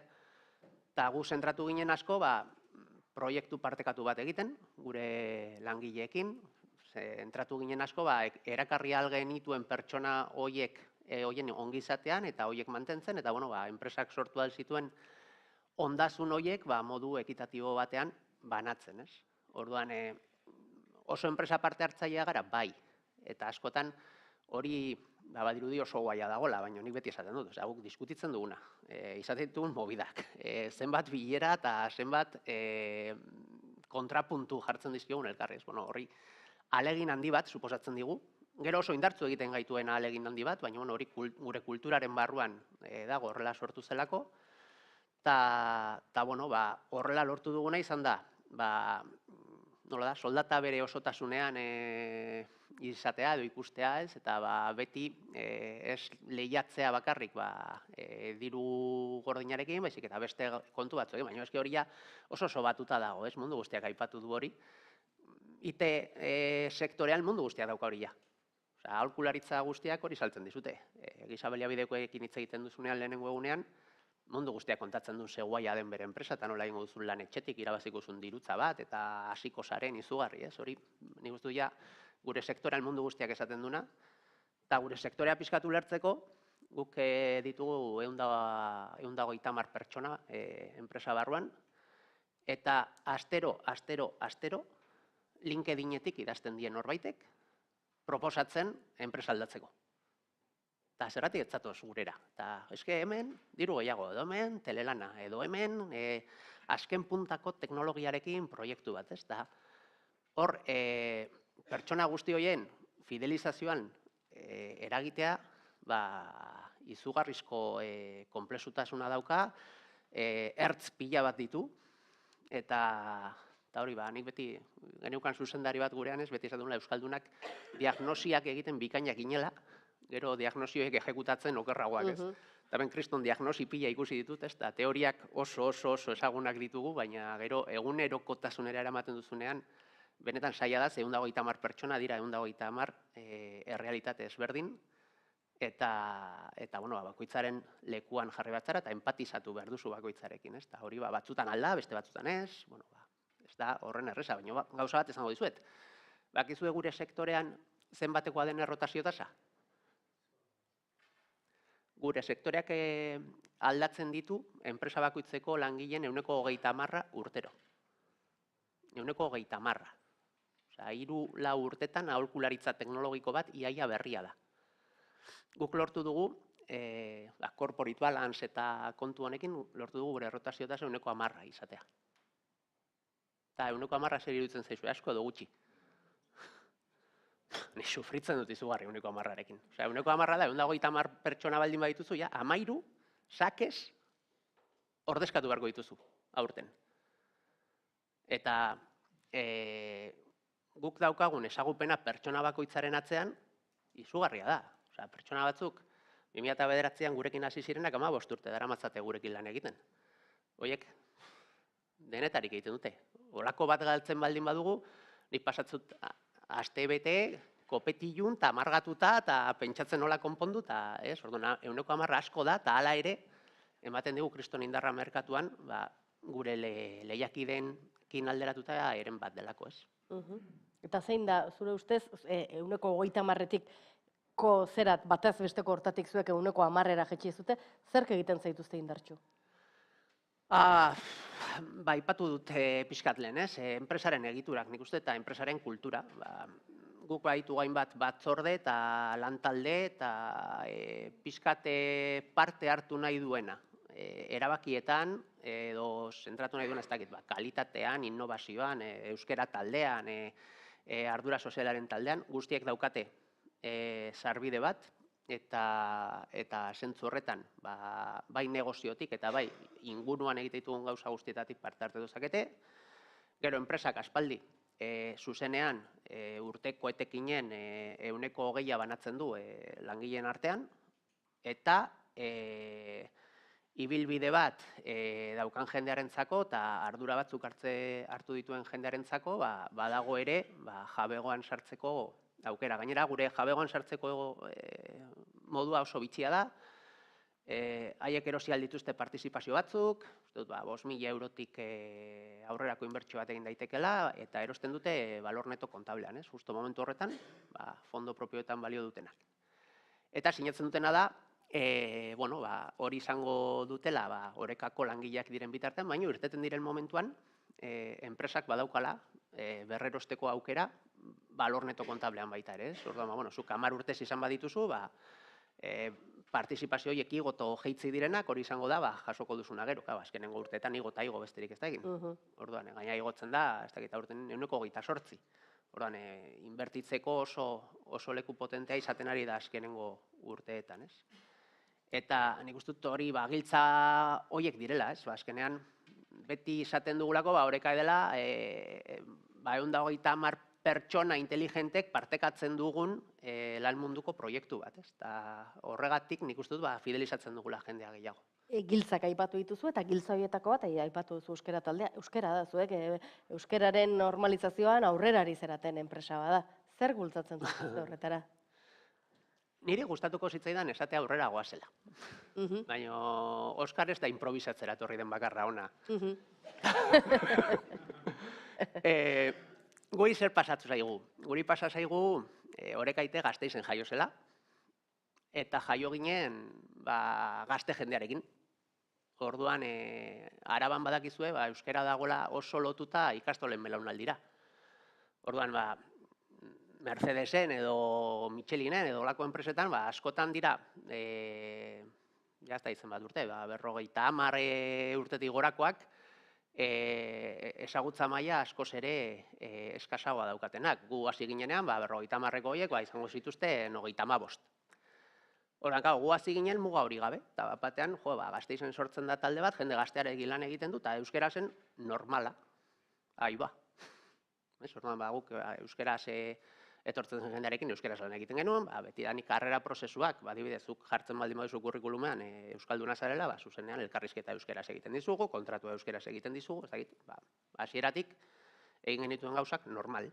Natural, atera zitzaizuen moduan. Bai, eta, gero ja hortik, etorri ziren, euskera planak, bai euskerari ziurtagiria, eta, lortu genuen zerbitzu euskeraz emateko maila, guk gure zerbitzu guztietan daukagu bermatuta, euskeraz zerbitzu eskaini dezakegun maila, baina zergatik esaten dizut, ez, edo igual aurrera ez goazela, momentu honetan sufritzen gaudelako euskerarekin.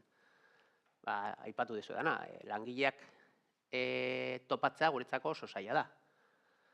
Orduan, ireki dugu Bartzelonan egoitza bat, 20 pertsonarekinan.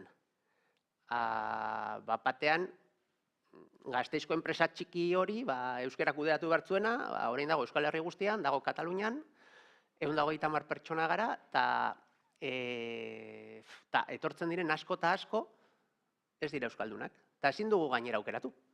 Ez dakit nork esan duen lehen, ez? Nik bi lanpostu berdinen artean, euskaraz aritzeko gaitasun hori emango diana aukeratuko nuke, bai. Nik bi langile berdinen artean, euskalduna.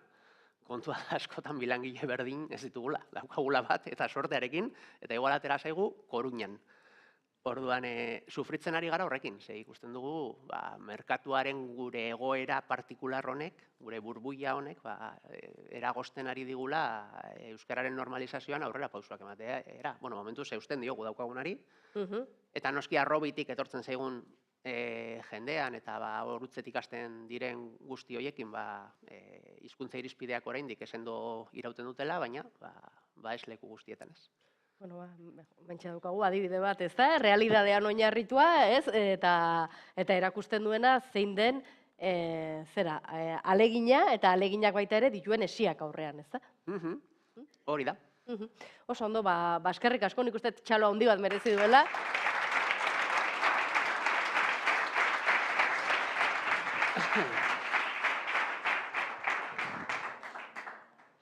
Beno, eta orain ja maiera aldea ari gara pixkanak iristen, baina oraindik falta zaizkigu entzuteko gauza interesgarriak. Orain kontan beste enpresa badaukagu, Eskualdeko Salto Systems giza baliabideetako teknikaria da orain datorkiguna, bera Erika González Romanda, gizarte hezkuntzako eta pedagogiako ikasketak egin ditu Euskal Herriko Unibertsitatean. Lehenik eta behin ekarri digu bideotxo bat, beraz, bideo ikusiko dugu eta jarraian bere hitzak.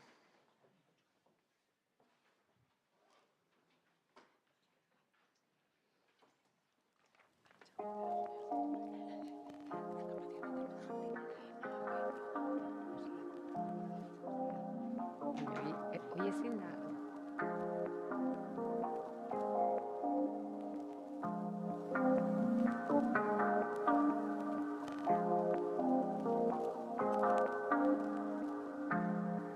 Yo entré en esta empresa como, de alguna forma, responsable de certificaciones electrónicas. No tenía conocimientos sobre ellos pero Salto ha puesto a mi disposición todo tipo de curso de formación que podía ser interesante para mí, para poder conocer a fondo lo que era importante y podía darme a mi valor añadido de cara a esa labor de certificaciones. Pues al final en 2 años he conseguido tener cierto conocimiento, incluso hemos montado un laboratorio de certificaciones para poder apoyarnos en él y hace relativamente poco cogimos a una nueva persona que ahora mismo me está tocando formar a mí. Y por otro lado, está el tema personal. Hace mucho hincapié en que las personas estén contentas en la empresa. Te ayuda a entender y a conocer bien a esas personas, que luego eso se traduce a un compañerismo que es importante dentro de las labores que ejercemos aquí.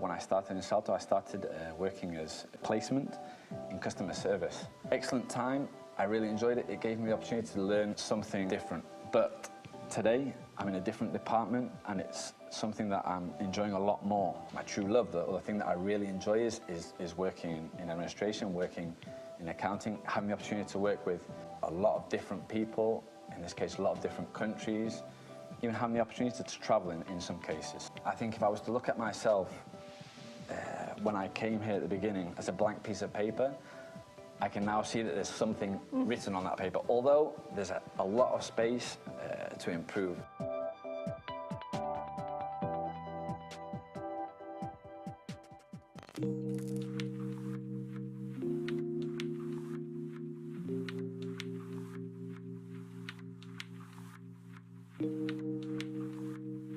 Astero aldatzen ditugu taldeak, eta horrek ematen dizu aukera pixka bat jende askokin lan egiteko, ez? Eta hemendik kanpo antolatzen diren ekintzetan ematen dizu aukera egunero ikusten ez dituzun jendearekin pixka bat egoteko. Urtean bitan gutxienez bilerak egiten ditugu denen artean, eta hor kortatzen digute ze asmoa daukaten egiteko hurrengo hilabeteetan, ez? Badaude beste aktibitate batzuk, adibidez, familiaren eguna. Azkenean, asko hitz egiten dugu bakoitzak bere familiataz, baina egun horretan aurpegia jartzen diezu, eta, oso polita izaten du.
¿Sabías que si vives en estas 10 provincias españolas?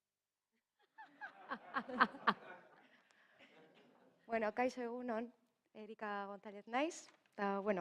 Salton lan egiten dut orain dela 8 urte. Eta, bideoa jarri nahi nuen, da modu hoberena Saltoren kultura transmititzeko, ez? Salto, ez dakit ezagutzen duzuten, barkatu. Eta, 2000 urtean jaio zean, 14 pertsona fundatu zuten, gaur egun Oiartzungo lantegian 200 pertsona lan egiten dugu. eta mundu mailan 1.700 pertsona gara saltoko talde osoan.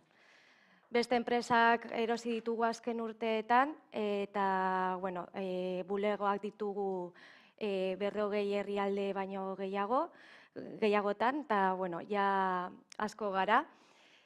Etengabe jende berria sartzen ari da, eta kultura hau transmititzea eta mantentzea oso zaila, gure erronka da, gaur egungo erronka da, ez?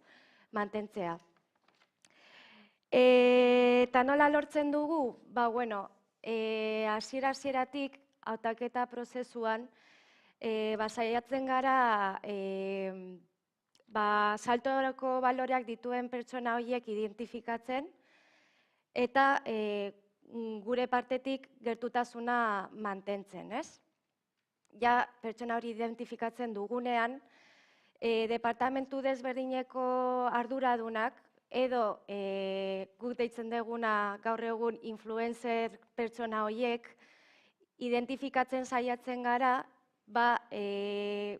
pentsatzen dugulako direla pertsona hoberenak gure kultura transmititzeko bere taldeari edo pertsona berri horiek sartzen direnean, ez? Orduan hori kontutan hartzen dugu. Gero, bakoitzaren ibilbidean, saiatzen gera bai pertsonalki edo profesionalki, alden motibagarriena edo eta erakargarriena, bere garapena alden hoberen izateko, eta pertsonalki gozameneko ibilbide bat izateko, ez? Igandero ez pentsatzeko bihar lanera jun behar naiz, ez da pentsatu gustora jungo naiz lanera, ez? Posi jungo naiz, gustora nagolako. Orduan horretarako, saiatzen gera enpresa erakargarri bate izaten, eta hanbait onura sozialak eskaintzen ditugu, ez? Gure langilei. Hoietatik batzuk ikusi dituzue, baina adibidez, hola ideia batzuk emateko, ez dakik agian beste enpresa batzutan ja holako onurak ematen dituzue, baina, hainbat lista daukat formakuntza katalogoa, katineteko deskontua egiten dugu, fisioterapeutatako zerbitzua ere eskaintzen dugu, saltoko parkinean kotxeak garbitzeko zerbitzua ere bai, wellnesseko klaseak, fruta eta frutu lehorrak egunero 11 osasungarri bat izateko, aseguru medikoa, barazki erosketa hondarribiko baratza baten bidez, baita daukagu Carpoolin aplikazio bat, orain dela gutxi implantatu degula autoa partekateko eta CO2ko poluzio murrizketa bultzatzeko.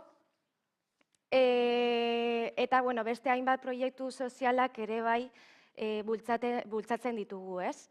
Eta saiatzen gera langileak proiektu horietan parte hartzea. Adibidez, astu egiten zait, Elikagai bankuarekin, gurutze gorriarekin, hainbat kirol lasterketan, kirol egokituari babesa emanez, eta beste hainbat proiektu solidarioak egin ditugu. Eta guk uste dugu azkenean, hori ibilbide horretan pozik egon behar gehala, gustora jun behar gehala lanera, baita pertsonai, lankidei pertsona bezala tratatu eta hortarako entzun eta bere beharrak edo ilusioak edo nahiak entzun eta saiatu nahi horiek nolabait bultzatu, ez, garatu. Eta, baita onura hauetatik aparte, beste ekitaldi batzuk egiten ditugu, familia guna adibidez, bi bi urtero egiten ditugu familia egun hori, eta elkartzen geha, konbidatzen dugu gure familiai edo lagunei, elkar ezagutzeko. Eta, afariak eta betiko gabonetako afariak edo beste afariak egiten ditugu, elkar ezagutzeko, ze gero eta jende gehiago gara, eta zaila da denak ezagutzea. Eta baita elkartasun hori sortzeko, ez? Eta, ekitaldi eta ekintza eta onura guzti hauekin, nik uste lortzen dugu pertsonengan motivazioa, implikazioa, elkarlana eta konpromisua sustatzea. Eta horrek laguntzen digu denboran, bai kultura mantendu, talentua erakarri eta talentua mantendu ere bai, ez? Egia esan gure errotazioa oso txikia da. Ni 8 urte hauetan uste dut 2 edo 3 pertsona jundiela, baina normala da gero eta jende gehiago izan da, jende gehiago agian errotazio hori sortzen dela, baina oraingoz ez da oso altua. Eta, bai onara guzti hauek gastu handia ematen dute, gero beste lan talde asko egiten ditugu eta hori lan handia ematen du enpresari, baina itzulkian ikuste ere oso handia da. Eta erantzukizuna langileengan ere oso ona izaten da, enpresa beharren bat daukanean edo beste enpresekin konparatuta sektore honetan daudenak konpetitiboak izateko laguntzen digu, ez? Eta, hori dagoa pixka bat saltoren kultura. Orduan, ez dakit ze iruditu zaizuen, edo galderaren batzuk dauzkazuten, edo...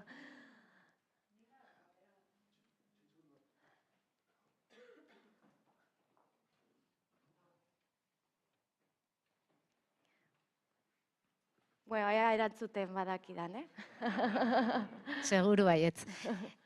Gure, lehenengo topaketa hau Salto Systemsen ingenun, eta nik ustutan, egun batzu pasa genitun, ez, tokia ikusi, eta nik ustut denek, euskera teknikari funtzionariok, sentillo genuela momentu batean, esatea, nik hemen lan egingo nuke, ez? Eta tartean bazen adibidez, hizkuntzai dagokionez, gogoan dut, hango arduradun batek esan zigula, ez, hemen langileak erabakitzen du ze hizkuntzatan lan egin, ez, hor, informatikoki eta aukerak bazen ituztela. Hortan, urte hauetan guztitan aurrera pausorik eman da, euskararen presentzia zenbatekoa da momentu honetan Salto Systemsen? Salto azkenean enpresa interzionala da, ez?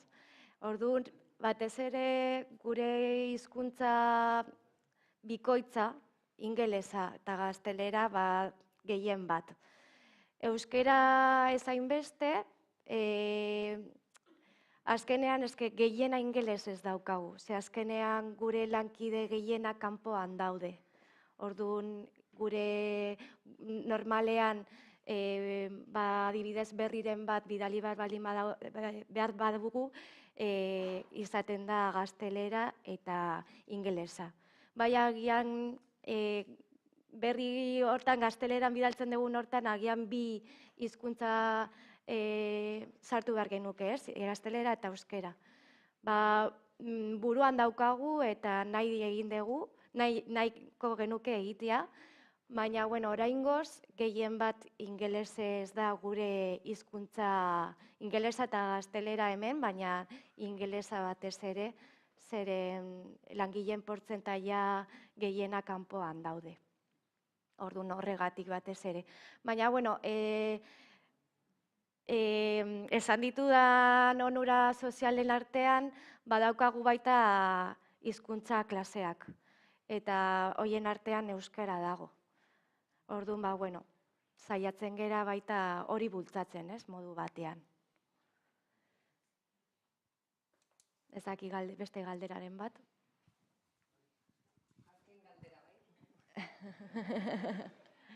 Azaltzen geratu nahi ez baduzu,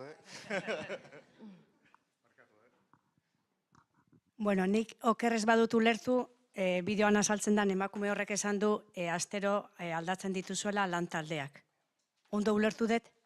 Bai. Ze helbururekin eta zer lortzen duzute horrekin. Guk ikastetxean ere taldeak erronkatan lan egiten dugu eta askotan pertsona berdinak beti nahi du lan talde berdinan egotea. Ezken nik horrekin ez den nahi, eta esaten diot, zuk igual lanera juten zeanin, behar bada egin behar duzu lan talde baten, gogokoena ez duzun pertsona batekin. Horregatik, horrek atentzio eman dit, eta jakin nahi nuen, ze helbururekin, eta helburua baldin bada, arrazoizkoa, guk ere lanbide heziketan hori jorratzeko. Eskerrik asko. Bai, zuri. Bueno, justo emakumea esan duena hori fabrikan lan egiten du.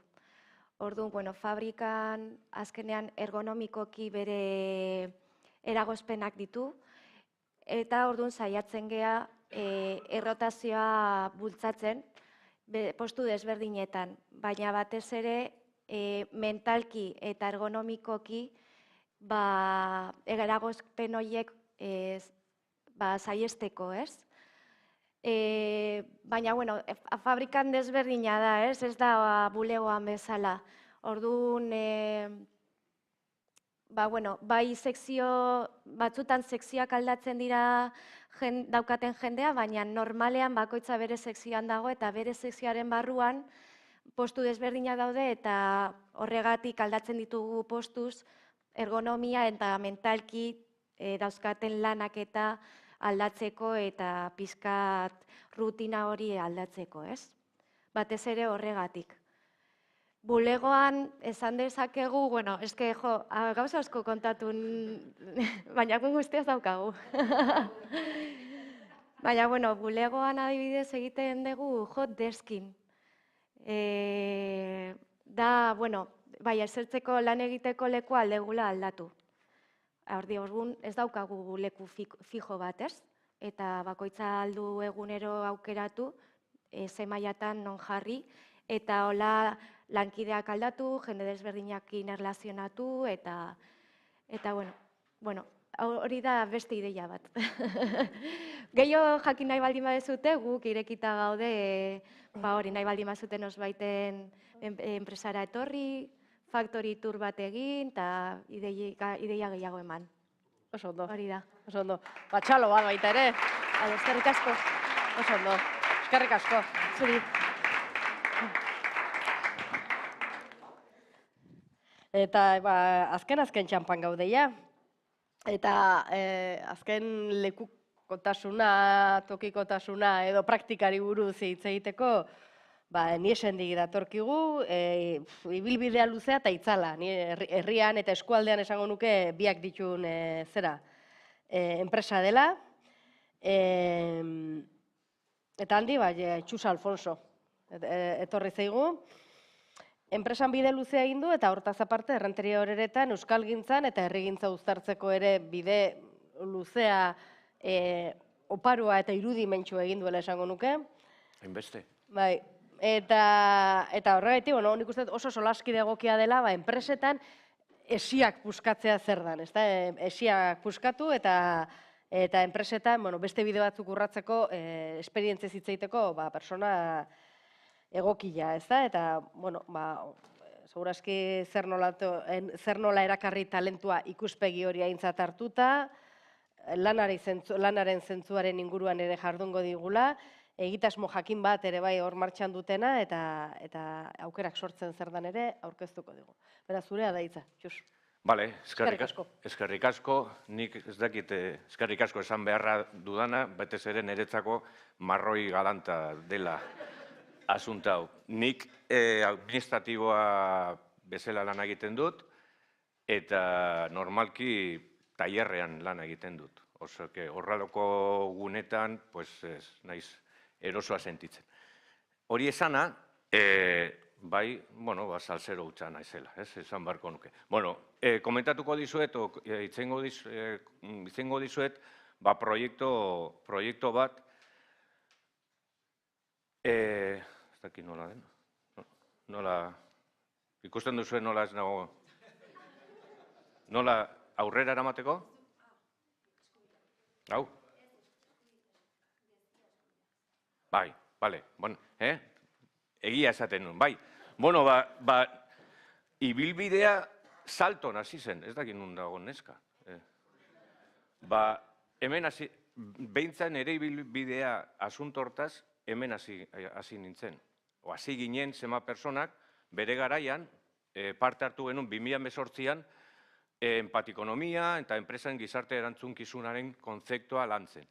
Flipatu egin nun, entzun nuenean Josep Maria Cayens, ze esaten zuen. Esaten, haiek, beak, bueno, bideo hor dago, eta ez dakit, ez? Baina, esaten zuen, enpresak ardura dugula, eta dugula, nik Euskaldun berria naiz, baina nahita erabiltzen du dugula, ez dutela, dugula. Dugula, erantzunkizun sozialaren kontzeptua lantzea, batez ere arduraren kontzeptua, eta hortarako etorri naiz batez ere arduraren kontzeptuak aurrera eta garapena eramatea. Ez bakarri lantegietan, zen gure komunitatean, gure gizartetan, gure herrietan, gure familietan, gure kuadrietan, eta bar, eta bar, eta bar. Bale, pero ez hori bakarri, entzun nuenean, 2018an, eta gero, saltzeatzen, hor azaltzen dian zema momentotan, o zematin unibertsitateak, adibidez, 2021an, la Universidad de los Andes, Kolombian, ja haiek plantatzen dutela, deben las empresas involucrarse en causas sociales. Eta, hostias, nik ere, bueno, nentorren leheno esan dut, aurten 25 urte bete egin ditugun euskara batzordeak, ni esenen, eta, hostias, ja hasi ginen poliki-poliki olako kontzeptuak lantzen, ez? Eta dudarik ez, unibertsitateak adituek esaten dutela, irakurtzen baldin badu txostena, bai, ez, ardura dugula. Eta berriro esaten du, dugula. Ezin dugula utzi, bueno, orain komentatu izan dizunen, las empresas no son unas islas, orduak eta orduak pasatzen egea. Eta hemen entzun dudana, bueno, ardura gehiago dutenak, ni baino, hori ez, persona kudeaketak, eta bar, ez, hori garrantzia ematen diogun. Hain zuzen ere, hortaz landu egin behar dugula. Komentatu izan dizuet, guk hasi ginen, orain dela 25 urte, hola, eta konturatzen ginen, euskera lortzen zuen gauza bat enpresan oso zaila zela. Eta zen, zuzendariak esate baterako, eta, ni hemen hago, urdinez, bai, beko jendiak eta ez dakiz ez, euskera lortzen zuen kohesion sozial. Eta gu urteak eta urteak landu izan dugun, nire jefia hemen dago, zuzendari, giza baliabideko zuzendariak, eta askotan eta urteak komentatu izan dugun, euskera lortzen zuena enpresak kohesion sozial. Eta kohesion sozial, produktu hobeagoak. Eta produktu hobeagoak, etekinak hobeagoak. Dudarik. Baina ze gertatzen den? Pues errealitatea, hemen ere zenbat momentotan esan dugula, aldatzen ari dela. Pasa dugu una pandemia, eta askotan komunitatearen kontzeptua aldatzen izan da, eta momentu guztietan aldatzen ari da. Eta gero, segurazki askok eta asko irakurri zuen liburua, reinventar las organizaciones eta hiru iraultzak sortzen diran edo ateratzen direnak, planteatzen du harremanak beste modu batean egin behar dugula, ez? Eta nik aspalditik, beti momentu guztietan, zenbat hitzaldietan, hau gustatzen zait ateratzea. Gauzak beti berdin egiten badituk, emaitzak ere beti berdinak izango duk. Eta hortaz, oso erretxa da, teorikoki, zenbat momentotan esaten dela, baina egin behar da pausoa. Eta gero badago beste kontzeptu bat, eta ni ere, azkeneko urtetan ikusi izan dituna da, enpresak, behintzak ni lan egiten dudan lekuan, multinazional handi batean, milaka persona daude ABB-en atzetik, hasi dira mobitzen. Nik zenbat momentotan ikusten dudanean ze kanpainak egiten dituzte, eta bar, pues ez da kasualitatea, ez da kasualitatea, con lo cual, beharraren kontzeptuak leku askotik ere sortzen dian beharra horiek aldatzeko, ez? Hemen ere, barkatu. Epa. Atzera nahi nu, Juan. Bai, bueno, ya está. Ez, kontzeptu, bai, barkatu da. Hemen ere beste detaile txiki bat, eta askotan komentatu izan duguna, ausarta izan behar gea. Ausartaren kontzeptua hemen ez dut entzun, eta nik uste dut hori ausartaren kontzeptua garatu egin behar dugula. Momentu guztietan aldatzen ari da, eta guk askotan teorikoki esaten dugu, aldatu egin behar da, baina aldatu beharra nola aldatzen dugu? Kontzeptuak ez bakarrik kontzeptualmente, aurrera eraman behar dugu. Eta nik, askotan, arroz sentitzeko modukoak eta bar, behin bakarrik esango dut, nik oso pozik nago lana egiten dudan lekuan, hain zuzen ere, nire enpresak sinisten dutela ardura sozialaren kontzeptuak lantzen dugula. Eta hori oso interesgarria eta nik uste dut oso importantea da gizarte hortan. Horrekin, euskara batzordeak, ausarta izan behar ginen eta mobitu izan behar genuen, ez bakarrik euskara, beste gauz, hasi ginen antolatzen bizikleta eguna, hasi ginen antolatzen elikadura jasotzen, hasi ginen antolatzen odol emaiaren gero komentatu dugun txandak eta bar. Eta gero, badagoela olako argazkiak, nola ez duzu ezagutzen, esango dizuet, hor ere sortzen diarremanak, bai zuzendari aldetik, eta bai beko personetik, elkartzen dian bai batian, eta lasai hitz egiten duten. Eta nola hitzen, odola eman eta gero, arro sentitzeko modukoa, gero hor sortzen dian, ni askotan ditzen dut, eso es magia. Eta esto no es teoría, esto es práctica, pero esta magia sortu behar dugu gure komunitatean. Bueno, eta ziginen teorizatzen, eta todos somos cojonudos haciendo teorías y diseñando, ez dakizet. Bueno, sortu genitun zazpi eskintza planak, eta bar, eta gero hain zuzen, hain beste ez dakiz esan nun, guazen eskatzea laguntza pixka bat, eta hortaz, emun parte hartzen du, eta emunek eskatu genion laguntza, eta hori, emun eta beste konsultoriak, eta oso garbi, nik uste dut, errestasun egin zigun bidea, eta identifikatu genuen markoa, eta markoa plantatzen den enpresa orokorki, ekonomia, ingurumena eta sozialak, eta gero, bos atal, ni hortaz nahi sartuko, pixka bat badakit, baina batez ere emun. Baina, haie plantatzen zuen guk landu egin bargo gizartea. Enpresako barruko, arlo gizarteko lana. Eta hortaz hasi ginen, poliki. Ze plantatzen duguna, aukera sortzen, aizea izan da kontzeptu bat beste komunitatean landu ditugula, eskualde mailan saiatzen nahi geha, aizea mailan da, moment komunitate bakoitzak bere abiadura sortu behar ditu. Ez da etorriko inor, esatea ze abiadura jarri behar dituzu. Zuen komunitatea, eta hor hemen, klabea ere badagola beste hitz bat eta ikas komunitatea. Askotan gertatzen dena, badirudik denak gea adituek, eta esaten gu nola egin behar duzu ez dakizet, nola egin behar duten. Eta planteamendu da justo kontrakoa, nola egin behar dugun barruan gauzak, ez? Zate baterako, askotan ez, pero guk egiten dugu kanpoan ez. Proiektu honetan da, barrukoa guk barruan zer egin dezakegu. Eta hori nik uste dut, iraultza txiki bat sortzen da, ez? Batez komunitatea. Eta dudarik ez, enpresa iraunkor eta arduratsuak izateko helburuarekin lerrokatu eta bar. Eta hori poliki hasi gea, bai teorikoki eta bai praktikan, ez? Eta, zuzendariak pozik dagoela batez ere, betik hasi egin dela, ez? Toda la trayectoria de euskera batzordea inbeste urte pasa ondoren, hortik, ez? Eta gero badago beste dato bat, gazteak eta bar.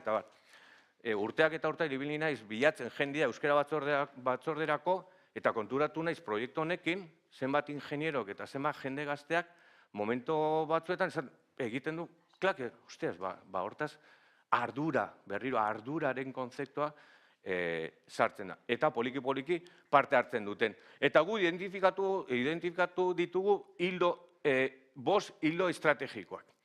Lehenengoa metodologia, proposito askotan komentatu izan du, propositoa oso garbi jakin behar dugun ze propositoa dugula, eta kudeaketa plana garatzea. Bigarrena izango litzateke komunitate aktibazioa, personak pensamentoa kritikoa, personak parte hartzea, askotan ere, esaten, jo, es que la gente no participa.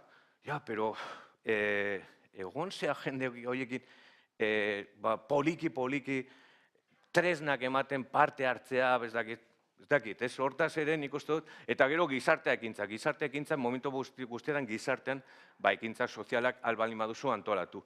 Anistasuna eta inklusioa izango litzateke beste arlo bat, personak anitzak eta gizarte inklusiboak, laugarrena izango litzateke konsumo arduratsuak, mugikortasuna buruz hausnarketa, elikadura subiratasuna, energia eta bar, ez? Zate baterako, nik buruan eta pixka sardezka izateko, hemen egingo bagenu azterketa bat, zenbat kotxe konpartido etorri garen horrelako ekitaldiaren, ze emaitzak emango du.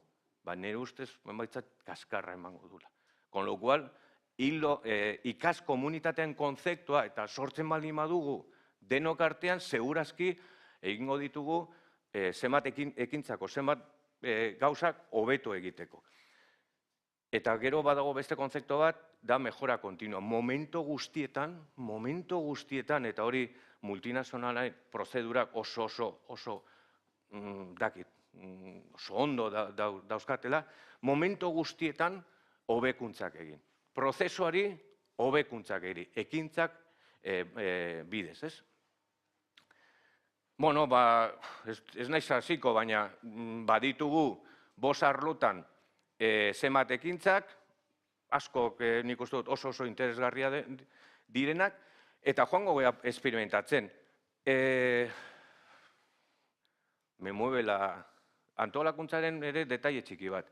Zenbat momentotan ateratzen ditugun, arlo estrategikoak eta batez ere gizartean, proiektu honek ez da bakarri niesenerako. Proiektu hau dago, aukera sartzen konzeptua da, edozein momentuan sortu daitekela ekintzak edo zerbait hobeto egiteko.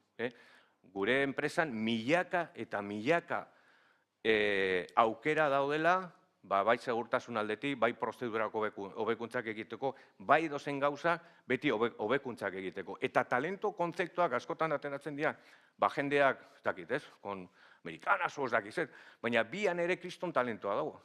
Zu sortzen baldin baduzu, prozeduran bidez, jendia parte hartzeko prozedura, milaka aukera daudela, bai segurtasunan, bai prozedurak gure produktua hobeagoak egiteko, eta hori multinazionalak oso ondo egiten dute lana, ez? Bueno, hemen ez naiz hartuko, pero metodologikoki oso importantea da.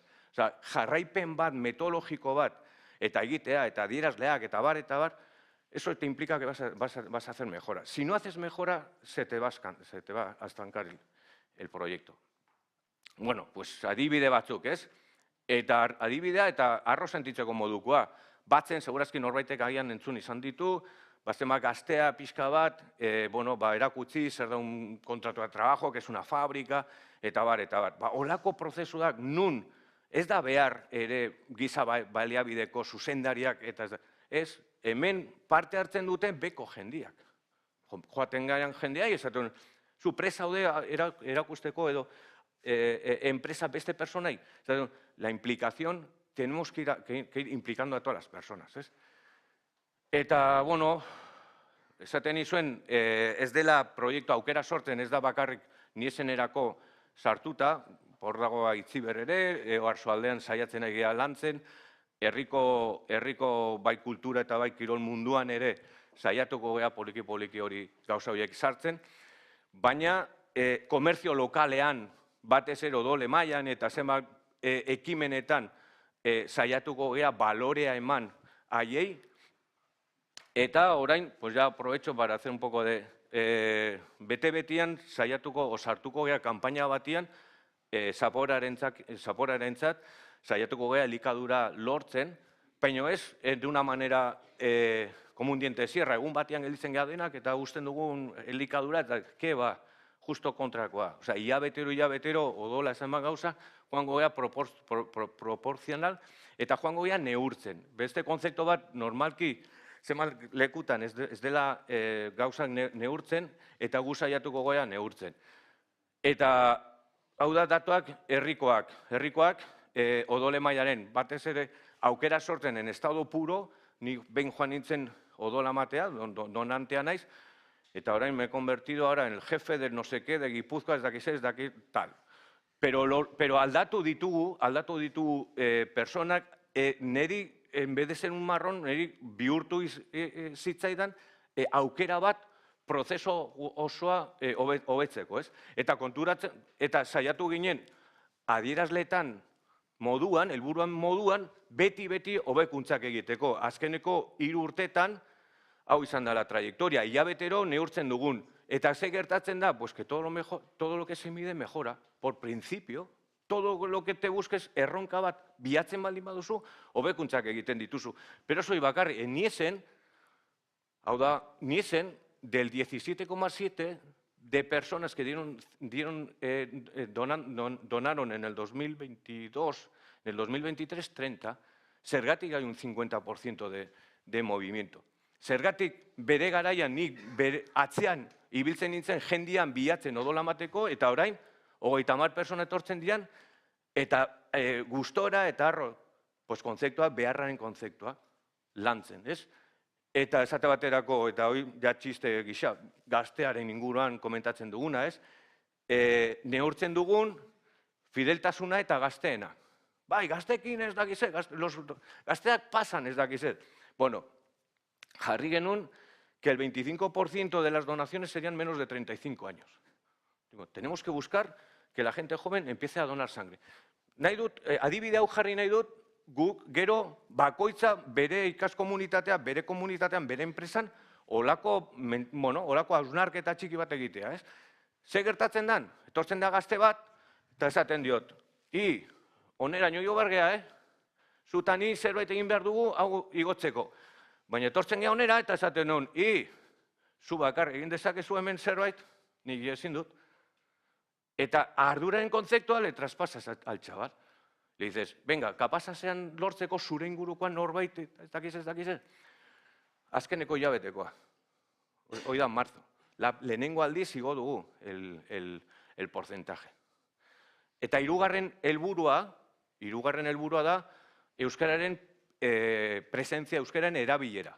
Eta guk ematen diogun erizainei, ez dakit norbaitek ezagutzen du prozesua odola ematen duz. Baina erizain batian pasagin behar duzu, ez dakit. Eta nik ematen diot beti, un fosforito eta zerrenda. Eta esaten diot, markame horiz, con el fosforito, zema personak egiten dute prozedurak euskeraz. Egin ditugu 6-7 neurketa. 146, 40 ez dakiz eman. Gure herrian, horeretan, 11 da euskararen erabilera. Zergatik hainbeste aldaketa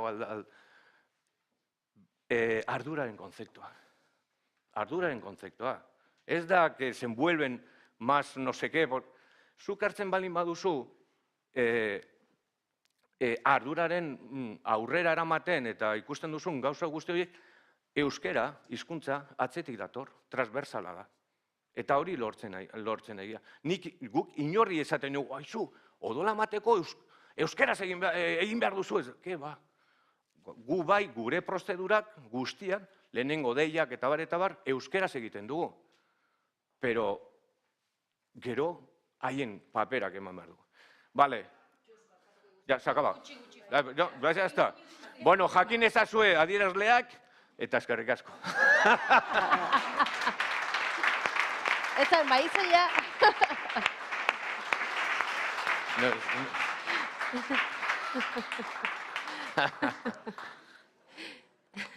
Orain berriro artista.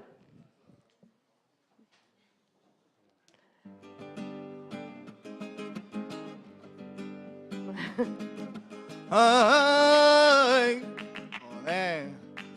zer du jugok, tripazorria, baina, bueno, aurrean dut horria. Eta, tio, praktikak batzutan ez du, desio duguna uzten, trebatu behar ginateke, espektatibak zapuzten, trebatu behar ginateke, espektatibak zapuzten. Claro, plana, da gero, bueno, zengo jo ba. Ala ere nola ez jarri, indartzeari indarra, gero ea gauzatzen degun, 130, gero ea gauzatzen degun, 130. Bakoitzak landuz gure modura, eskubidea eta ardura. Bakoitzak landuz gure modura, eskubidea eta ardura. Ai, holanak, zezentzu du honek. Funtzionaria izatea, zen ere barneko gerra, baina orain izan nahi nuke enpresa influentzerra. Baina orain izan nahi nuke enpresa influentzerra. Berri ja. Amaiketako ta fisio, egun lekuan lekuko, horrelako lan batean nik ez nuke errotatuko.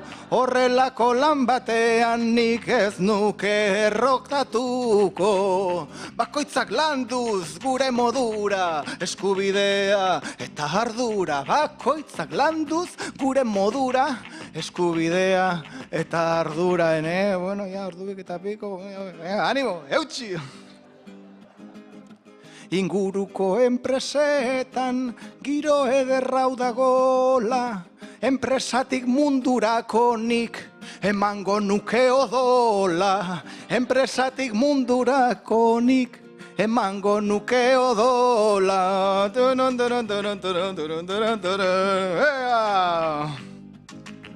Baino momentu batean, ai jarri naiz gorri, gero nahi badu norbaitek nere kotxean etorri. Gero nahi badu norbaitek nere kotxean etorri. Ze bakoitzak landuz gure modura, eskubidea eta ardura. Bakoitzak landuz gure modura, eskubidea eta ardura dio. Bakoitzak landuz gure modura, eskubidea eta ardura.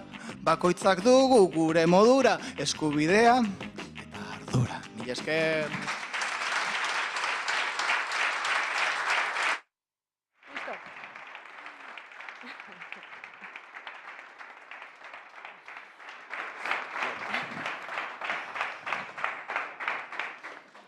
Makina bazea. Bueno, eta ja bai, ja amaitzera goaz, Empatikonomia jardunaldiaren 4. edizioaren amaiera, ja iritsi da, baina garrantzia handiko azken egiteko bat geratzen zaigu oraindik. Aurreratu dugu lehen, gaur aitortza egingo zaiela, euskararen erabilera sustatzeko egin duten enpresei. Oarsoaldeko euskara batzordeak 25 urte beteko ditu aurten, eta 1989ko urte hartan bertan hasi zen, Oiartzungo ABB Niesen ere euskara plana abian jartzen. Geroztik, asko izan dira eta izan zarete, ikusi dugu bezala entzun izan ditugu hemen ere, zuen enpresetan euskarari sarbidea egin diozuenak. Dela hola planaren bidez, bai euskarari ziurtagiriaren bidez, lanitz diru laguntza lerroari helduz, bikain ziurtagiriaren bidez, lanin planaren bidez eta orain berriki arrobiaren bidez. Denetara, 28 enpresa dira, beraz, txalotzekoa eta oso fuerte, beraz, txalo bat guztioi entzat.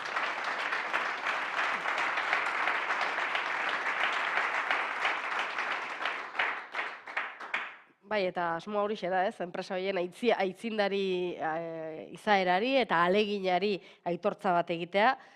Jakina da bidea ez dela bat erresa izaten askotan, baina, iruditzen zaigu baita ere, egindakoa erakusteak bestei argila egiten diela, ez da? Atzetik etor daitezkeenei argile egiteko balio egin diezaiekeela, eta horixe da, ez? Oroigarriak hemen dira, 3 udal ordezkariei dei egingo dizuegu mesedez ona etortzeko, zuek banatzeko zerak. Lehen ja hitza hartu du zerak, Joana Mendiburu dugu, Oiartzungo alkatea. Hortxe. Zuek banatzeko. Mikel Arruti, Lezoko alkatea. Eta Laura Arre baita ere, zera Pasaiako euskara zinegozia. Hori da. Eta orain ja hotxe egingo dizuegu, zera, hemen zaudeten eragileei, ez da, bideo horretan urratsak egin dituzuen eragileei, aitortza jasotzeko ABB NSN-etik, Mikel Villarrubia eta Txus Alfonso. Bai.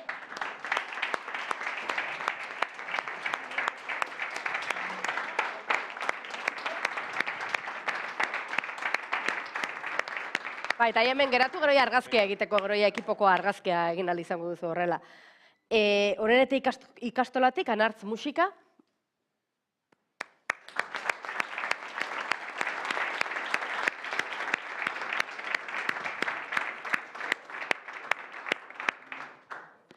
ACM arkitektua, Aroa Zenteno.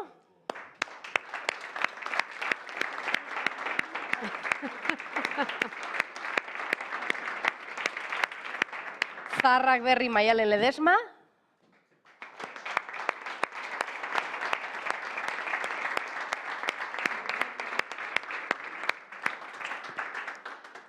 Eta Katea Legaiatik, Alazne Benitez.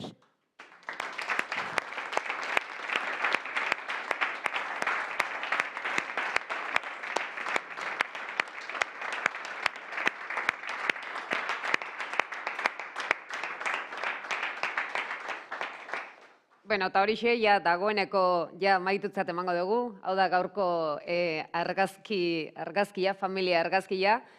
Hemen aurrean daudenak, eskertza guztia zuei egindako lan guztiagatik. Eta eskerrak ere zuei eman, goiz guztia gurekin konpartitzeagatikan, eta nik uste gauza asko atera direlako ona. Gauza interesgarri asko, lehen esan dugun bezala erantzun asko eman dira, eta galdera gehiago suertatu ere. Hori da jakintza azken finean, ez da? Hori da pixkanaka ikasten joatea eta egunero izatea zeo zer ikasteko. Beraz, gure aldetikan, eskertza, agurra, Arantxa? Horixe, eskerrik asko denei, eta hurren arte.